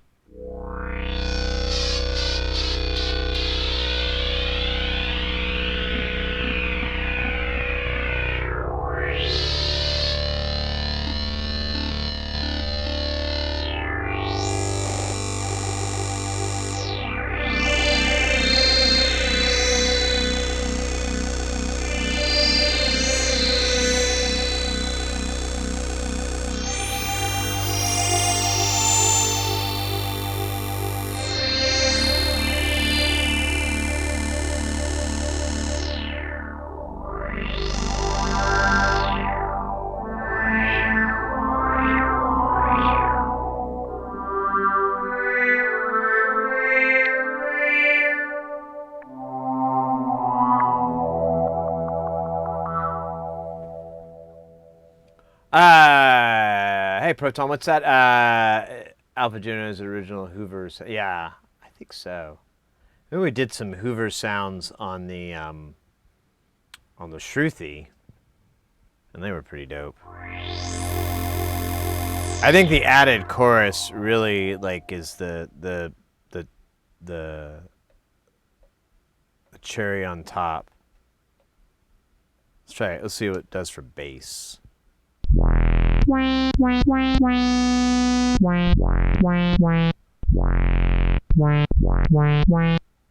That's kind of funny.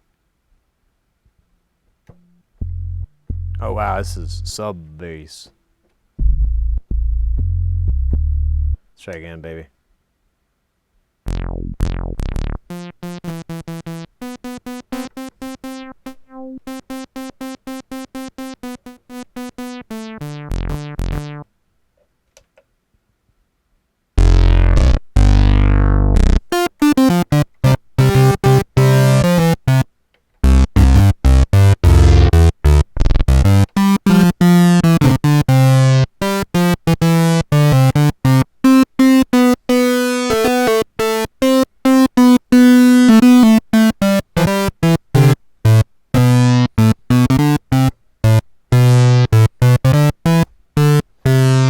I don't know what that song is. It just sounds like a really real song. All right. Let's put this away. Well, we'll put the keyboard and stuff away. We'll have to crack this guy back open and reattach the aftertach and figure out why this side is loud. Is that it? That's all that's broke, right? That's all that's left. Oh yeah, and the battery thing. Why I keep saying the battery is bad. I wonder if there's like a hardware reset you're supposed to do. Let me check in the manual really quick here, because there may be something in here about battery replacement.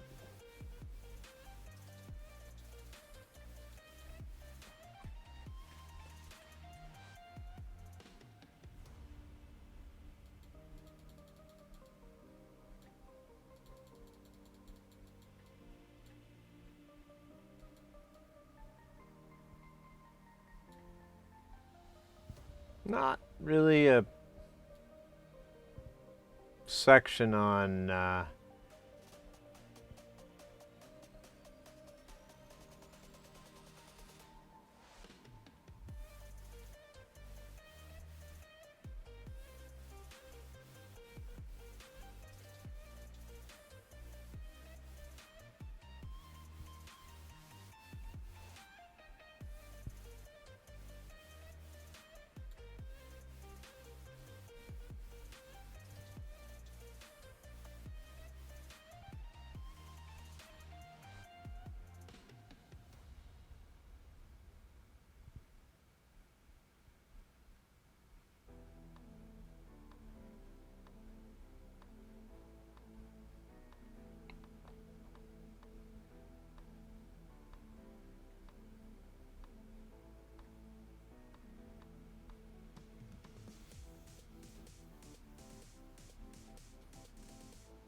There we go, battery. With the power off, check the battery voltage at pin 24.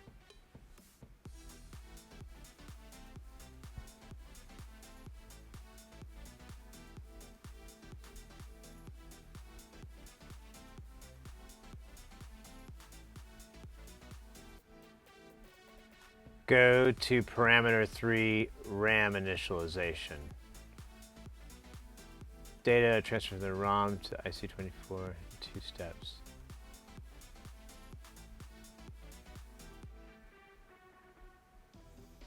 Off. Switch the power off while holding down the portamento and data transfer. Switch the power on. Okay. Holding down portamento and what? And data trans? What the fuck is that button?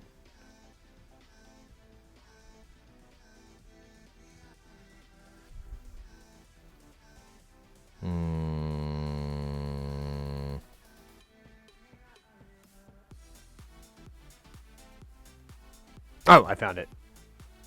Okay, so while holding these buttons down, powered on. Okay, cool. So let's give that a try. So I'm gonna power this off. I'm gonna hold down portamento and data transfer, and I'm gonna turn it on.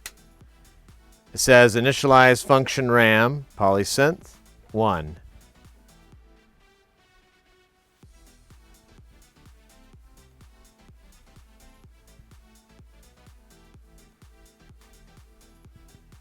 All right, so now I'm going to turn it off. Now it says Alpha Juno when we power it up. Let's go! My powers are growing. Thank you, manual. I probably would have not figured that out. I probably would have had to hunt on the internet like some jackass. Wait, that's exactly what I am. All right, so that's good news. We just need to check why this half is louder than the other, which is probably just a simple wiring thing. And then we need to connect the aftertouch and test that. Sadly, that is the keyboard, but we'll see. Maybe it's just a cable. I'll try to remain optimistic.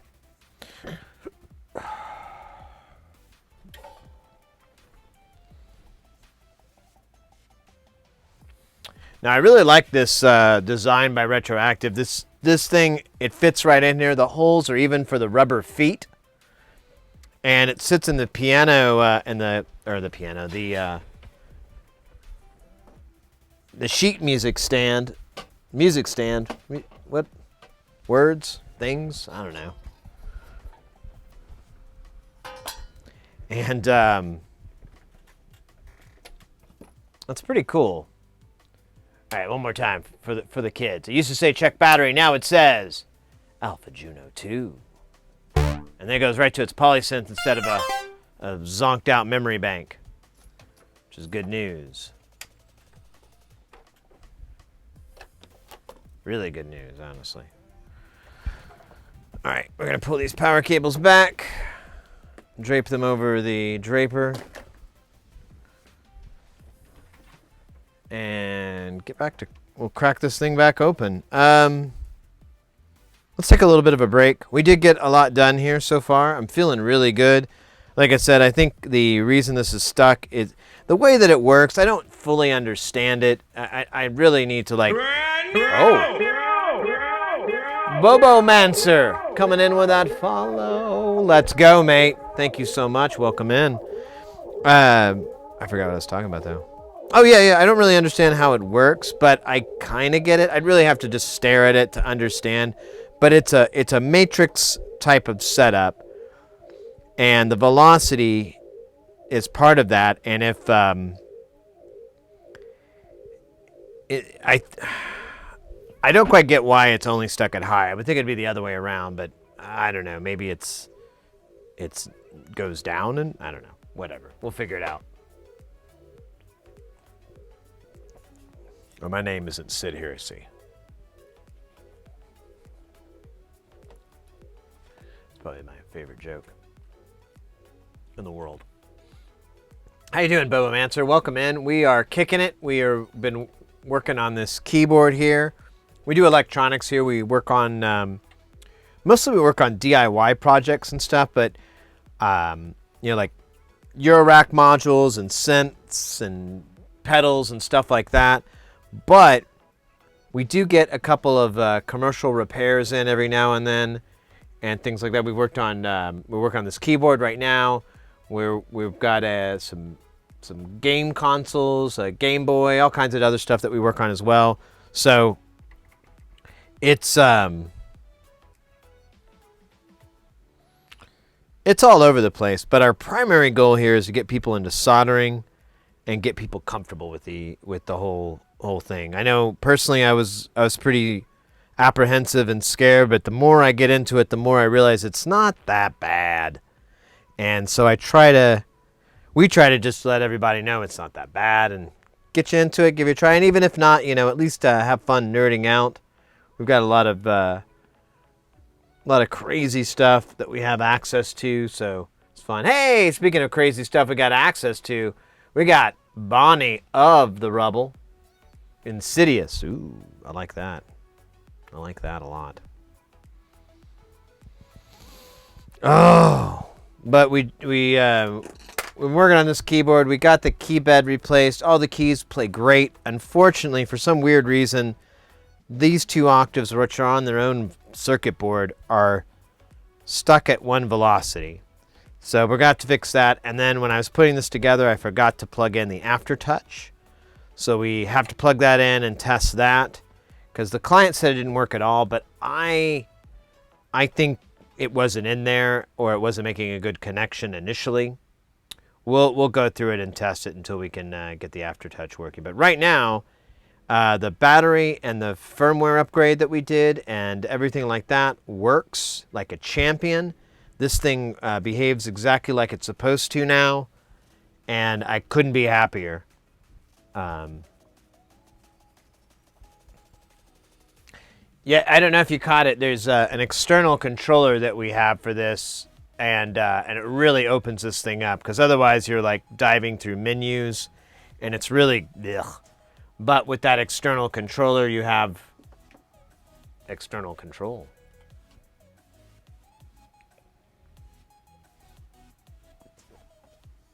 Oh my gosh. I got kind of tired all of a sudden. It's kind of late for me, stream-wise, because we started like 3 hours late because I had to take my cat to the vet. It was an appointment, but then it like turned out to be not that fruitful. Well, I guess kind of fruitful. I just wish it was more fruitful, so I don't have to go back, because I gotta go back. They gave him more drugs. He loves it. He can't. He's like his old man, though. Built up a tolerance. Now that shit doesn't mess him up. It just gets him to normal. That's how he is now, and he doesn't like normal. He likes to be weird, man. On his own fucking land. Fighting invisible enemies. Yelling at bugs to come and let him consume them to their death. And occasionally, vomiting.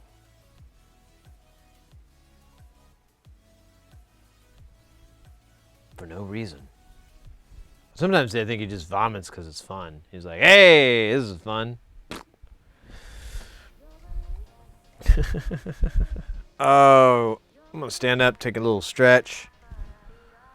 Thanks everybody for hanging out today. Today's been awesome. We've had some really awesome love. We had like a nice gift subs earlier, so hopefully everybody's enjoying their emotes and their ad-free life.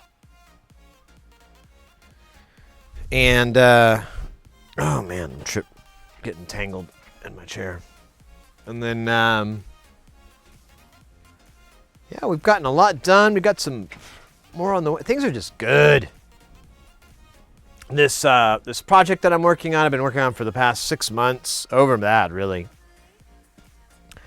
For a product me and my buddy have been building together. And he contacted me today for, he's like, hey, this is the price. And I was like, awesome, send me the invoice and I'll pay it, and we'll get our stuff made. And once those get made, I'll be able to finally show you guys what it is. I'll demonstrate it. I'll give you a hint. It's in Jamtown. Look what I can do. Yeah, that's probably what Chompers does. He's like, check this out. Yeah.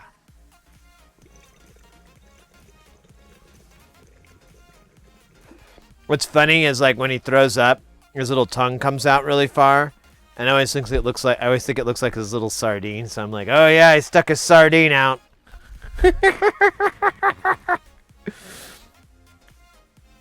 Mrs. Hersey doesn't find it funny. I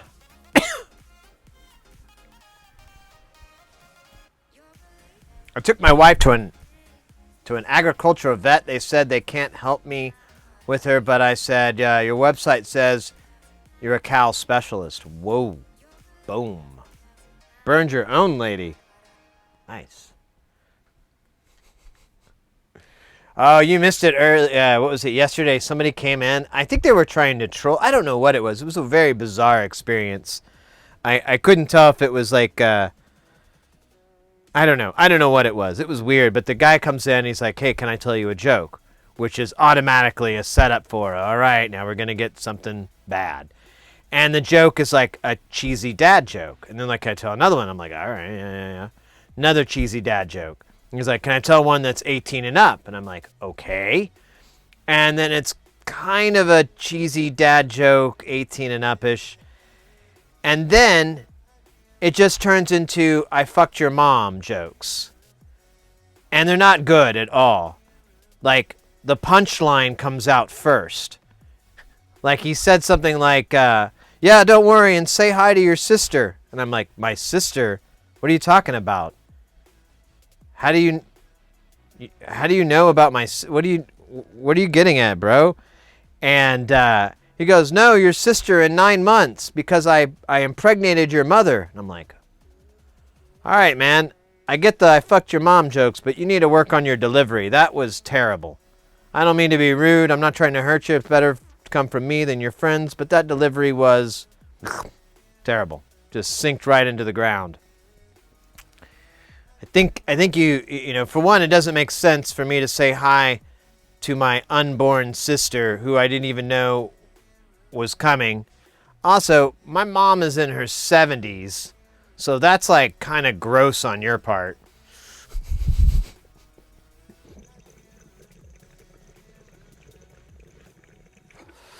And a little bit of a lack of knowledge of you know, female anatomy and reproduction, but you know, whatever. I was like, don't worry, you'll get there. You'll get that comedy. It took me a long time to be funny too, and I'm still not funny. Just funny looking. But I'll take it, damn it. Was it Mike Oxmoor? I don't think so. I'm not sure. I'm not familiar with that name. I don't know. This guy, he said he was from the... He later said, like, sorry for my English. I'm from the Czech Republic. Which I just tried to change the subject to, oh, one of my favorite streamers is from there. His name is David01. Does some techno. Really good, you know, and I just kind of, like, tried to change the subject because I was sick of these, like, dumb jokes. It's like, these jokes are terrible, bro. I don't know if you think you're funny. You know, it's just like... Oh. Hey, that screw I was missing.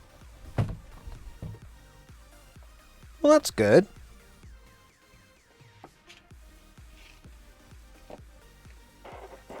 Alright. Let me put down this towel. Just so I can not have to worry about the front of this. This is so fucking ridiculous how I do this.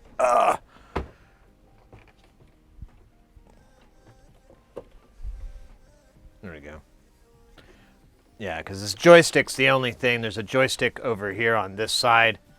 And there would be no joy if I broke that stick. No joy at all.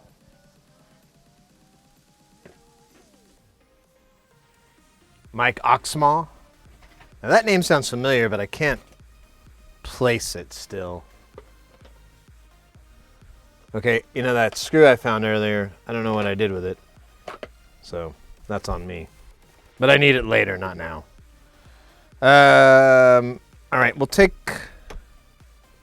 the surrounding screws off first. Well, I'm going to have to get to the keyboard. I'm going to have to pull it up. So I'm going to have to take the keyboard screws, those out. So fuck it. I think I might have a better idea on how to do it. Instead of trying to line these guys up, I should try to do these first, because they're probably way easier to get to.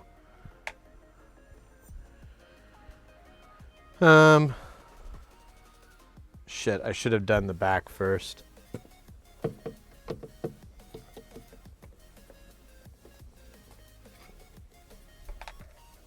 Actually, this isn't so bad. Chaos Fool, welcome in. And the dude kept going on with the plain vulgar nonsense with the pain and the... Yeah, it was... Yeah, that's right, you were there. Yeah, it was just cringy, and I was... You know, I'm trying to be nice. You know, I just didn't get it. I'm like, is this an 8-year-old kid? I don't understand. Why is this so bad and cringy? Like, was that the joke? Am I old? Am I too old for this joke? I can't remember if that's the screw or not, so I'll just put it here. Yeah, you remember that. That was so weird. And I just was like, I don't know what to do with this guy. And then eventually he left, and I was like, cool. And yeah, I just kept trying to change the subject, like get off of those jokes. They were so weird. Is it all working out? So the only thing left is I forgot to plug the aftertouch in, so I didn't check the aftertouch. Oh, Axe Deathra. Mate, let's go with those 100 bits. What was I saying? Oh, the keyboard. So the aftertouch doesn't work, and then there's something wrong with 1.5 of the octave, or like 2 octaves. They only do high velocity, and I'm thinking it's just a cable not connected all the way. I think it's just something like that because of kind of how the velocities work on these things, on keyboards, how they're registered and so forth. So if I mean, I don't totally get it, but it makes sense. And I'm like, oh, you know what? I bet the cable's not in all the way, or maybe there's a short that's bridging something. I mean, I don't know. We'll figure it out. It's not a big deal. We've got the tools. We have the technology. We've got the techno. The technology. You know what? Never mind. I'm going to take these screws out too. Because I'm a wild man, damn it. Don't try to stop me. Don't.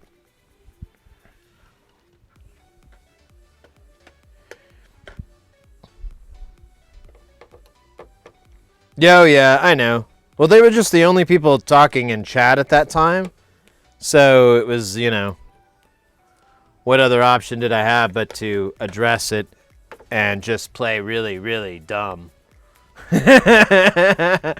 Also, I'm not sure if the dude really is from Czech. Could be someone trying incite against Czech, as that's just a conspiracy theory of mine. Oh, well, you know, and I'm right there with you too. That I was just like, you know, okay, you know, I really don't have a way to tell, but that's why I immediately just changed the subject to talking about a streamer from there and going, oh, one of my favorite streamers, he's really great.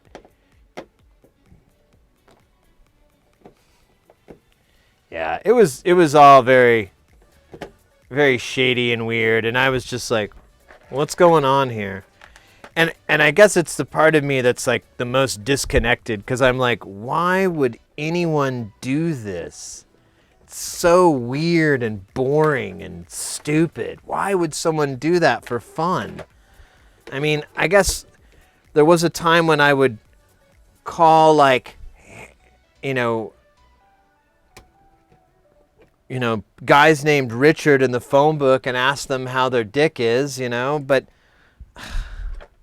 I was a very young man at the time. I guess, that's all I could ever assume is that these people are just 10-year-old me. And instead of calling Harry Dix in the phone book, did I forget one?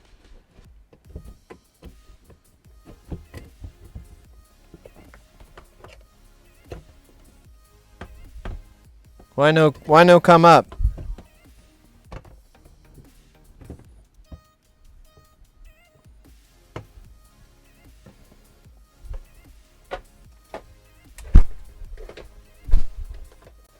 Okay, that was weird.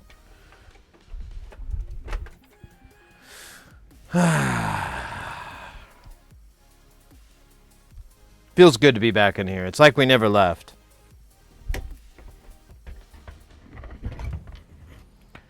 So yeah, it's all this blue cable here.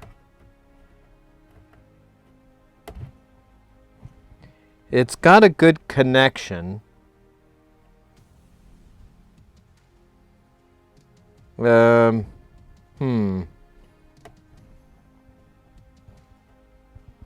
me try looking at the connectors. So those all look good. And our pins look good there. I don't feel confident that reseating it's going to fix it.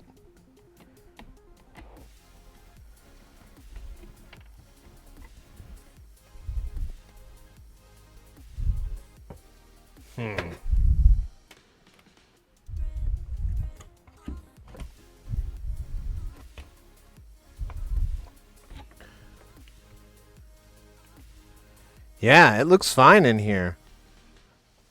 I don't see any reason to expect any damage.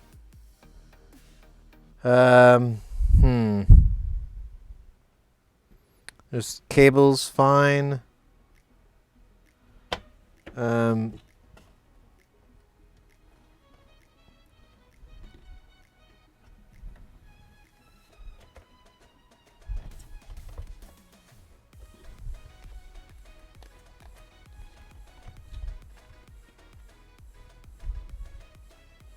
I don't know, maybe wiggling these cables might help, to be honest with you. I really can't see a mechanical reason that it's not working, like a high impedance air gap or a busted trace or whatever. Nothing. It all looks fine. So let's work on this thing. Oh god, this is such a pain. This part. Found it! We ain't found shit! So I'm gonna try to put this thing. I'm not gonna connect it all the way. I'm not gonna put it all the way back together, but I want to. Oh wow, yeah, this connector for the aftertouch, I don't know how the hell it's supposed to work. It's like really, really small here. Well, you still can't tell, but there's no room for the gap to go in. Oh, it's really weird. Why? Maybe you're supposed to put it on. Here, let me try that.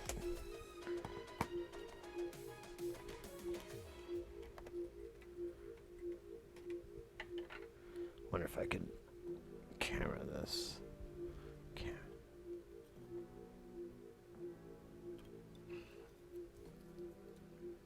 Yeah, maybe.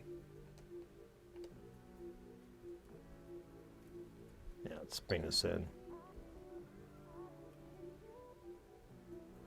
So here's this connector, but it's like the distance is just really, really small for this. And it's connected to the board. I disconnected it. I'm going to try to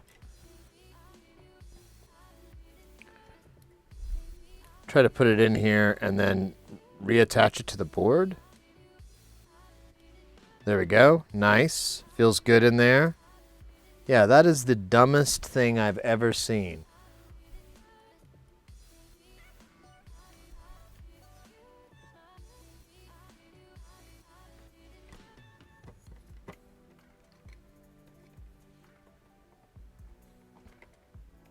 Here, we're going to have to... Yeah, that's weird. All right, well now that aftertouch should work, and we can troubleshoot this keyboard issue, which I still am very perplexed about. Let's close this part up.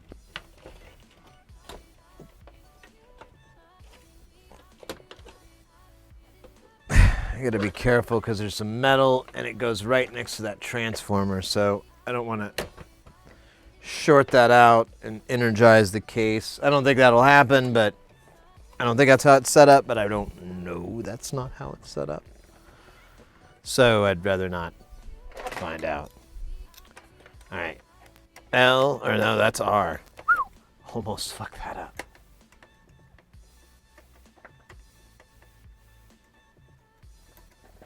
Your guess is the aftertouch? So I don't know if it was connected before.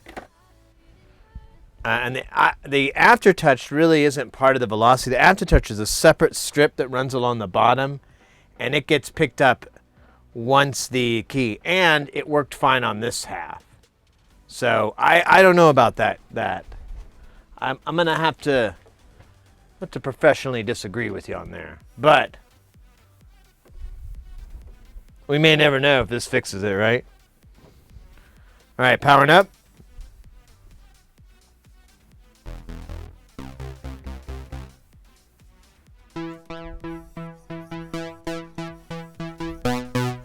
Still stuck.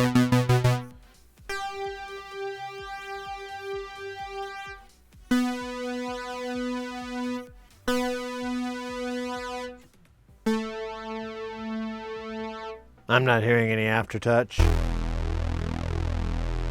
I don't know if this has any, but it should. See if we can find a...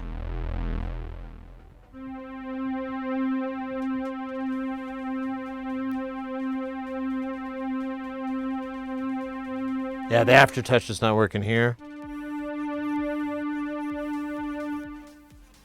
Let me try another. Let me kill this. Yeah.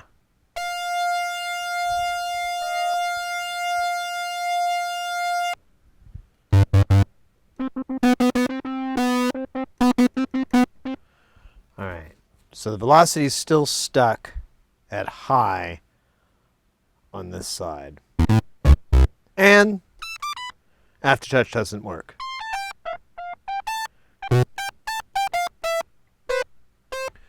Let's try to work on the octave issue here. And then the aftertouch we'll work on last. The client would like to get it working, but it's understood that it's pretty common that not to get aftertouch working. Because he's without spending a bunch of money and stuff.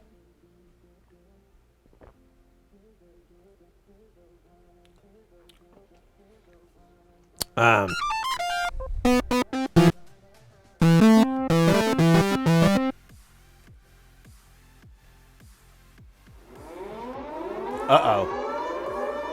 My God. We got Firebrand coming in fire hot with that delicious, incredible. You can't feel them edibles yet, but they're going to kick in any second. That's right. We're talking about Firebrand coming in with that piping hot raid.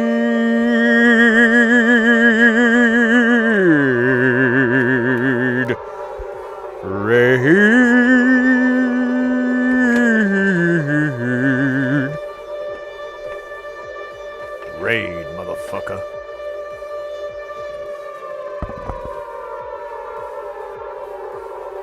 Where the hell does this wire go? And it's really strained.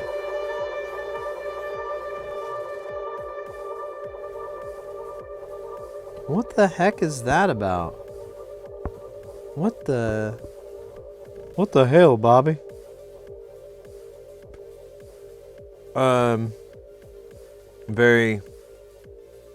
It's this one.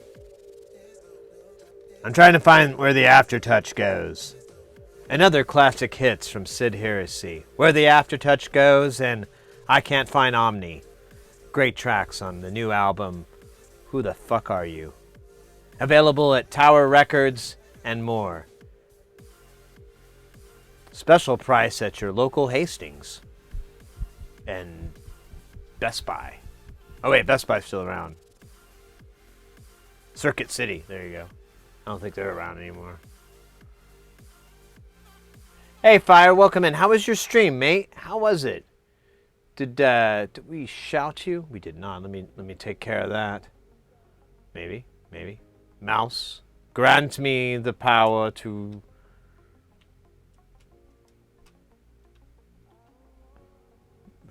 You guys, if you're not familiar with Fire Range, go check out their stream. They it's a lot. It's a music stream a lot of times. There's sometimes it's just chatting, a cooking stream. I've seen all kinds of stuff. They're fun content creator. If you're into that kind of stuff, I recommend giving them a check out, a look out, a look see, and it's got to be better than this. Man, what did I done do?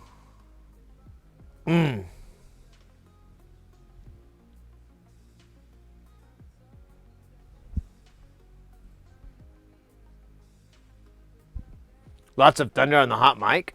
Yeah, we did have thunder. Here. You too? That's awesome.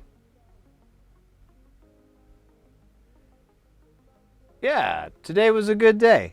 You didn't even have to use your AK. Oh, you got a big storm? Same here. But it's just thunder. There's no rain. That's how it usually is. But it's kind of preferable, if you ask me. All right, we got to fix the keyboard problem first, and then we'll work on the aftertouch. The aftertouch, the pad works, so either this isn't producing any signal, or there's a short, something like that. It shouldn't be too hard. It's 1 a.m. When's it going to be 3 a.m. eternal? KLF's going to rock y'all.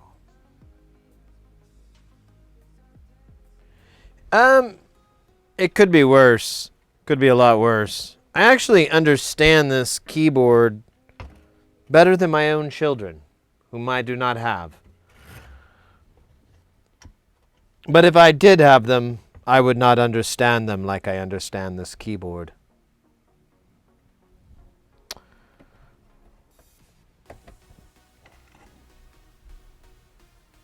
In fact, I would disown them.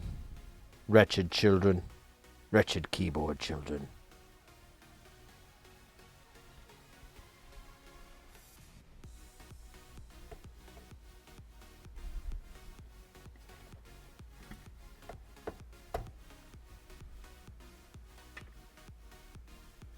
Yep. These are all different. They're right. God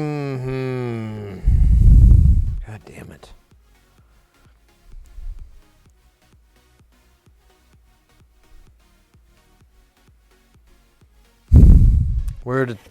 What to do? I guess the place to start would be to check the keyboard itself. We did trade out a bunch of we did trade out a bunch of parts and stuff. So, we've got a working and a non-working side that share a lot of connections. So it should be easy to rule out what's working and what's not working. I hope, he said with a glimmer of hope. Hey, I'm going to tell you right now, hats off to the string wrap. Let's go. I love that. It's beautiful. It's really, really nice. Head banging. Welcome in. Ah. Yeah, let me do that first, and then we'll look at this next. I don't know what to do there.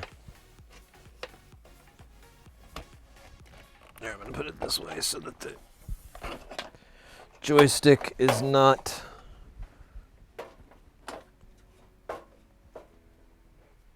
there. Then we don't need the towel no more. Oh, there's that screw I was looking for. Cool.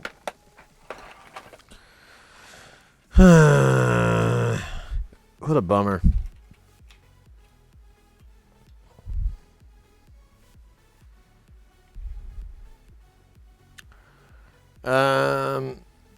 So there's two boards here, and where it stops. Oh wait, where it stops working is further in than where the other board stops, isn't it?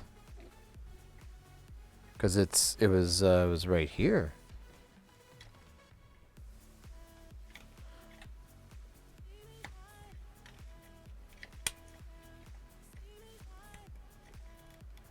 Oh well, that really doesn't come out without pulling the spring.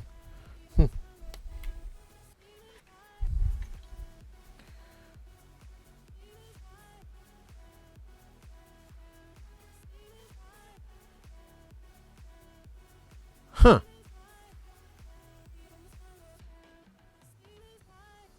Oh. Oh, wait a minute. I think I know what I might have done. Maybe. Let's see.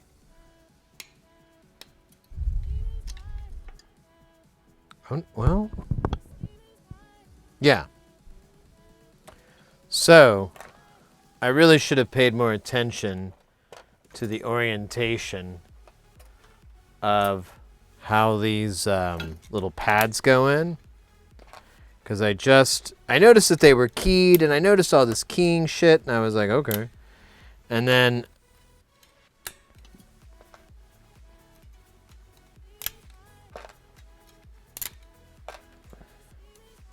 I put these in. Somehow I just put these in upside down. All the other ones are correct, which is really funny. And it's weird that I got these two. Hey, Polybias 3DP. I had a DX7 with 3 keys that were not making contact, so I cleaned the carbon rubber contacts, and then none of the keys worked. Ah. Well, I was going to look into trying to replace these little graphite switches, but I just bought more of these strips. They weren't too expensive. They were like around $10 a piece, but this isn't mine. This is for a client, and they were like, "Yeah, that's cool, man." So it's pretty easy.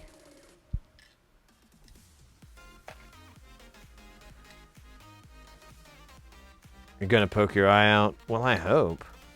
Not with these glasses. Yeah, someone was talking about how eye protection is really important. I'm like, yes, I agree. However, I am immune to this because my glasses are so thick that it will probably damage whatever hits them. Like bullets will deform. I don't know. I guess if you had like something that shot diamonds in my eyes, like, then maybe.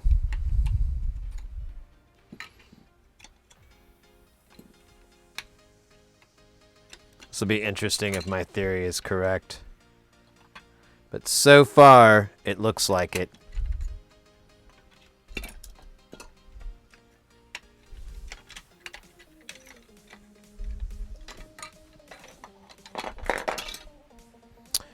Yep.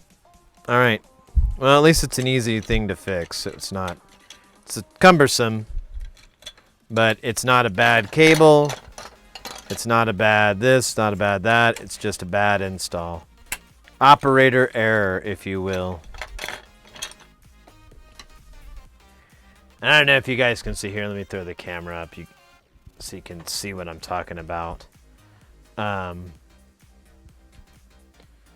So let's see. Let's go to this one.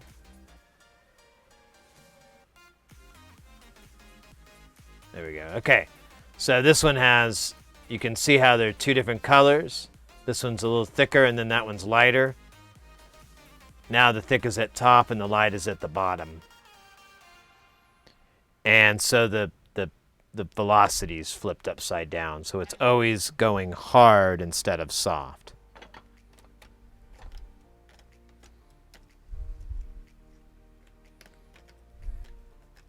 I just can't. The only part that freaks me out is like, why did I only do it to these? That's weird. Why didn't I do it to all of them? Why didn't I screw up everything? Why just this part? Was it a joke? Was my psyche messing with me? Here, scooch over here. It doesn't really help, does it?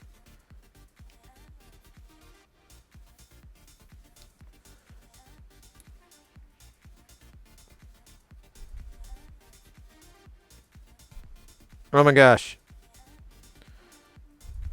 Get in there, you son of a bitch.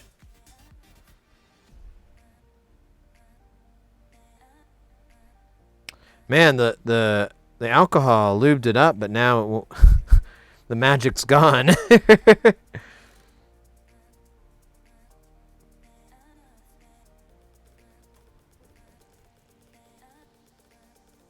Okay, that one got in finally. That one is in. There we go. Just got to get him at this nice angle, which isn't easy to get. Oh my god, there's some bug crawling on my damn leg.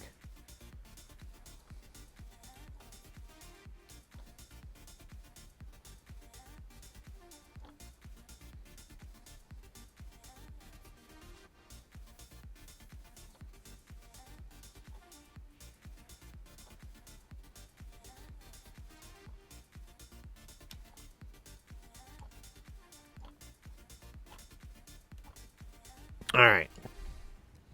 Now let me not screw this up a second time.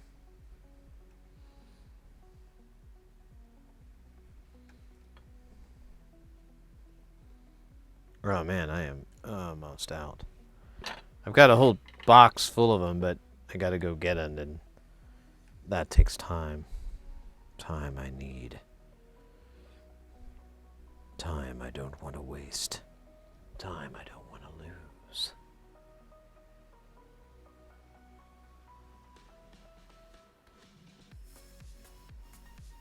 It's working better for these. I was having a really hard time getting them in dry. And I didn't want to spit on it because it's not mine.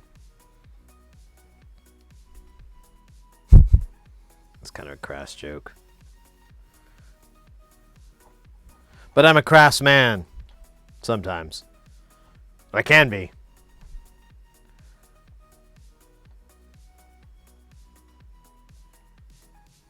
That was one friend of mine. Oh my god. He just goes for it. And he's funny too. So I mean, it's not like you're like, dude, you're just being vulgar for vulgarity. No, he's really funny, but man, you want to make sure your mom's not around. Oh, come on, bug. Quit fucking with my leg. I ain't got time for this. I'm trying to put this keyboard back together. Alright, I think this was the problem. I think this will fix it. But I don't know what to think sometimes.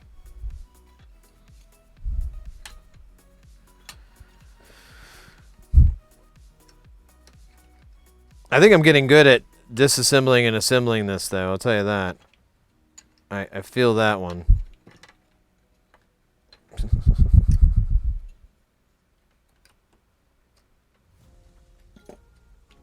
Which I guess is good. It's cool. It's not really something you can put on a resume. But, you know, let's face it. When was the last time I filled out a resume, right? The last time I sent a resume. Oh, yeah. Speaking of resumes, I did get called back from oh,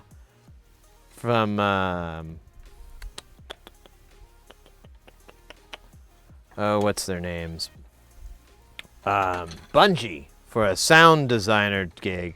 And they just wrote me back to say no, but I was just like, oh my God, I totally forgot I applied for that job and had no intention of taking it unless they would pay me a W-4 salary. I was going to come in with these insane demands, but I'm like, what do I have to fucking lose? I mean, they're not even going to pay me very much, so I'm going to come in with crazy demands. That sounds like a good move. And so, you know, it's probably for the best. I didn't want to make enemies in the gaming industry. Not yet. Later, maybe.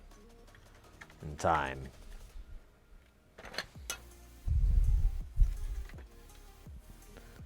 It did give me the idea, though. I thought it would be neat to do some sound design and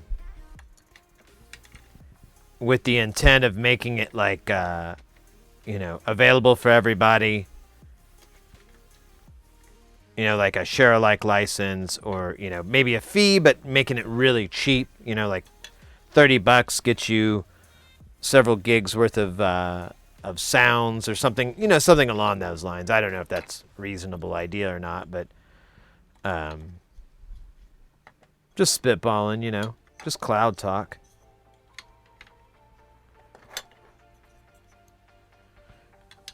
Man, I sure know how to put these keys on better than I did an hour or two ago when I was doing this before. That was brutal. That hurt me inside. Still hurting.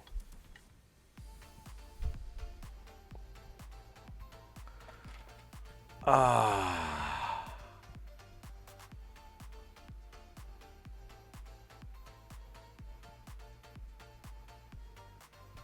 The alcohol, it's I don't know.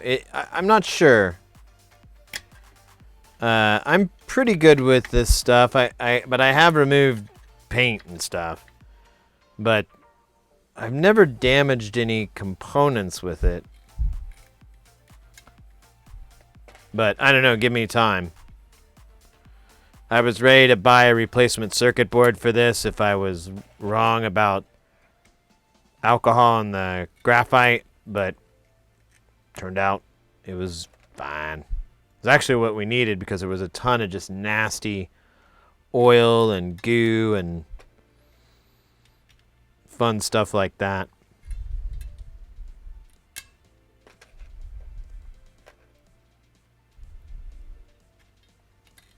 Many years of jamming. Ugh, come on there, Spring. Let's quit embarrassing me in front of my friends. Come on, jam it. You're not going to think I'm cool if you do keep doing this, Spring.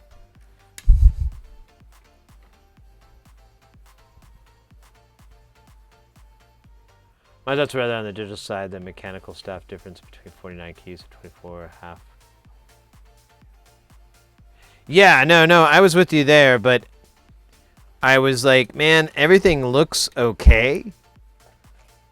And I thought it would, you know, the circuit board does split at some point, like somewhere around here it splits. But when I realized it wasn't at that split, I immediately changed the way for what I was looking at to going to what did I change? I changed these pads.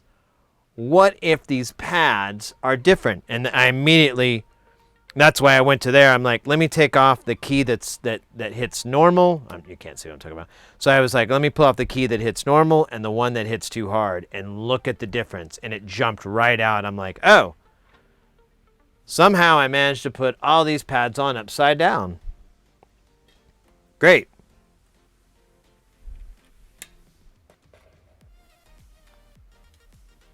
Alcohol removes linen.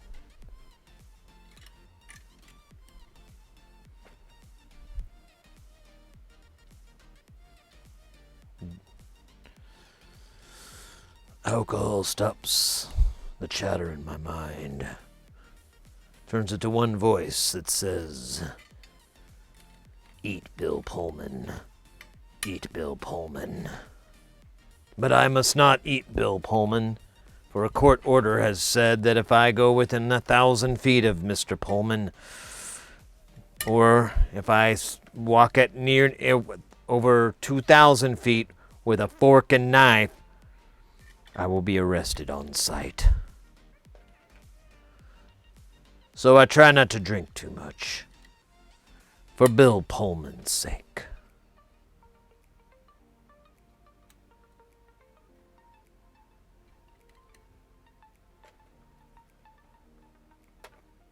Bill Pullman.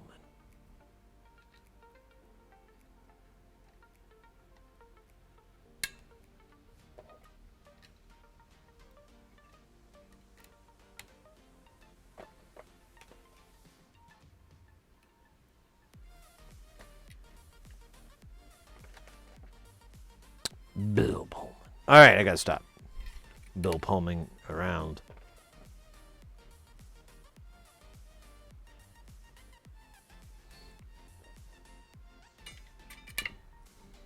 All right, almost there. So we'll drop this keyboard in. We'll test it, make sure that the keys are working, and then we'll secure the key bed in. And we'll start working on the aftertouch, and we'll fix that next, and then we'll be done. I think that's all that's broke on this thing is, and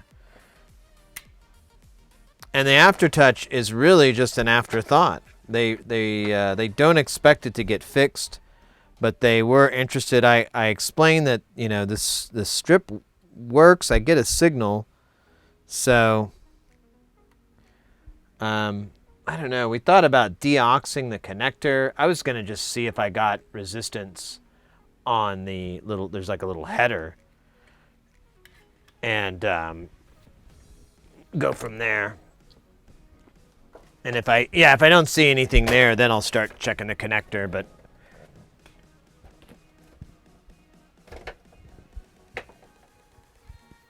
that thing's kind of a wonky pain. Oh man, this keyboard's chilly.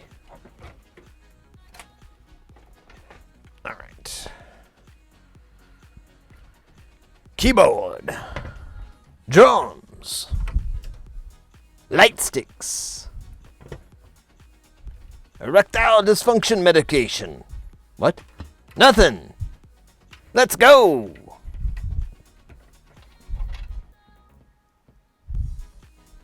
What'd you say about the people? Nothing. Let's go.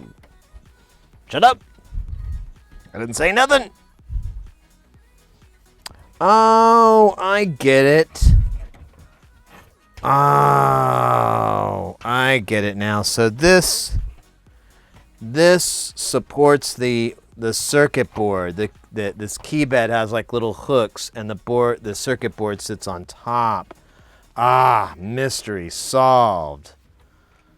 Oh man, I could not understand what was up with that. I didn't like it.